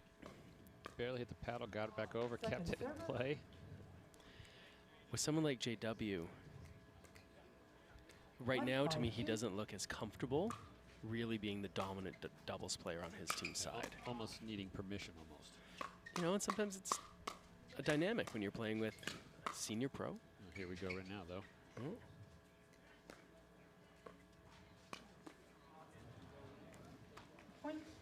Sometimes we were talking about this earlier with with JW's mom and sister who were playing as a team in the women's side, right? His mom sort of gives the permission, hey, I need you to help me out. I need you to take more of those balls, and that kind of is like the green light. That sometimes happens even if you're not related, but you're playing, a pro and senior pro in one of these split age groups.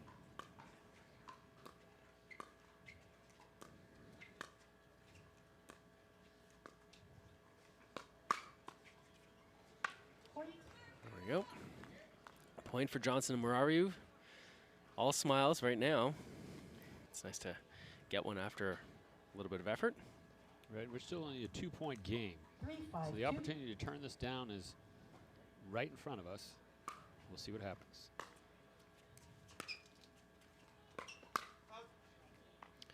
Once again, speeding things up at the Murariu backhand pays dividends for Gingrich and Newman. 5-3-1.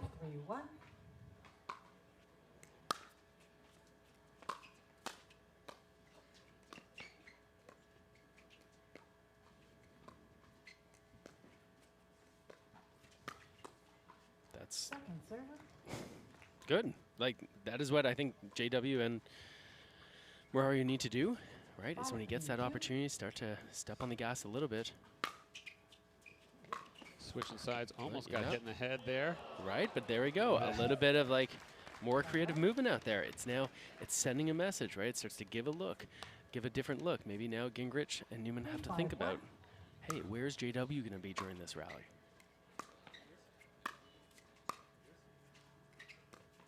there.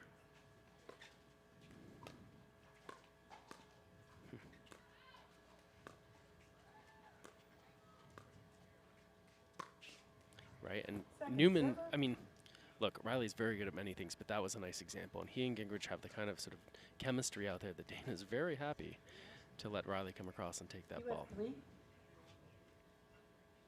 3-5-2.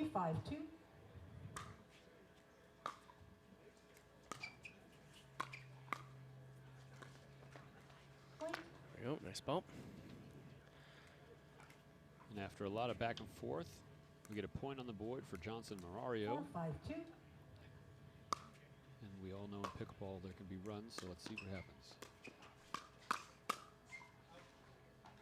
Ball goes just a little bit wide. JW being aggressive on that ball. They're still within striking distance. I mean, this is the thing with players of the caliber of Marario and Johnson. I mean, it's only 5-4.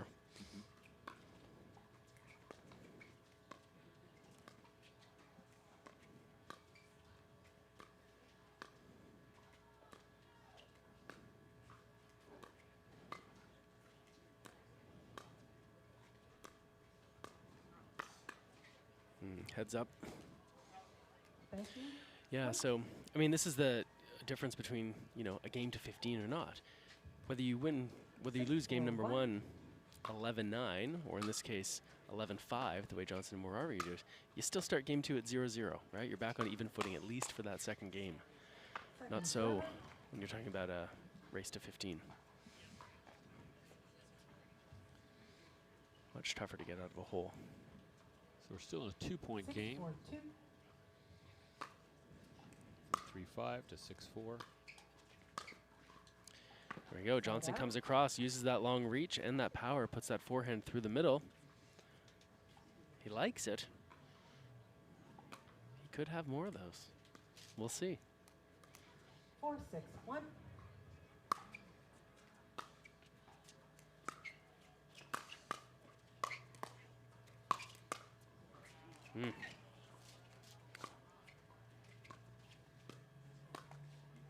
There we go. There should be a round of applause there. Marario, he dug deep in that Stayed one. in it, yep. Yep, made them play another ball, gave his team a chance. 5-6-1.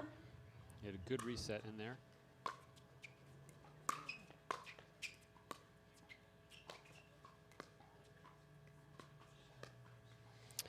Second server.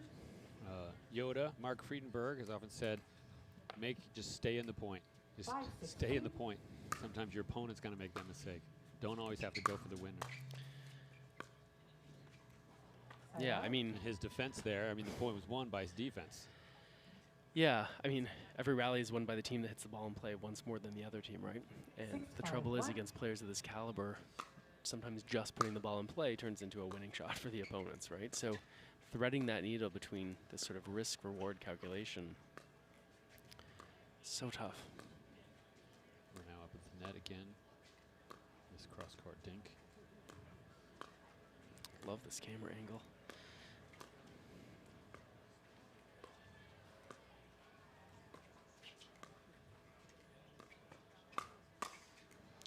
Marario tries to speed things up there. Gingrich there with the answer. That two-handed backhand is really his bread and butter when those balls come with speed. Looks like it's raining outside, Rusty. I mean, not inside here. The players are just realizing, look, there's a little bit of mist coming through. Yeah, so it's there are some sunny, openings here. California. California. Where are we? That's the second time I've said that. Florida. As many people who either live here or visited, sometimes out of nowhere, we can get a little bit of rain. Little it's sunny sun shower. outside. Expect to see a rainbow, but if the wind I think is we're going to have a enough, little delay here on this it might court. be coming in on the court. They're worried about the slippery nature. Referee looks like they're checking. Yeah, I'm not quite sure. It's hard to see from inside outside unless the sun sort of catches it. But the skies do not look menacing. The referee's making a quick call to the U.S. Meteorological Society, and so it looks like they're checking that. Yeah, And I think we're going to have a little timeout here. Probably, referees are never going to take any chance with the players, especially in a gold medal match like this with their safety. So I think we're going to have a little break. They Probably gotta decide on that for sure. So we'll be checking out that weather, and we'll see what happens in a moment after this.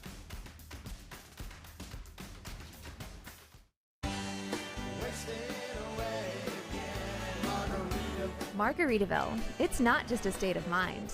Now it's a place to live.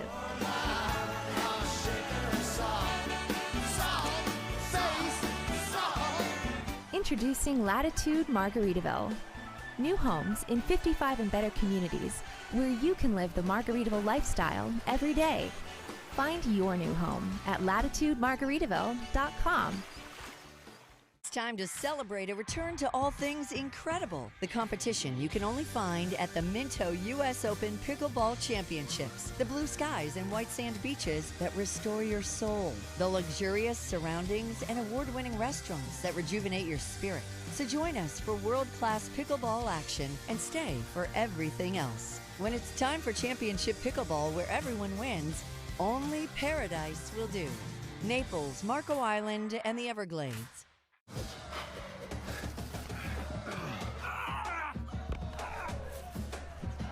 Working out doesn't have to be this complicated. That's why I make walking my workout with Skechers' new Workout Walker. They're loaded with performance and comfort technology, including a carbon-infused plate to add more spring to your step. They're ready for your ultimate walking workout. Just put them on and walk. You guys tired already? I'm still walking. Try Skechers' new Workout Walker. It'd be a lot easier if you just rolled it. Match point. It's all up to me. Nothing can get in my way. And when they ask, what are you gonna do next? I'll say, I'm going.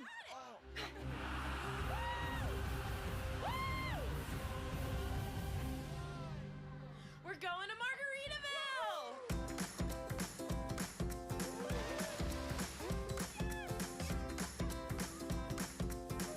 You can go to Margaritaville too. Visit margaritavilleresorts.com.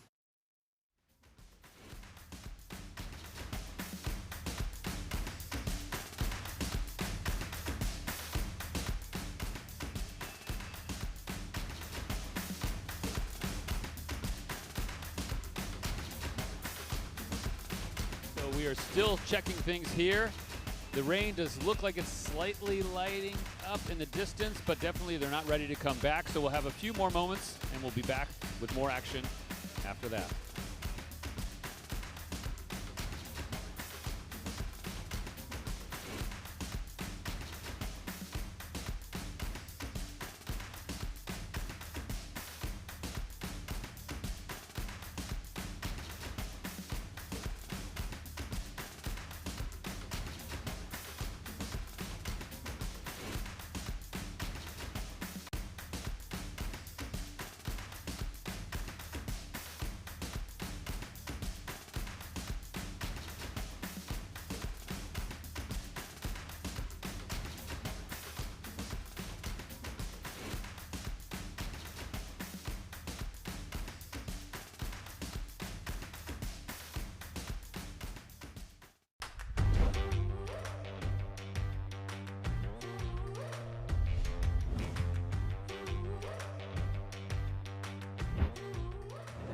Something that someone has been working on and has talked about is when you go out there, don't worry about losing, but go out and go for it.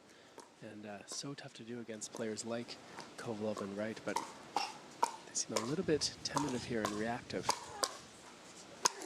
Wright hit the overhead, returned by Jardim.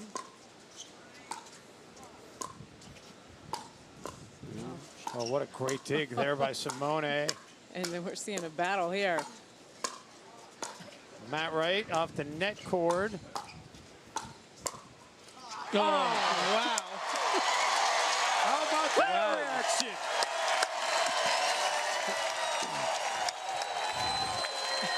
And wow, is this crowd excited. I see Simone signs over in the VIP area. That was just fantastic. That was a terrific exchange. That's as good as pickleball gets right there, and what a treat to be able to do this here in this venue on this night.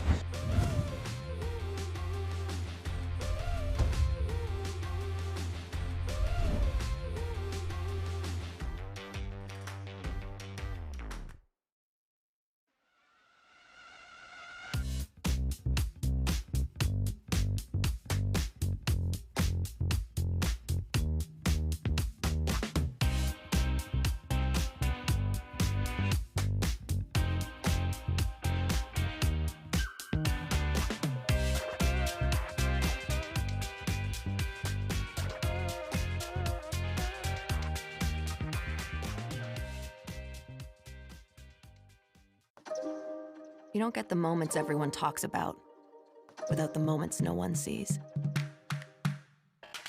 Early morning practice, late night drills, running it over and over. You don't get the crowd without the quiet. Everyone sees the glory, the medal, the podium, but every winning shot starts right here. Paddletech, let's go again. My hard seltzering wasn't always secure. I don't like tall, slim cans in my hand. That's not me anymore.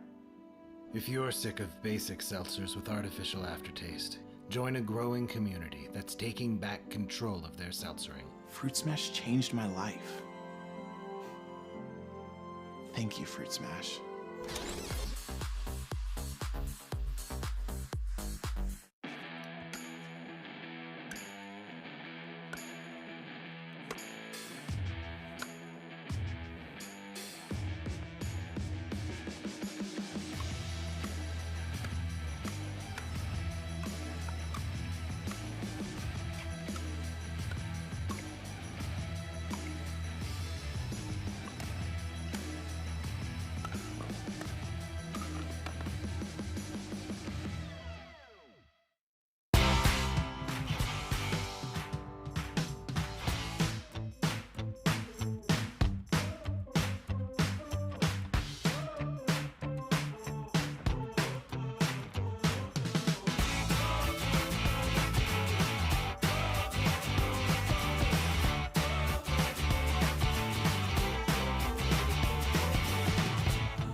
It took about 30 days for the event to fill up in its inaugural year. From 30 days down to 3 hours, it shows you how popular this event has become.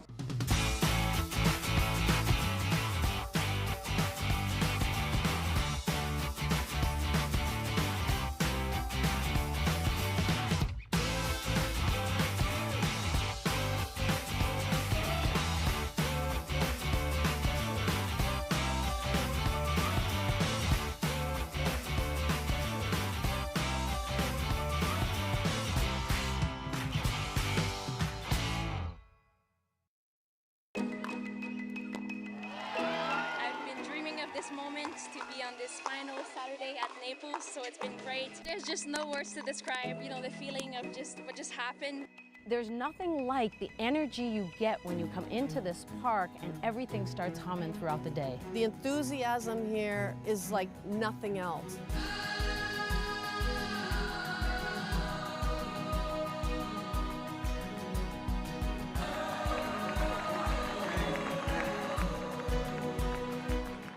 Better stage in pickleball than this court. This is my favorite place, as you know, on earth to play. The energy, the electricity around here is second to none.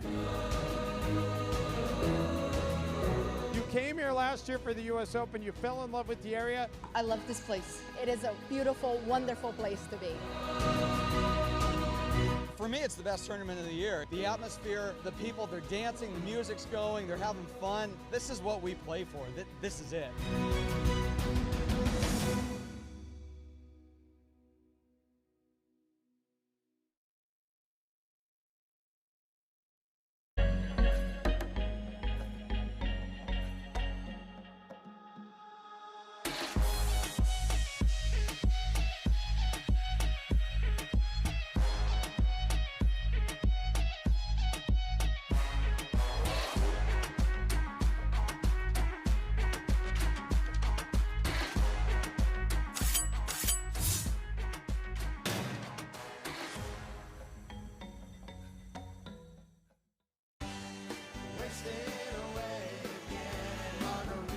Margaritaville. It's not just a state of mind. Now it's a place to live.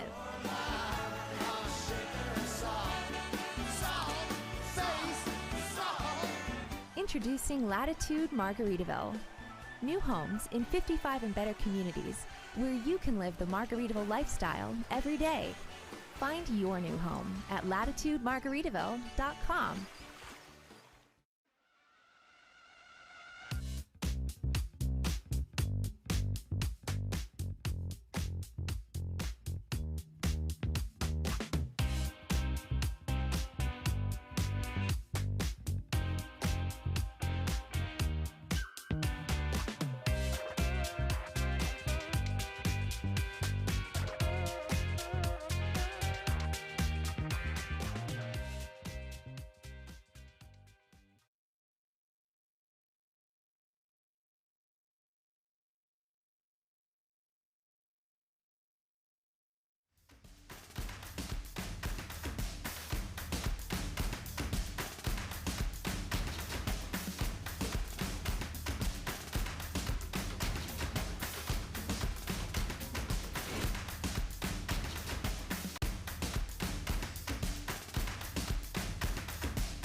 We are back at Zing Zang Championship Court here at the 2022 Minto US Open Pickleball Championships. Mark Renison here, and we just finished going through a bit of a weather delay. We are back to the action here. Dane Gingrich getting ready to serve alongside his partner Riley Newman. They took game number 1 against J.W. Johnson and Mircea Morariu here in this best of 3 gold medal championship final. And just as things finished before the weather delay, they resume here as Newman and Gingrich bringing some firepower, pouncing on those high balls.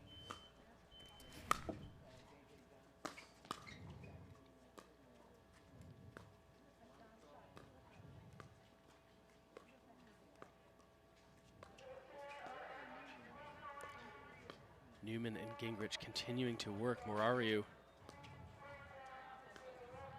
Johnson essentially frozen out of the play unless he aggressively puts himself into it.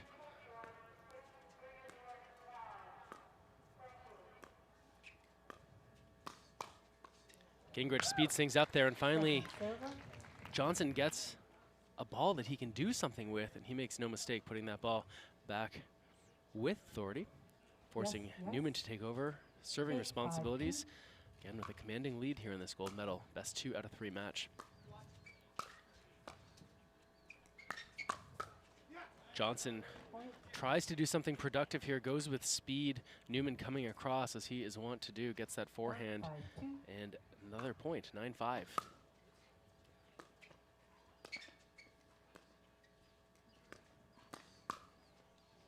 Morariu catches Newman on the left arm with that backhand volley. Well done by him. He and Johnson are going to try to do something here. There's not a lot of time left, being down 9-5.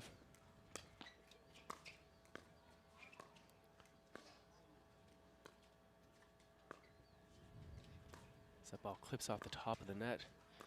Continuing to see Morariu having to do yeoman's work here.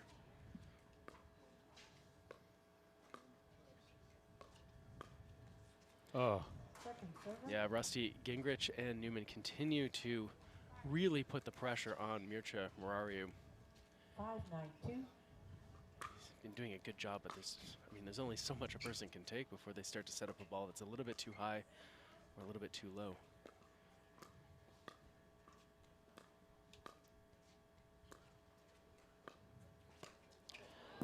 Morariu goes for the lob. Newman was there, sort of mistimed his jump just a little bit. Rusty goes off the end of the paddle, sails a bit long. Newman letting out a, wow, a little frustrated. You can see that extreme grip even on the return of serve.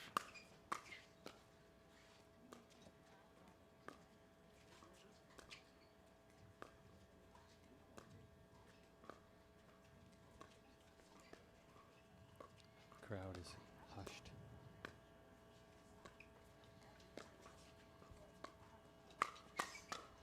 Good job by Gingrich there. He had a few hiccups early on in this match where he was facing a lot of balls, and sometimes on the softer stuff, sometimes on the faster ones, made a few errors, but he has really bounced back here and is a real asset to his team. Now just 2 points away from the gold.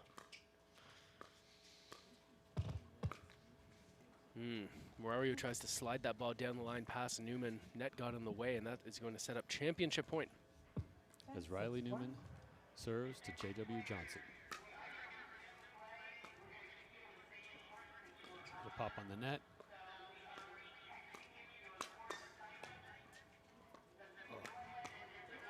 Oh, finally J.W. gets his paddle on the ball. What does he do? He hits one shot and finishes the rally. Well done. The second chance. Championship point right here.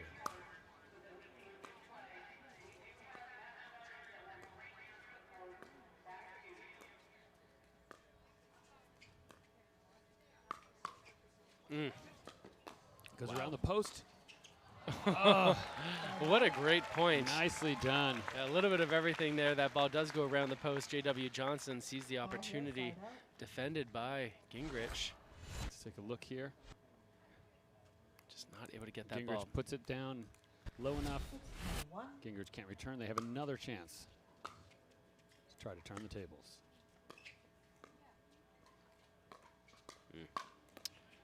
Yeah, Newman again apologizing, got a little bit lucky, even though Murario got that ball back because it hit the top of the net and changed its trajectory. Wasn't much he could do.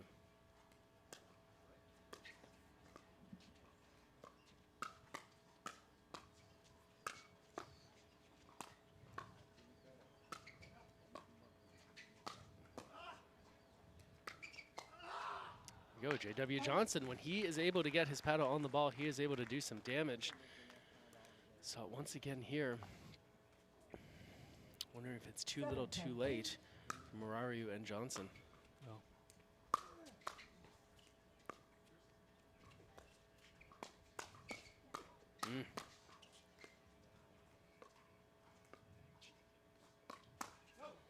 Ooh, that is some good stuff out there, Rusty. Some high quality pickleball. Well, we definitely have seen comebacks from bigger deficits than this. Yes. But with a third match point coming up, third possible match point coming up. And there it is. Victory goes to Gingrich Newman, the new men's pro split age gold champions here at the Minto US Open Pickleball Championships, powered by Margaritaville. We're in wonderful Naples, Florida. You can see the crowd there. People still applauding. Murario saying thank you to the fans, to the crowds. To the broadcast booth. To the broadcast booth. And here we have that replay moment. Yeah, how fitting was it here? Gingrich lining things up, using power once again. You know what? The game plan worked. Newman, Gingrich, they knew what they were doing. They did it well. Absolutely. Gingrich really stayed in the entire match. Oftentimes, like you have that. There's our winners, Gingrich Newman, and we'll be back with more action after this.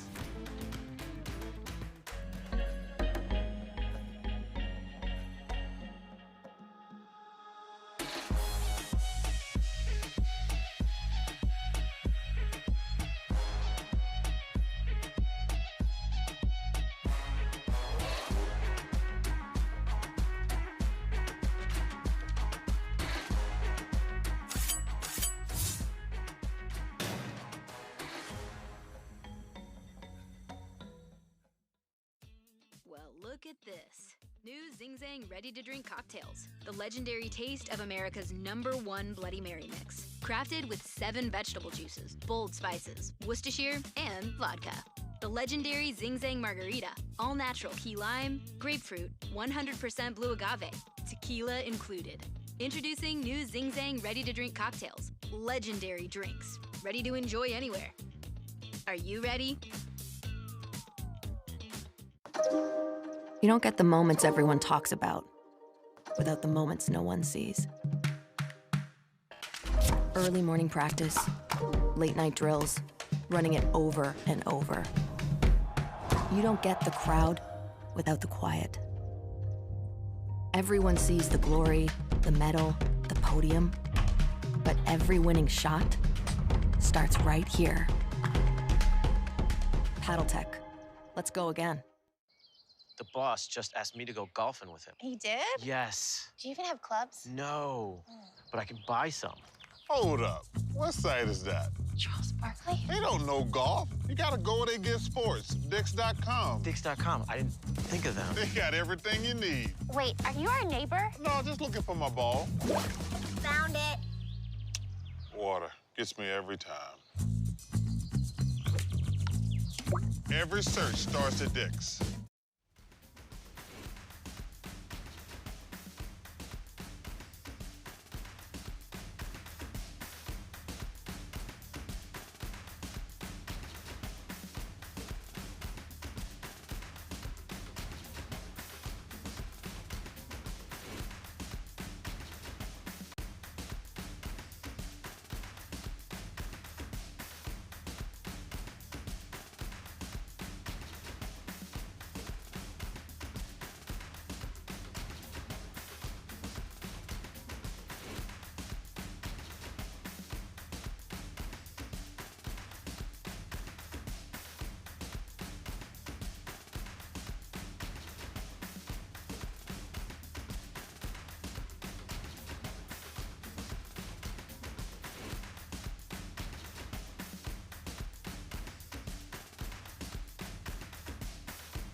Here we are back on Zing Zang Championship Court with our silver medalists, J.W. Johnson and Mert Romero. Thank you so much for a great match. It was exciting. You're here. Appreciated the thank you. You're recognizing the crowd. All the fans, wasn't that fantastic? So here to present your medals to you guys is Heather from Margaritaville.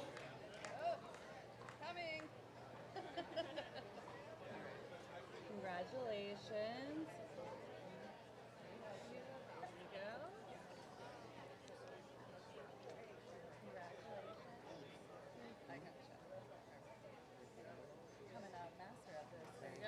All right. Well, it was great gameplay out there. I know it didn't exactly go your way, but you do have a silver medal around your neck. Both of you guys, you had a great week so far. It's impressive to see you, a good year. You're back here on Championship Court again. Yours your second time. What's this mean to be in this unique bracket, pro split age? What's this mean for you guys? Well, for me, it's just an honor and a pleasure to, be on the same court as this kid. We actually, when I started playing a couple of years ago, he was one of the first people I met, and he was the first person I played singles against the first day.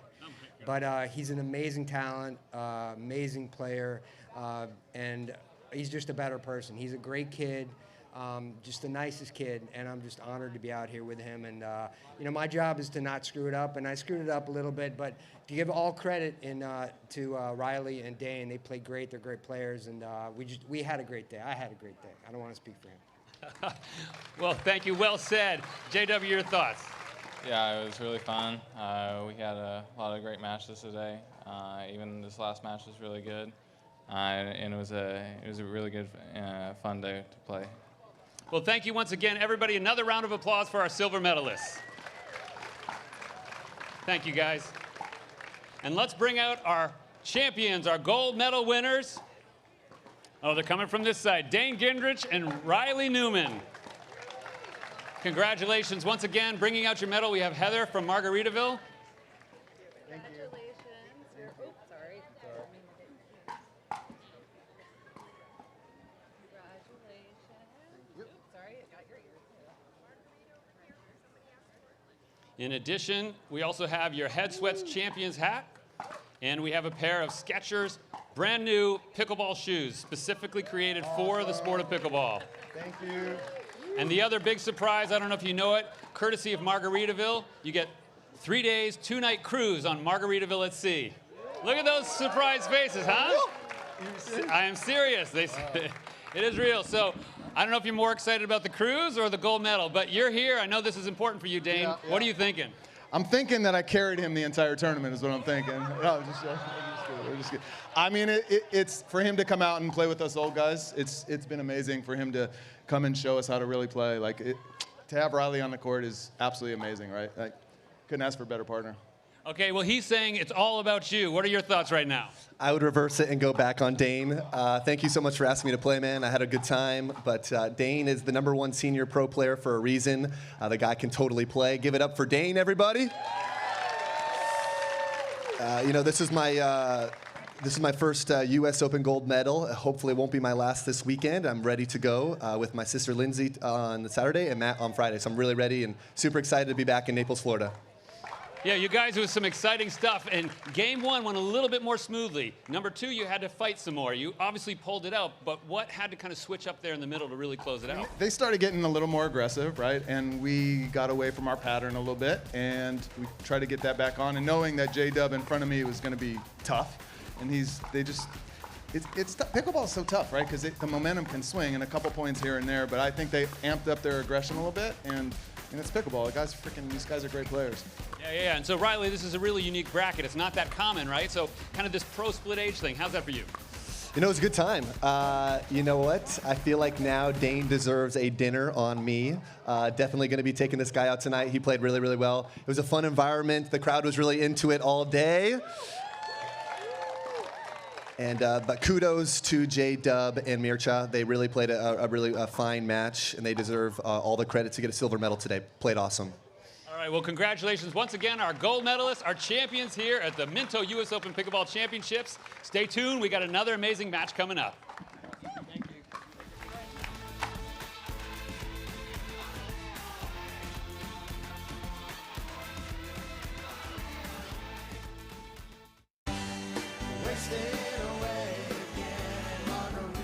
Margaritaville. It's not just a state of mind. Now it's a place to live.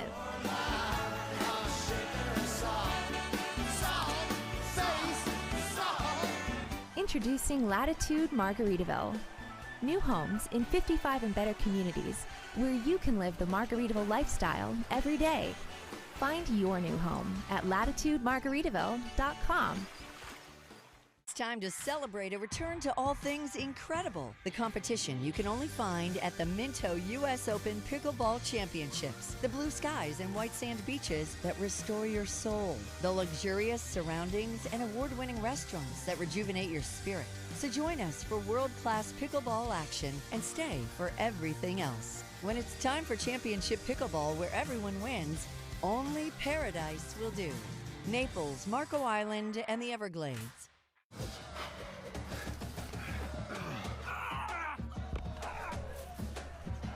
Working out doesn't have to be this complicated. That's why I make walking my workout with Skechers' new Workout Walker. They're loaded with performance and comfort technology, including a carbon-infused plate to add more spring to your step. They're ready for your ultimate walking workout. Just put them on and walk. You guys tired already? I'm still walking.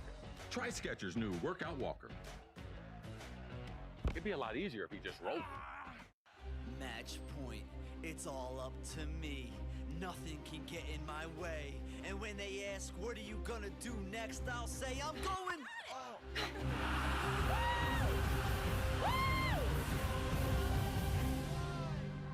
We're going to Margaritaville!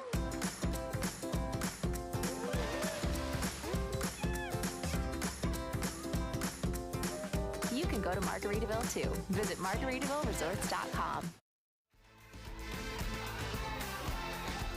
And we're back, getting ready to see the gold medal match for the women's pro split age. As you see it right there, Tarashenko-McGregor versus Welsher-Smith. Expect to see some great action coming up. It's a little bit how they got here. Yeah, so we take a look. Welsher and Smith, they came through Midden and Carr, and then took out Johnson & Johnson. That is a good win for them. The mother-daughter duo going down in the semis. Tarashenko and McGregor really dominant from, well, they had a little bit of a scare early on against Wilhelm and Whitwell. It did go 3 games, and then Tarashenko and McGregor come out on top. This is going to be a good battle for gold. Let's take a look at the teams.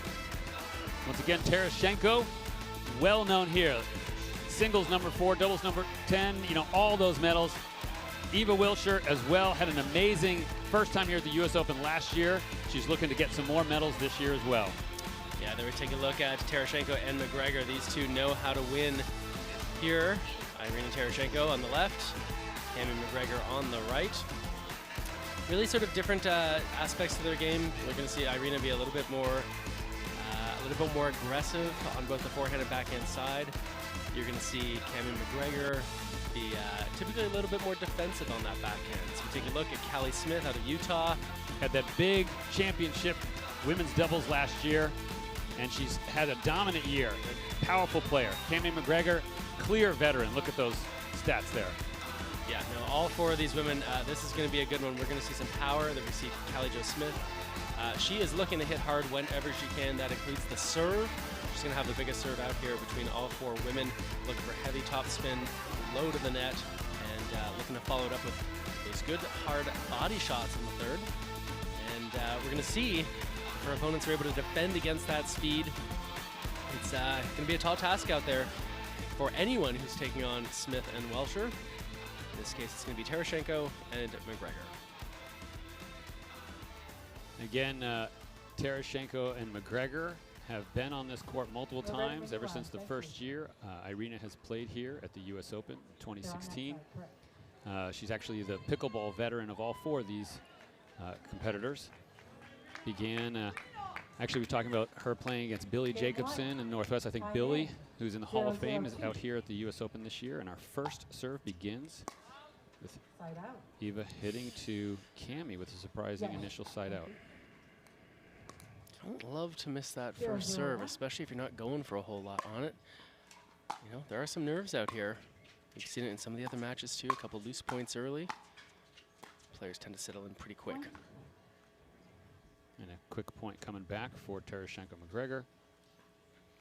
So we saw earlier, Rusty, 1-0-1. in both cases from both teams, as we saw the senior pro typically being targeted, and then the pro trying to do the work they can, as we see here, to sort of support their partner. So look for both Terashenko and Smith, the two wearing the white, to really insert themselves into these rallies, to put themselves in the center of the court. They will sometimes get beat on the down the line pass, but they're going to be looking to really send a message early to their opponents.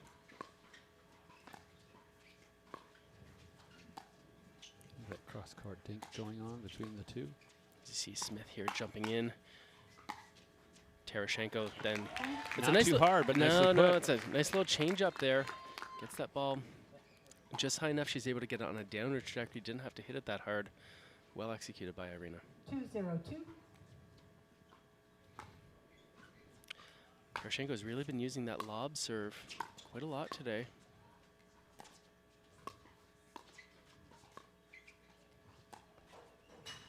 Speaking of lobs. Well placed. McGregor puts it back. Drop.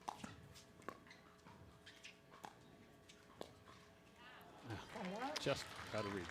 Yep, when you get beat with a lob, I mean, you can think of it as sort of gold, silver, and bronze level defense. Bronze level defense would be to throw up another lob yourself. Trouble is your opponents are likely to smash it.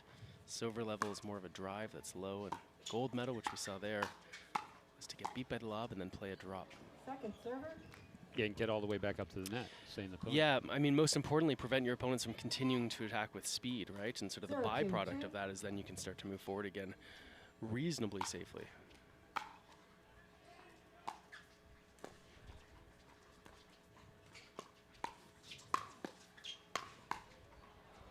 We see what happens if that ball sits up too high. Cami McGregor, very competent volleyer. You will see her occasionally take a swing on that backhand side, typically with two hands. But really her default is to play that backhand volley as a defensive shot. Second server. As we see Terashenko trying to poach a little bit. This is just outside her reach. As we're still early on in game number 1, 2 serving 0.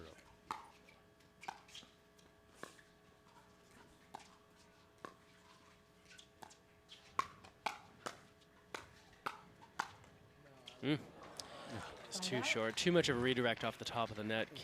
McGregor not able to change directions quickly enough to get to it. Yeah, combination with the net and a little bit of a stumble on her feet there. She almost went down. 0-2-1. Now Welsher and Smith trying to get their first points onto the board. Game 1. And there you have number 1. Yeah, a bit of a freebie there for Welsher and Smith. McGregor wasn't under a whole lot of pressure there when she missed that forehand dink. Smith is so quick, snapping that forehand, and you see her poaching across there. If McGregor is going to avoid her, she can't just play that ball cross-court. It's got to be really cross-court in order to get that ball to Welsher. 2-2-1.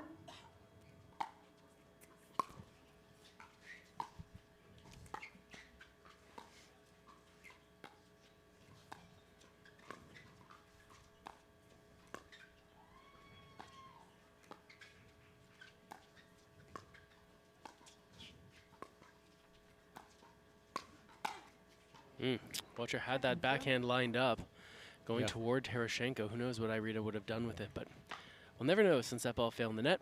And here we look at Callie Jo Smith getting ready to deliver to Terashenko.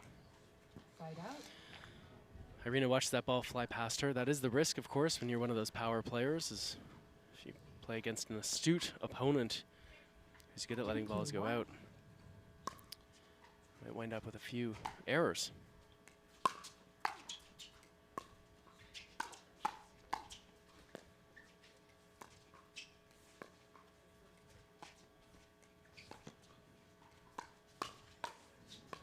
All 4 players getting to this point. You know what, McGregor, just a little bit of a hesitation, letting that ball come down low to her. She had to hit sort of on a straightforward trajectory rather than hitting down. All it takes is that little pause.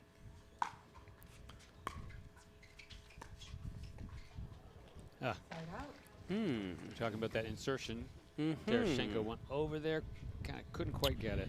So the issue there is actually not so much that Irina went for that ball, but that there wasn't clear communication between her and McGregor about how far Irina was going to go. And so, look, we're not sounding the alarm yet, but it is pretty important that teams are on the same page in terms of who covers what territory, and they were not on the same page during that exchange. They currently were tied up.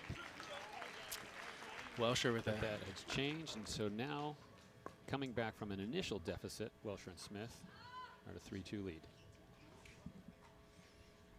3-2-1.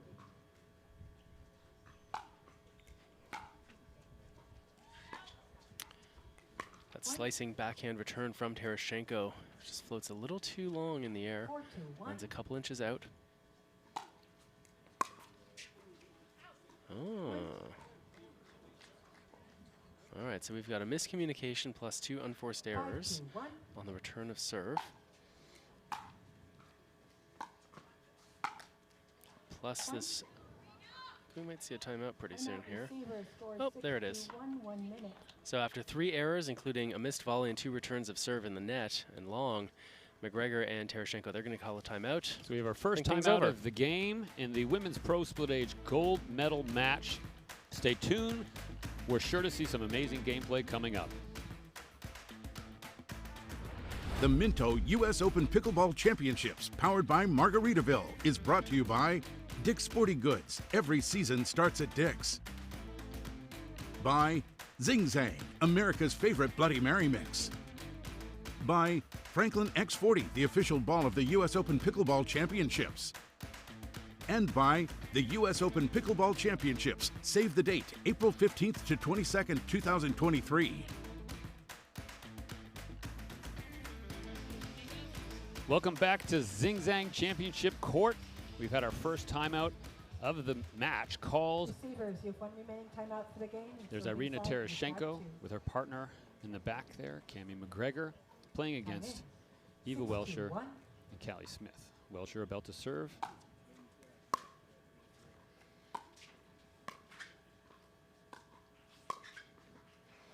That ball just out of the reach of Welsher. I mean, she's not a very tall player. She sort of acted like one that time, reaching out for that ball. I think both she and Smith realize that that is probably going to be Callie's next time. Callie's significantly taller, a lot more reach, plus it's on her forehand side. 6-2-2.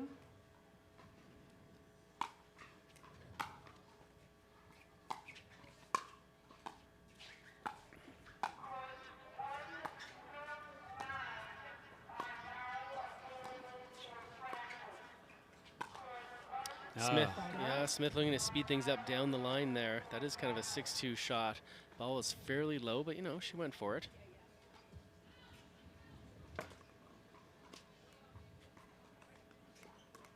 Two, 6-1.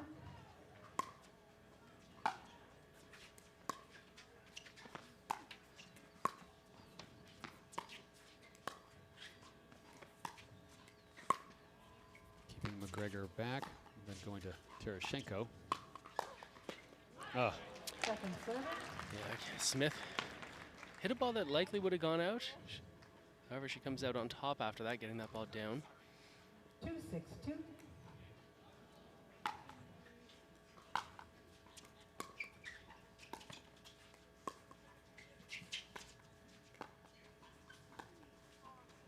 Point.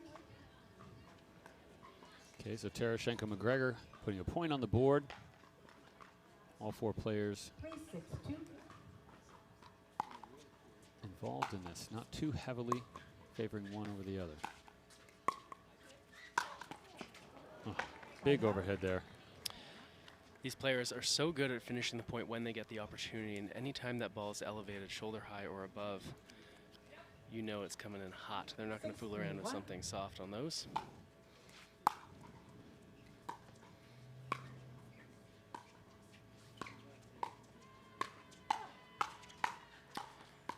McGregor gets out of the way. You can see once Tereshchenko kind of gets her momentum going across the middle of the court, she's going to continue, and McGregor wisely backs off a little bit, giving her some space.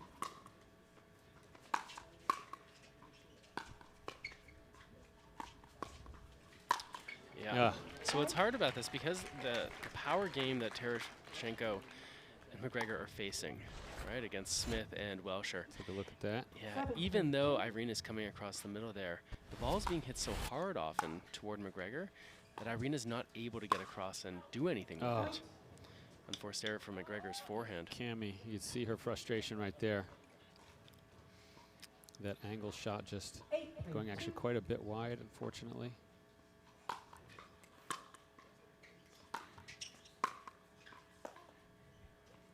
Right, so this is one way against an opponent that's poaching a lot. Look, if you hit slow balls to the targeted player, that gives them time to set up. In this case, because Smith is hitting them so fast, that often Tereshchenko is not able to come across and support. I know there's another surprising error on the part of McGregor. Point. That one went a little long. It was out.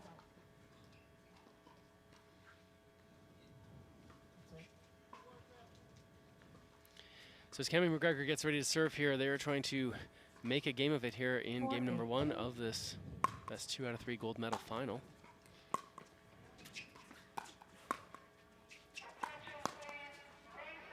There you go, again, that's that speed going at, and I mean, that was to the backhand of McGregor, right? The backhand of McGregor is not too far away from the forehand of Tereshchenko. Right. But because of the velocity off of Smith, Irene just can't quite get her paddle on it, can't intercept that ball. You see them yeah, they got to figure talking out a little plan bit, here. still smiling, but definitely trying to figure things out.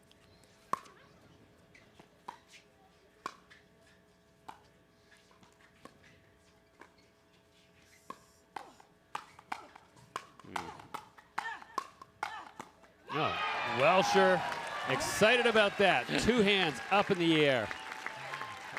You know what? Nice interchange. The crowd like that as well. Yeah, absolutely. You know, some of those battles between the senior pros and the pros, when they come out on top, often there's like a whole different level of excitement.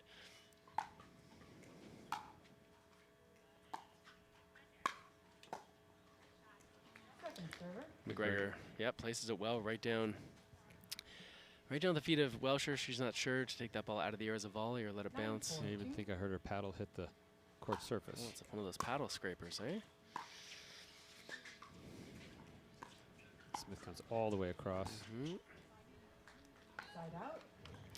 The risk sometimes when you do that is you communicate unintentionally to your partner 4-9-1.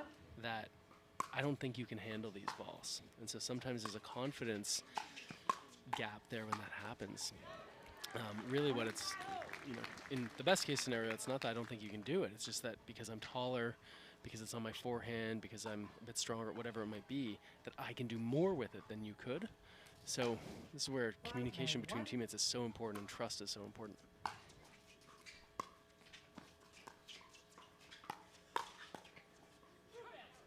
There we go. Smith heats it up a little bit. Tereshchenko gets her paddle on it, but goes out. And these are unique matchups. Some of the teams that we're seeing later in the week, earlier in the week, they've played together quite a bit. Whereas a lot of these matchups are sometimes first-time partnerships.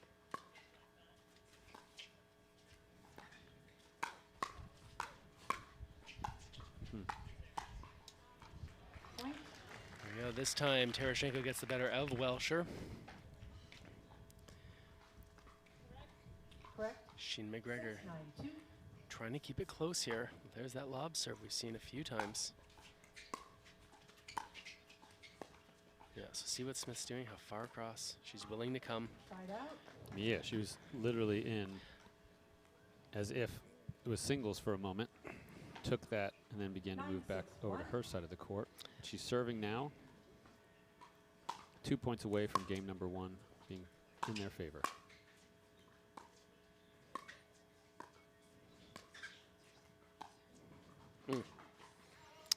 It's an excellent lob by Welsher there, setting up game point here. Yeah, Rusty, the way I like to think of it, it's less about sort of my court, your court, but this is our court, right? And we need to figure out how we're going to share it. And before that game point can happen, Tereshchenko McGregor call a timeout to hopefully try to stop the momentum and get back into the game. We will find out shortly enough. The Minto US Open Pickleball Championships, powered by Margaritaville, is brought to you by DecoTurf, the official pickleball court surface of the US Open Pickleball Championships. By PaddleTech, official paddle of the US Open Pickleball Championships. By ilovepickles.org, a place to celebrate all things pickled. And by Franklin, the official bag of the US Open Pickleball Championships. Welcome back once again to the beautiful area of East Naples Community Park here at the Minto US Open Pickleball Championships powered by Margaritaville. We are so excited to be back in full swing at full capacity with audiences here in this amazing open air arena at the very end possibly of game number 1 of the Women's Pro Split Age Gold match as Callie Smith serves.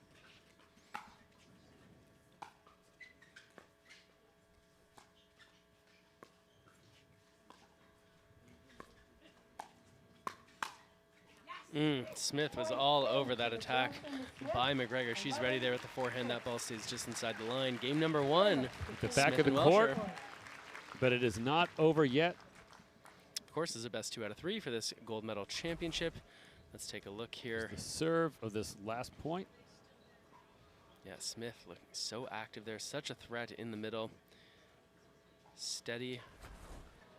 Yeah, she just looks like her stance is somewhat unique, like she's waiting to pounce as the players catch a drink in between matches. We will be back for number 2 in just a moment.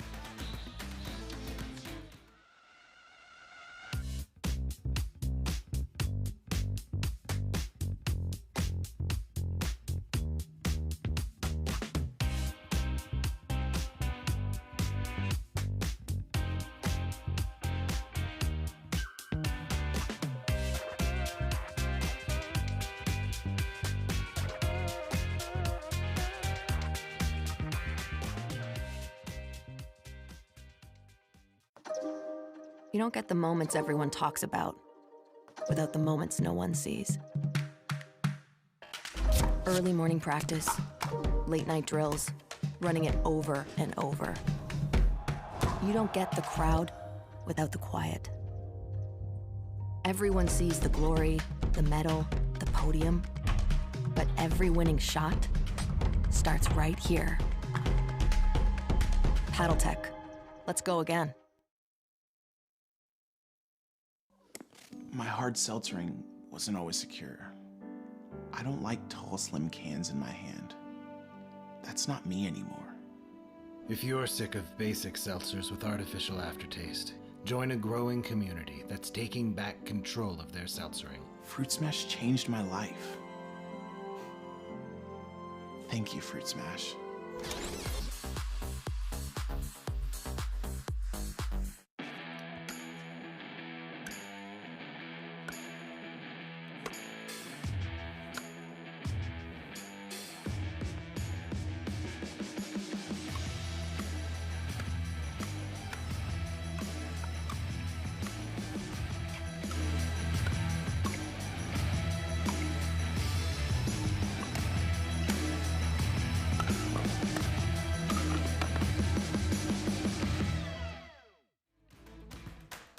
Back at the beginning of game number 2 as Cammie McGregor serves.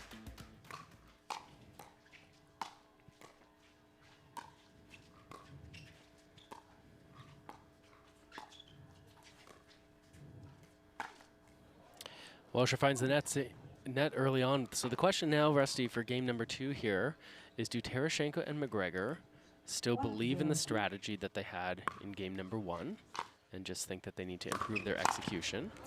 Or do they say, look, we executed reasonably well, strategy didn't work, we need to change up the game plan? And seeing that forehand drive from McGregor was an early sign that maybe we see a bit of a switch in the game plan. Oh, back to the drop.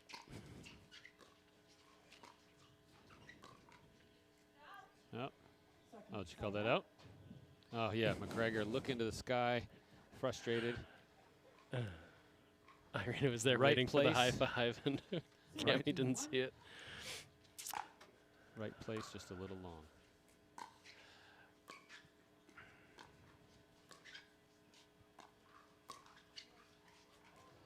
Good lob. Smith goes back. Callie's so quick.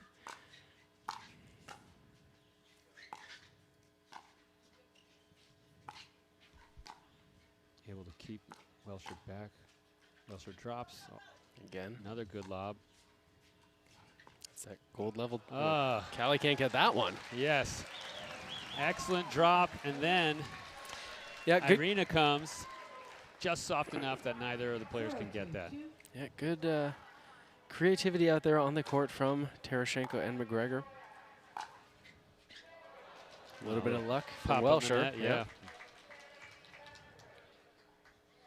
And we are in the women's pro split age gold.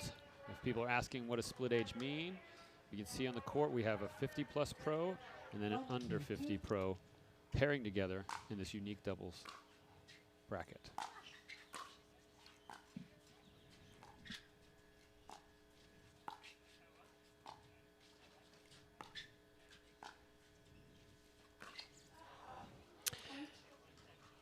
Yeah, one of the things that, if you're watching at home right now, I know it's tempting to always to follow the path of the ball all the time.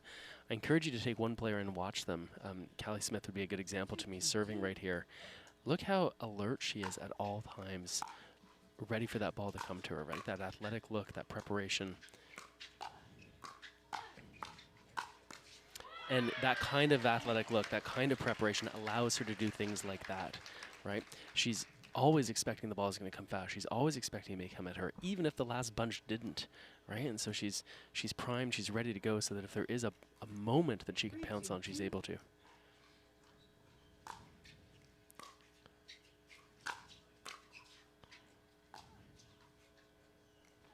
Ball looks like it's just long.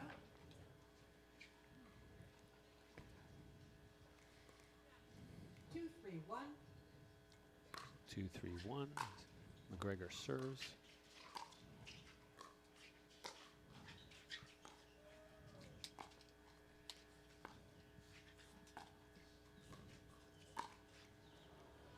Game number 2 starting out somewhat similar a little to 1, and then you had that big run that Welsher and Smith had, which led to a timeout, and ultimately Terashenko and McGregor couldn't come back. We'll see if they can keep that gap from happening or make it happen themselves. Get Smith. So there we go. So Smith ranging far over to the right side of the court. That's fine as long as she gives herself enough time to get back. Didn't in that case, and Terashenko makes her pay. But look, I think they're still saying this is the right plan. Let's stick to it. We're going to get beat once in a while, but on balance, it's going to be worth it. And we will see.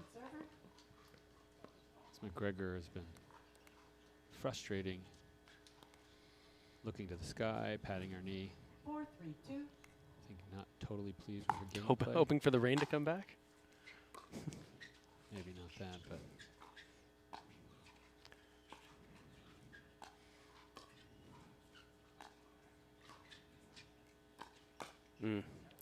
Nicely done by Smith, that little backhand flick.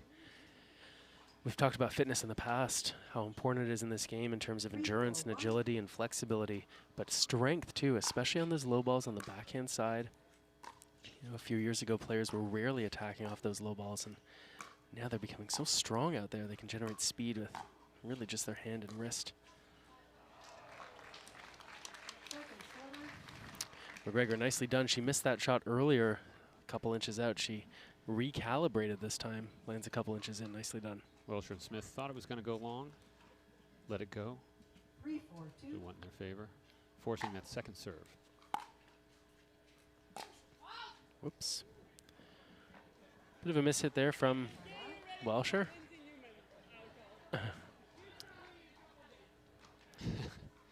I didn't quite hear it, but Irina just kind of chatting, making a few jokes to the crowd. I mean, she plays her best when she feels good, right? Yeah, and sometimes, when things are getting tense, especially if things aren't going your way, sometimes a joke to a partner or a joke to the crowd is a way to ease that tension a little bit. 4-3-2.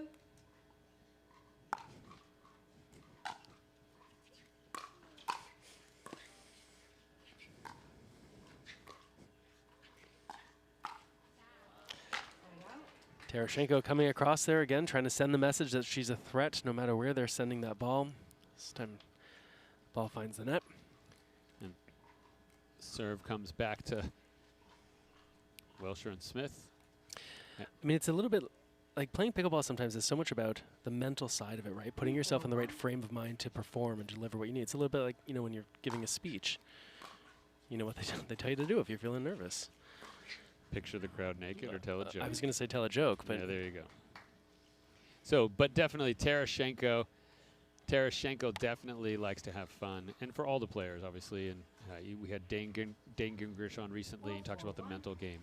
But here we are in the women's pro split age gold match. Game number 2 tied up 4-4.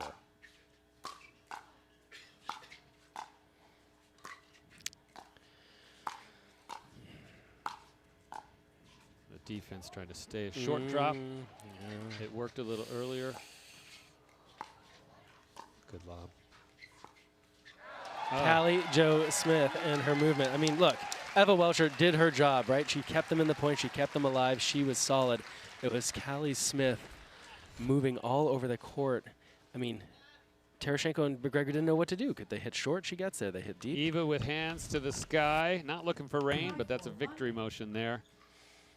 And as they begin to pull away from that tie at 5-4.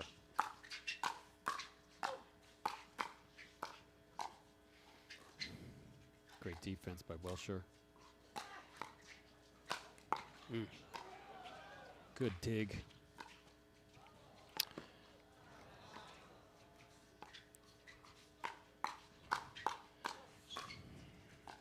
What a point.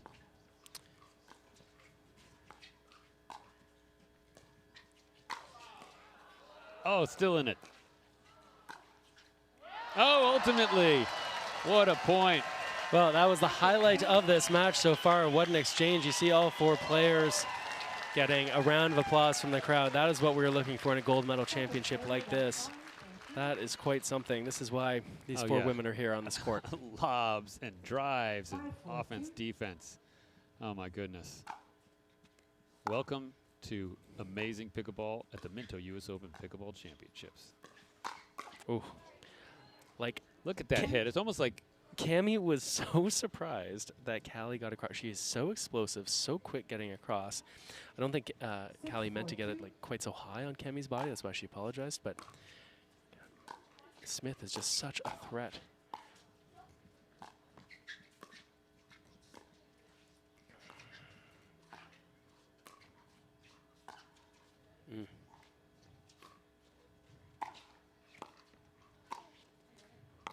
Here we go again. Oh! Come on. Oh, it's called wide. Called wide. Yeah, Irina knows it was out. Everybody thought, though, for a moment. It could have been. I mean, what a point here. Look, we've been talking about Smith's movement and some of the other players. Irina Tereshchenko has played incredible defense out here today. There have been so many digs, not just in this match, but in virtually every point here where Irina's had to find a way to get that ball back. And right now they're trying to find their way back from that 3-point deficit. Using that lob again to get their opponents back at the baseline.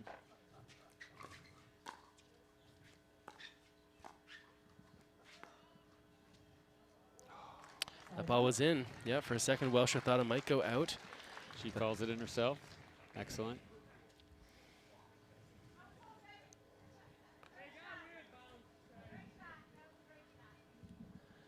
Welcher saying, great shot. That was a great shot.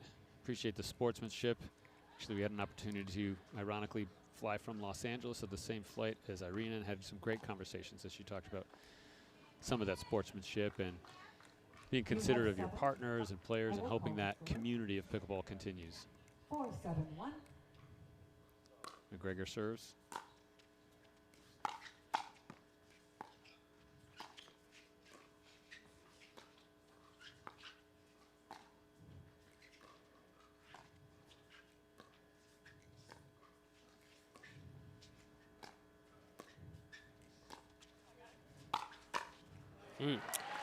Nice move there. So you see that Tereshchenko goes back.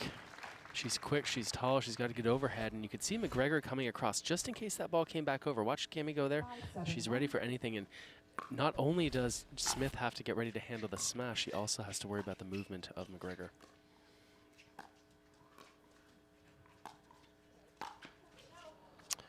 Another very good lob by Welsher this Just time. high enough. Tereshchenko goes up, can't quite control it. Never really want to have to play that as a backhand overhead. It's such a weak shot, and so Tereshchenko tried to get around it to get the forehand. Couldn't quite corral it. It's still just a 2-point game here. There's the angle. Oh.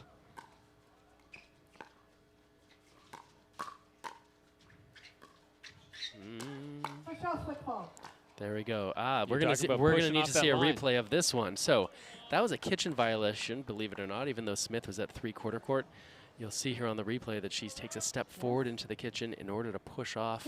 That sometimes happens. Maybe we'll get a look at it in a little bit. There you go. Takes that step forward. There's the push off. It never gets reestablished. Good call by the ref. Great job by the crew in the booth. And the Thank production. you, everybody. Yeah. Absolutely. We had, during the replay, another very quick interchange.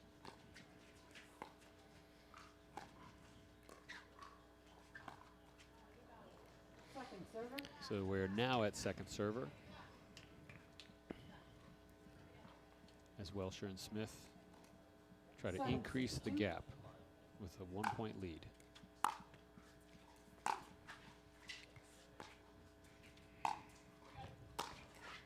Oh, And nice. that time, again, the lob. Irina ran the same risk of that kitchen violation, but she ends up getting that push-off foot down. You'll see here, right here, she gets that foot down in the blue, so it's called getting reestablished, and then there's no problem. She had clear call to her partner, got it even as she, I mean, she saw it, she knew she wanted it, she was calling it just early on. Cammie stepped out of the way, that was good communication there. 6-7-1. And so it's back on them. 1-point game. We'll see if they can turn the tables.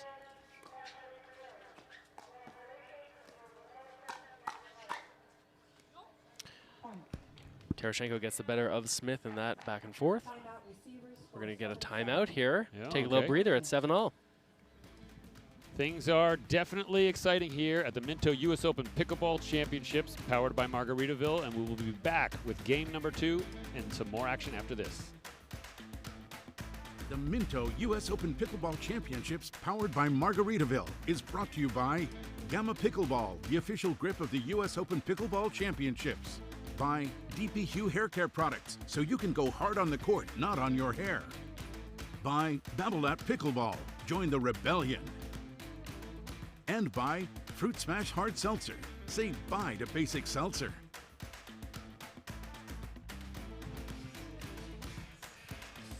And here we are back from that timeout with a tie game 7-7. Will Tereshchenko McGregor be able to come back, close out game 2 and force a third game? Stay tuned to find out. Thank you from literally around the world for joining us here on this global live stream on Pickleball Channel. It's an honor to be covering the US Open once again. We have Callie Smith there getting ready with her partner Ava Welsher to receive a serve from Cammie McGregor. McGregor's forehand drive finds the net there. See your frustration there. 7-7-2.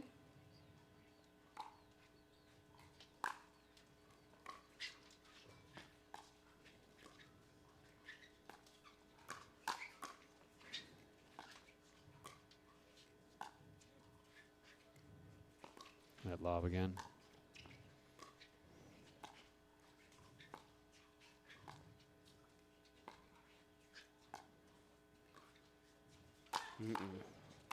Defended.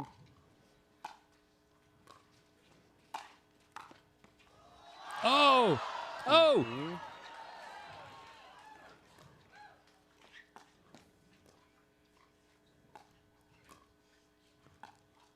Another lob.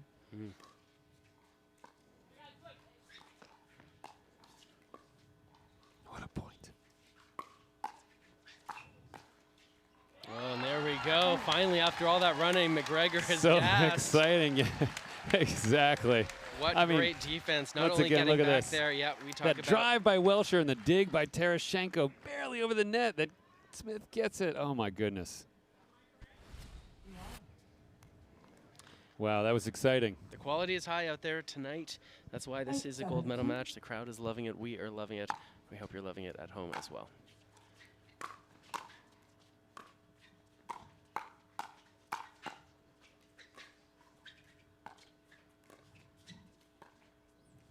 Here we are up at the net again, all 4 players.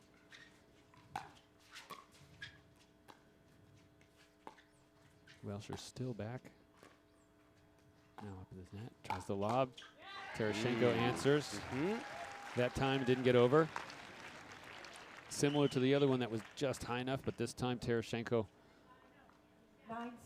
does a full return. We now have a 2-point lead.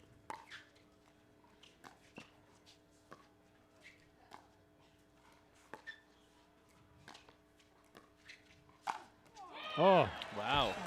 Eva Welsher with a powerful cross-court backhand there. Yep, she's been spending a lot of the time tonight defending on balls and doing a good job of doing that, but she has also taken advantage of opportunities to go on offense. Really important to get the side out there, avoid the game point for McGregor and Tereshchenko.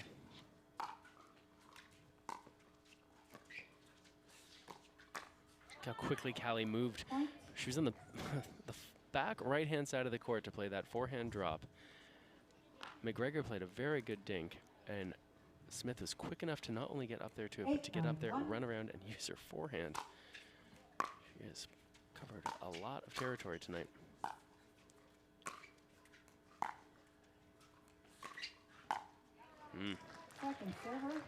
Welsher looks like she got caught in the transition there a little bit. Yeah, I mean, she was in an okay spot. It's going to happen if you give your opponents higher balls. Players like Tereshchenko and McGregor are so good. Uh-oh. Oh. Did they? So in that case, what do you do? Yeah, there's a check there. So in that case, because McGregor and Tereshchenko were stacking, Welsher served out wide, making the longest possible distance Tereshchenko would have to run. That created an opportunity to drive down the line. I don't think she was hoping for a clean winner like that, but she'll take it. 9-9-2.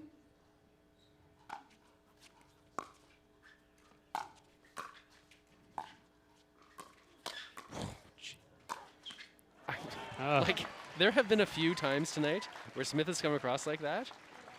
It has been quite something. Look at the heat. Just bam. How quickly she gets across, and McGregor Got her paddle on the first one. Yeah, each time has looked sort of stunned. We've got a timeout coming up, Rusty. Yeah, so we are close to the end. We have a possible match point coming up. We will be back to find out who will be the champion after this. The Minto US Open Pickleball Championships, powered by Margaritaville, is brought to you by Latitude Margaritaville and Minto. Change your latitude to the active adult paradise of Latitude Margaritaville. By Naples, Marco Island, and the Everglades, Florida's Paradise Coast. By Skechers. Experience comfort on the court with Skechers Pickleball. By Margaritaville Hotels and Resorts. Check in and chill out at MargaritavilleResorts.com. And by Pickleball Central, the Pickleball Superstore.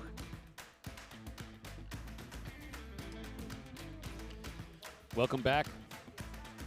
We could be witnessing the championship point here as Eva Welsher serves to Irina Tereshchenko.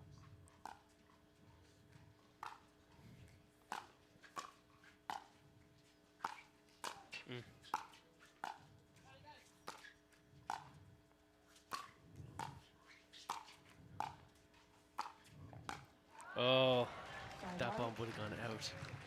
You could see Welsher. She was so far back, she realizes it, yeah. That ball would have gone out. Okay. That is a tough break. You can see Tereshchenko. Timeout. They got a chance. It's Yeah. 1 point game. Smith all the way across.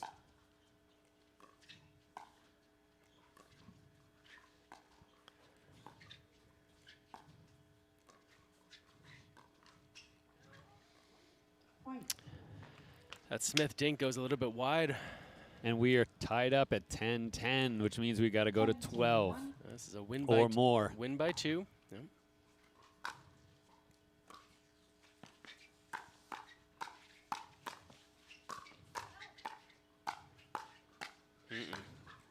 Oh, another great point.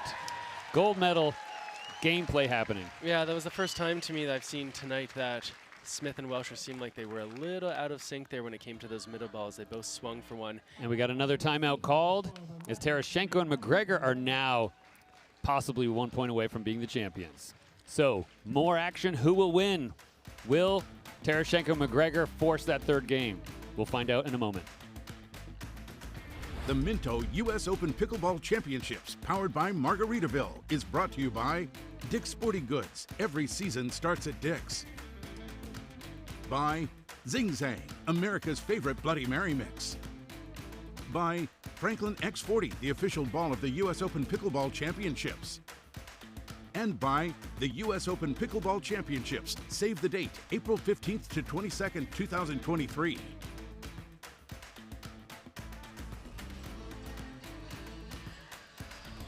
As you can see, beautiful beaches there in Naples, Florida. It's a pleasure to be here once again. Many claim some of the best beaches in the world on the Gulf Coast of Florida. We're back as Tereshchenko McGregor, after this timeout, was called by Welsher and Smith to see if they can force a third game. You still have one timeout for this game.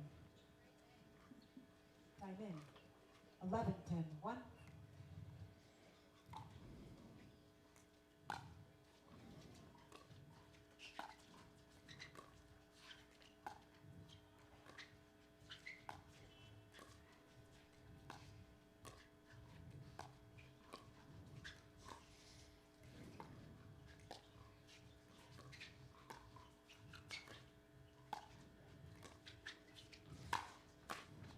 Oh, wow. Smith going back. That was like one of those sky hook overhead smashes. Not a lot of speed on it, but she got it down low enough. 11-10-2. Gregor finds the net. Another game point.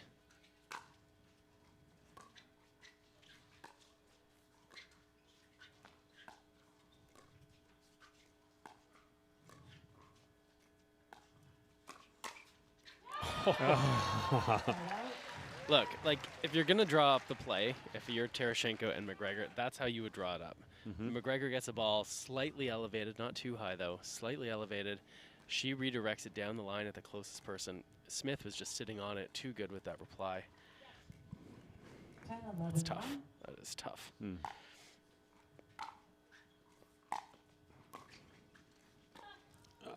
Smith gets it back.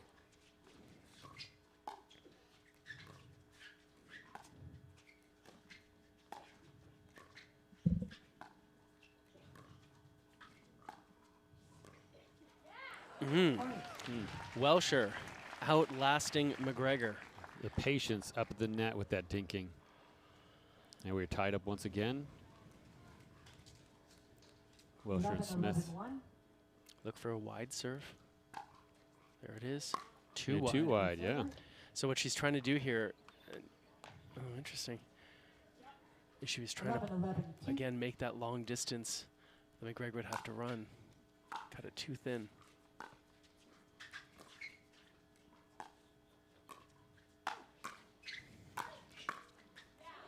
Smith, good overhead, good agility, way to jump up to be able to get on top of that ball. We've got championship point here, Rusty.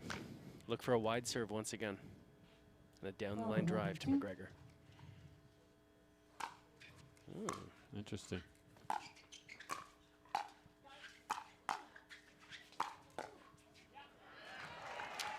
Tereshchenko says got it, and she did. Yep. Perhaps after that last missed serve on that same side, Smith decided to play things a little bit safer. Cost them as they're down.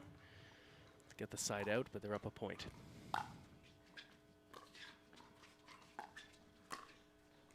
Oh. That ball just finds the line. Tied up once again. The crowd here excited. See that? Boom. Yeah, just inside. Inches away. Nicely played by McGregor.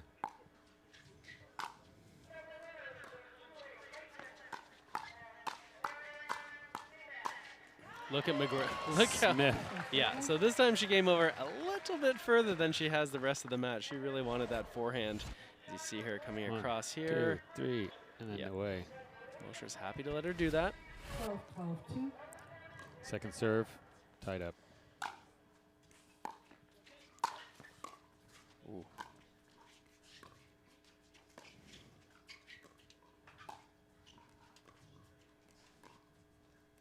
both going totally side to side.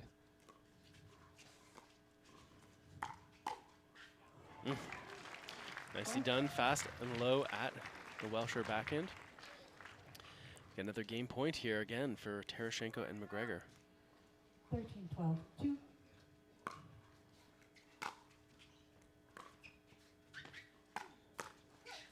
And there it is. Wow. Terashenko reading the forehand drive by Welsher, comes across, counter attacks right at the body of Smith. That's going to give him game 2. So game number 2 with this last point here. Terashenko comes in to body of Smith, and we're going to take a break and be back with an exciting game number 3 at the Minto US Open Pickleball Championships.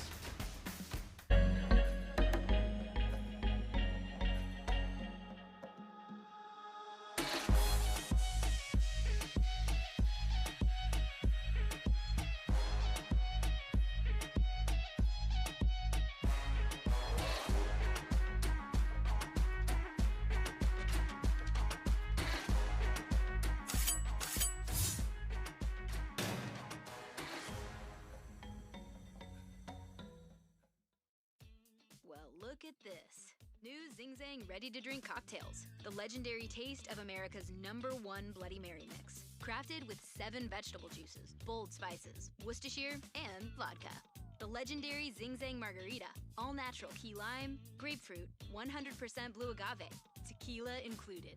Introducing new Zing Zang ready-to-drink cocktails. Legendary drinks. Ready to enjoy anywhere. Are you ready?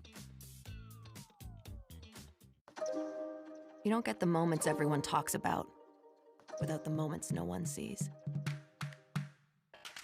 Early morning practice, late night drills, running it over and over.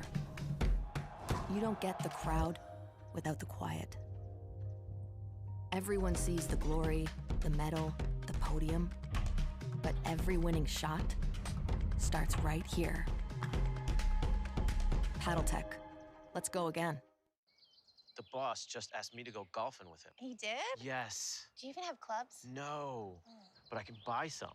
Hold up. What site is that? Charles Barkley? They don't know golf. You gotta go where they get sports. Dix.com. Dix.com. I didn't think of them. They got everything you need. Wait, are you our neighbor? No, just looking for my ball. Found it.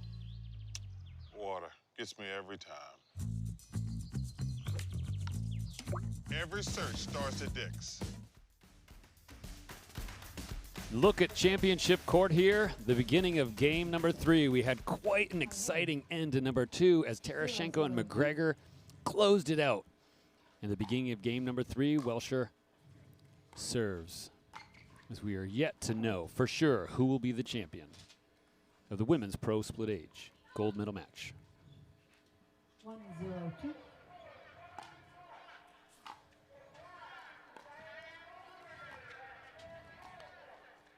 Side out.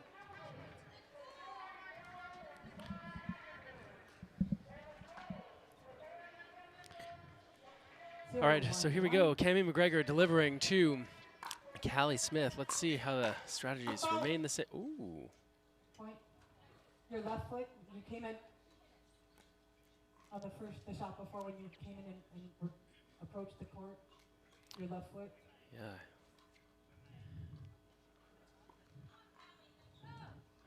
All right, so it looks like the referee called that kitchen violation, a non-volley zone violation against Callie Smith.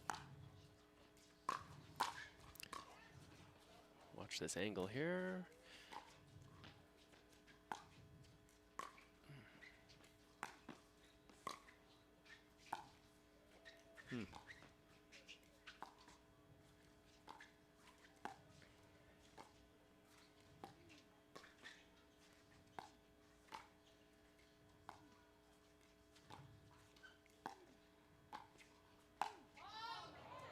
So much spin on the backhand dink of Terashenko. She really slices that ball. Yeah. Makes it a little bit harder to handle. You get a little bit of skid off of the bounce. Sometimes what will happen then is that ball will sit up a little bit higher when it comes off the paddle, which is exactly what Irina's hoping for. The way that ball sat up off the paddle. Callie Smith. Effective. Yeah, I mean, it wasn't a backhand dink situation. It was just a good blast from McGregor, but 3-1-1. Cami really has sort of teed it up on these returns of serve. Point. And she's hitting her third shot, and we see it once again. A quick 4-1 lead. As Terashenko and McGregor 4-1-1. are battling to claim that gold.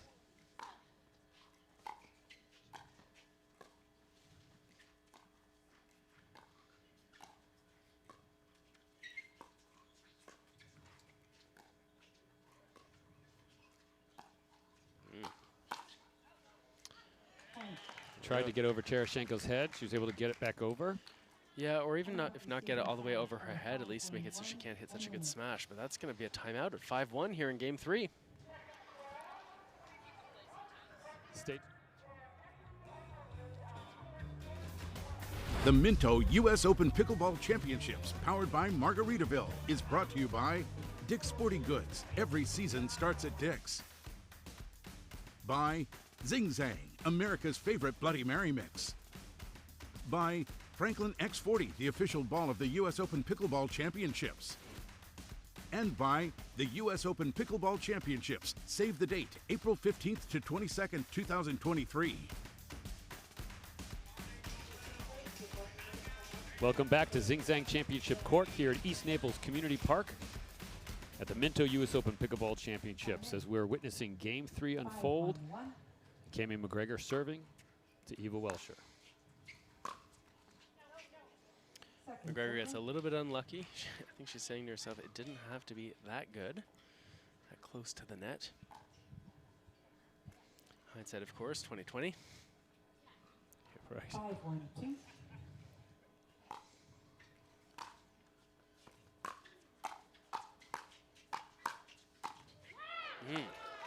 First two games kind of in the favor of Wilshire and Smith. At the end of 2, Terashenko and McGregor fought back to claim it. Game number 3, uniquely this time, Terashenko and McGregor starting off with a lead.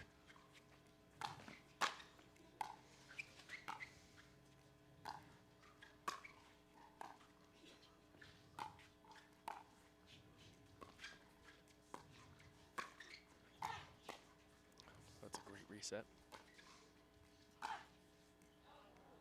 Second server. See, that ball goes just wide. It's going to lead to the second server. There was one ball in there where so much pressure was being put on McGregor. She ends up playing that very good backhand volley reset that we talked about at the start of this match today. Evens the scales and lets them get back into point. Side out. Smith went fishing just a little bit. That's not really something we'd seen in the first game and a half, I'd say, Right, Rusty, right. is that 5-1-1. Callie was pretty certain of how far she should go. It's one of the few times we've seen her get that one wrong. Oh, Second server. Nothing wrong there as she lines it up just right. Ball lands a couple feet inside that baseline. Terashenko and McGregor watch it go past. 5-1-2.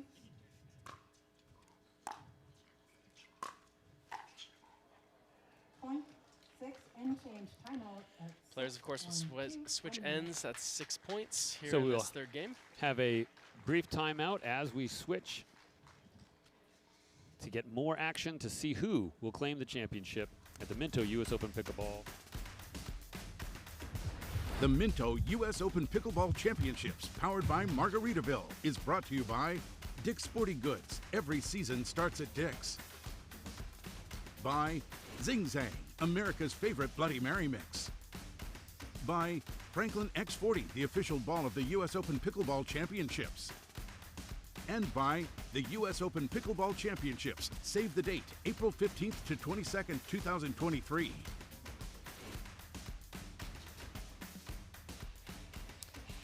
And as we're back in game number 3, Terashenko and McGregor with a 5-point lead, unique to this match so far, hoping to claim that, to keep the momentum all the way in their favor, and come back from losing game 1 to be the new gold champions.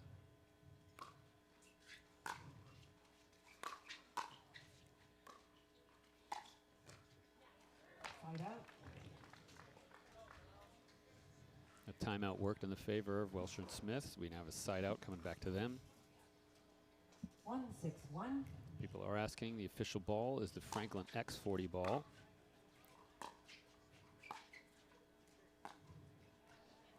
Second server. Especially in this light here tonight, it's so easy to see that ball, right? It's a real sort of like color theme here at the tournament. You can see the volunteers and those vibrant shirts, and this X40 ball is no different.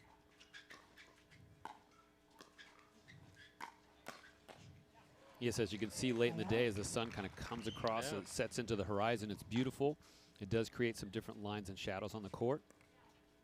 6-1-1.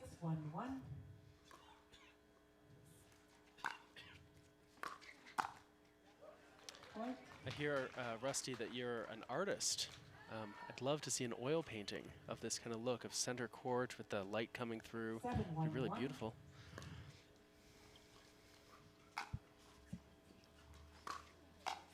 Maybe watercolor is more your thing, I'm not sure. Meanwhile, as we look at Tarashenko and McGregor, they continue to have a lead. 7-1 here. Second server. Smith and Welsher trying to find a way to stay close here in game 3. That's going to help that we're going to get a dispute here. Thank you. Side out. Okay, it was initially called out. Tarashenko stuck with her partner, which is usually a good idea. McGregor changed her tune. Oh, wait.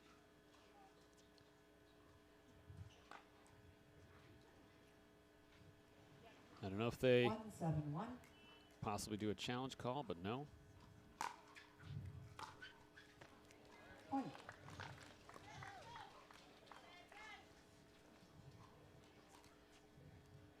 2-7-1. Yep. That is a nice dipping forehand by Welsher, just outside of the reach of her opponents. That is a tough ball, especially going into that light, dipping down on that side. 3-7-1. Smith and Welsher looking to make a game of it here.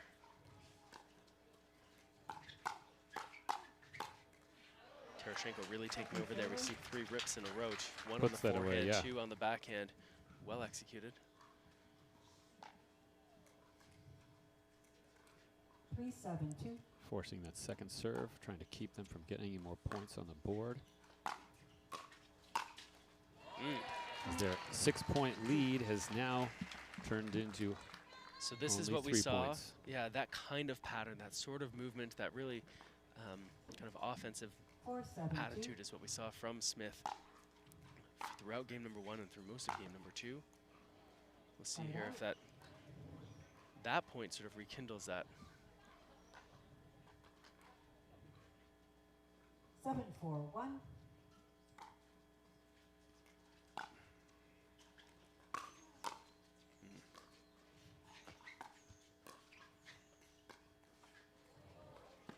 Tarashenko gets it.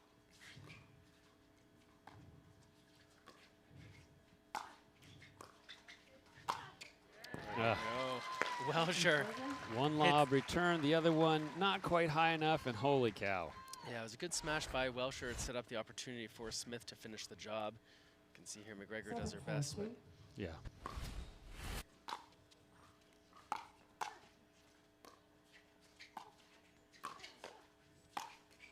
once again, Irina taking care of business with the high ball. Nice angle.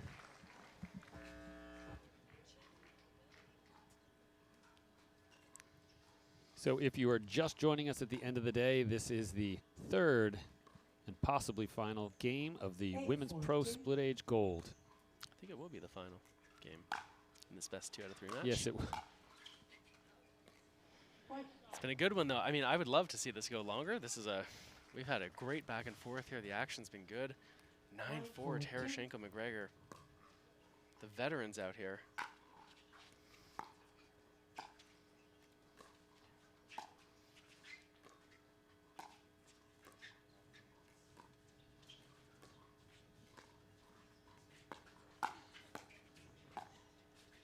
Watch out for Tarashenko here. Oh. McGregor returns that lob. Back up. So, Tarashenko misses that ball. I think Smith moving across, not just now, but the fact that Callie Smith has moved across the middle of the court so many times today, that before Terashenko even hit that ball, she had to worry about her. That's the kind of pressure movement can apply. Strong response from Terashenko. Forcing that second serve. 4-9-2.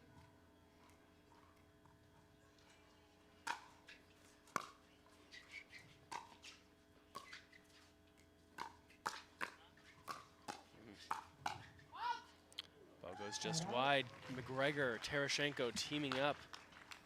We have a side out going over to Terashenko. McGregor 2 points away from claiming gold.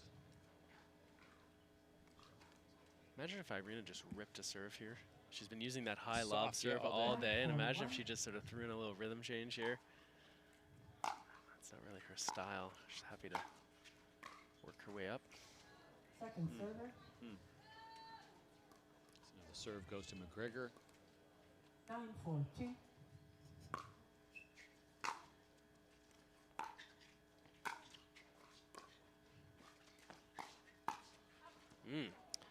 Well, sure, we haven't seen that for a while from her. Very effective. She goes hard at Terashenko backhand. In fact, perhaps it's because it's been a while that it was so effective. Irina not 4-9-1. expecting that kind of ball.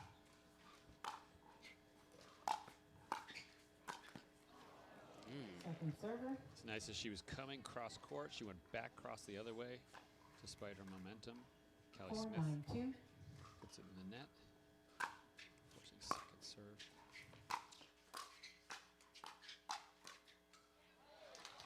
There she is. Welsher heating it up again. Effectively getting the serve back.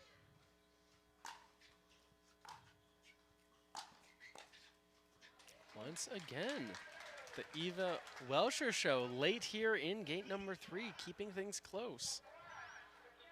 6-9-2.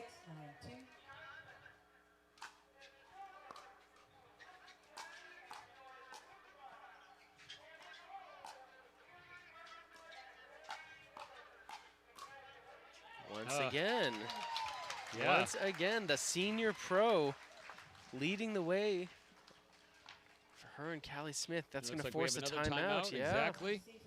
We're down to a 2-point game. Who will win? We will find out in a moment. The Minto US Open Pickleball Championships, powered by Margaritaville, is brought to you by DecoTurf, the official pickleball court surface of the US Open Pickleball Championships. By PaddleTech, official paddle of the US Open Pickleball Championships. By ilovepickles.org, a place to celebrate all things pickled. And by Franklin, the official bag of the US Open Pickleball Championships.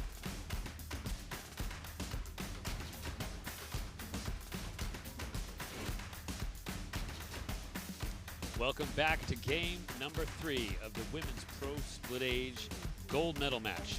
We've seen some amazing back and forth, in particular game number 2, a nail biter. Terashenko and McGregor close it out. And here we are, Mark, as Smith serves to Terashenko. Eva Welsher on fire recently.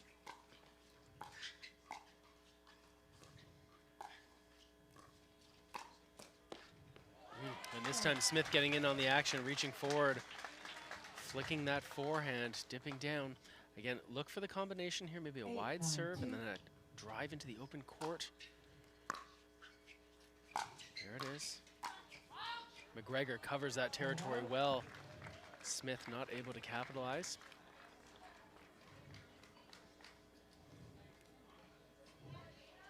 You have 8.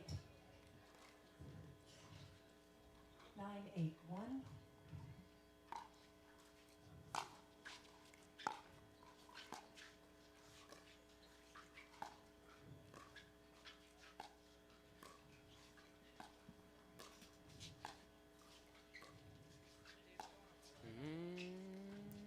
New lob, it's good. Terashenko returns.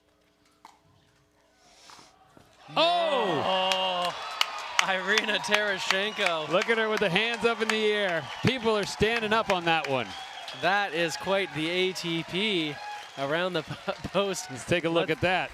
Yeah, you can see this ball gets out wide. Look how much territory Tereshchenko covers and makes no mistake. That is virtually unreturnable.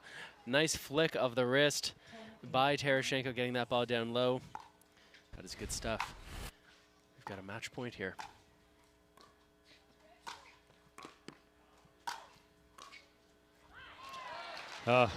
Championship almost. point, yeah, saved once again, or I guess for the first time here, this championship point, saved by Welsher and Smith, but McGregor's got another stab at it. Here we go. Soft serve again. Wow.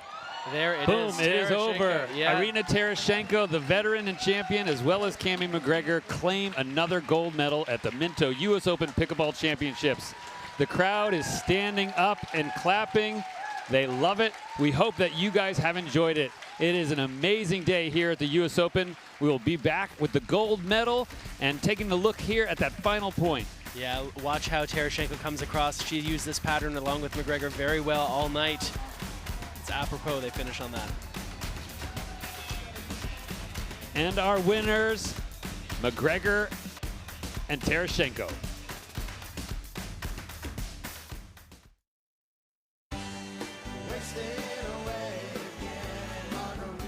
Margaritaville. It's not just a state of mind. Now it's a place to live.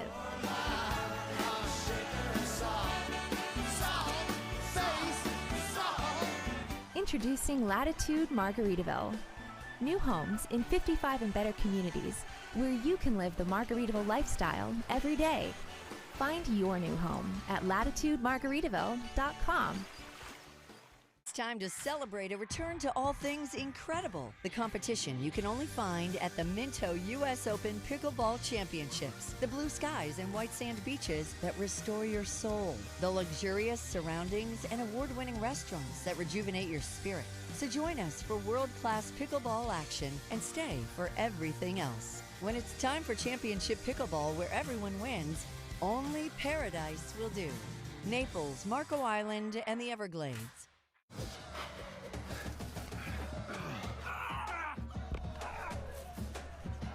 Working out doesn't have to be this complicated. That's why I make walking my workout with Skechers' new Workout Walker. They're loaded with performance and comfort technology, including a carbon-infused plate to add more spring to your step. They're ready for your ultimate walking workout. Just put them on and walk. You guys tired already? I'm still walking. Try Skechers' new Workout Walker. It'd be a lot easier if you just rolled. Match point, it's all up to me. Nothing can get in my way. And when they ask, what are you gonna do next? I'll say, I'm going.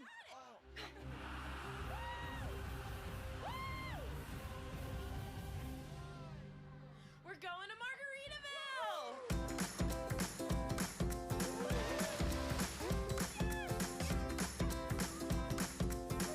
You can go to Margaritaville too. Visit margaritavilleresorts.com.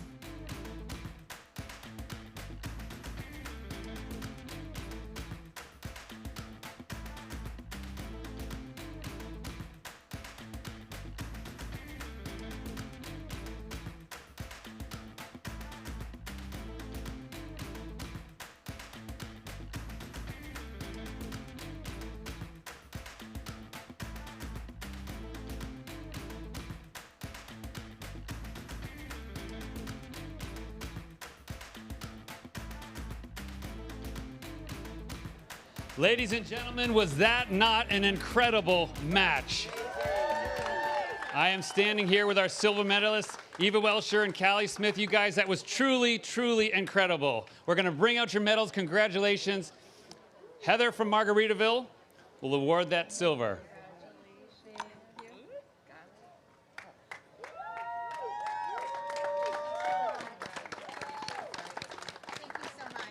You also get your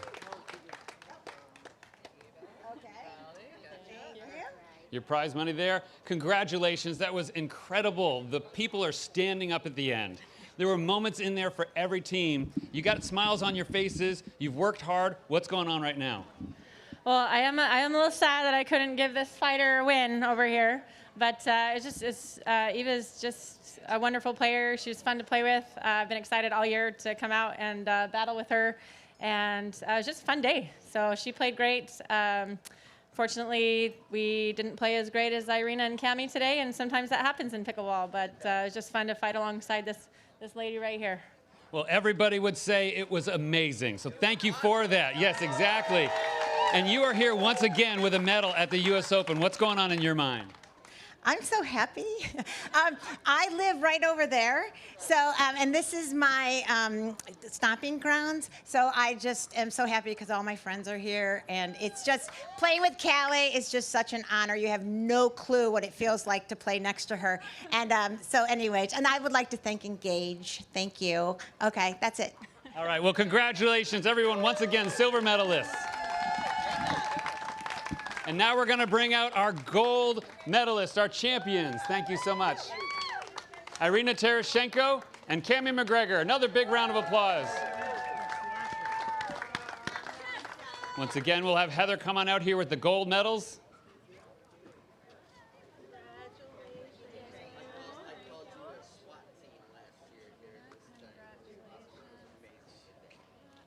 And in addition, get the names right. And you're also going to get the Head Sweats Champions hat. In addition to some brand new Skechers Pickleball created shoes. And you will also get the big surprise, if you don't know it yet, 3-day, 2-night cruise on Margaritaville at Sea. Wow. We're carrying that going, yeah. You guys, so game number 1 didn't quite go your way. What happened to bring you back here? A lot of wisdom from Irina. So we actually just changed our game plan.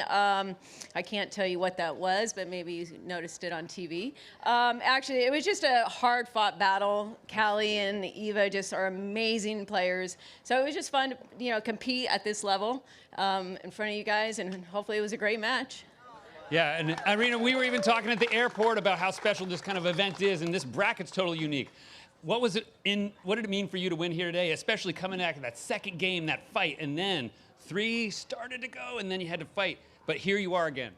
Well, Cami and I are defending champions, and also we had the cruise at stake, so we kind of had to fight. But I mean, at US Open, a lot of times I play my best pickleball at US Open, not always, but often. And I think it's partially thanks to all the fans and the awesome atmosphere that we have here. Love you guys. And if you want to learn how to lob in pickleball, watch this match. There's some textbook lobs there. Yeah, absolutely. I mean, a lot of people underestimate that lob. So maybe speak a teeny bit more about how your game was so unique in that way. Well, I like to throw it in, definitely, just to get, there's so many dink rallies, and it's just nice change to throw up a lob and get them off balance. And, Eva has a great lob and both sides. So it kind of was, something to change up the game. But that interchange starts with that lob, but then somebody's got to put it away. Yeah, then you have to read the body language of the opponent and see if they're going to crack it at you. Then you got to back up. And if not, then maybe you stay offensive. But, yeah, just congrats to Callie and Eva. They played fantastic. Great to be here. I think I had to chase most of those lobs, though. Way to go, Callie. Huh? I'm 53. Hey, try to keep you in shape. It was amazing. Thank you for giving the whole world some great pickleball to watch. Ladies and gentlemen, thank you for being a part of an amazing day here at the US Open Pickleball Championships.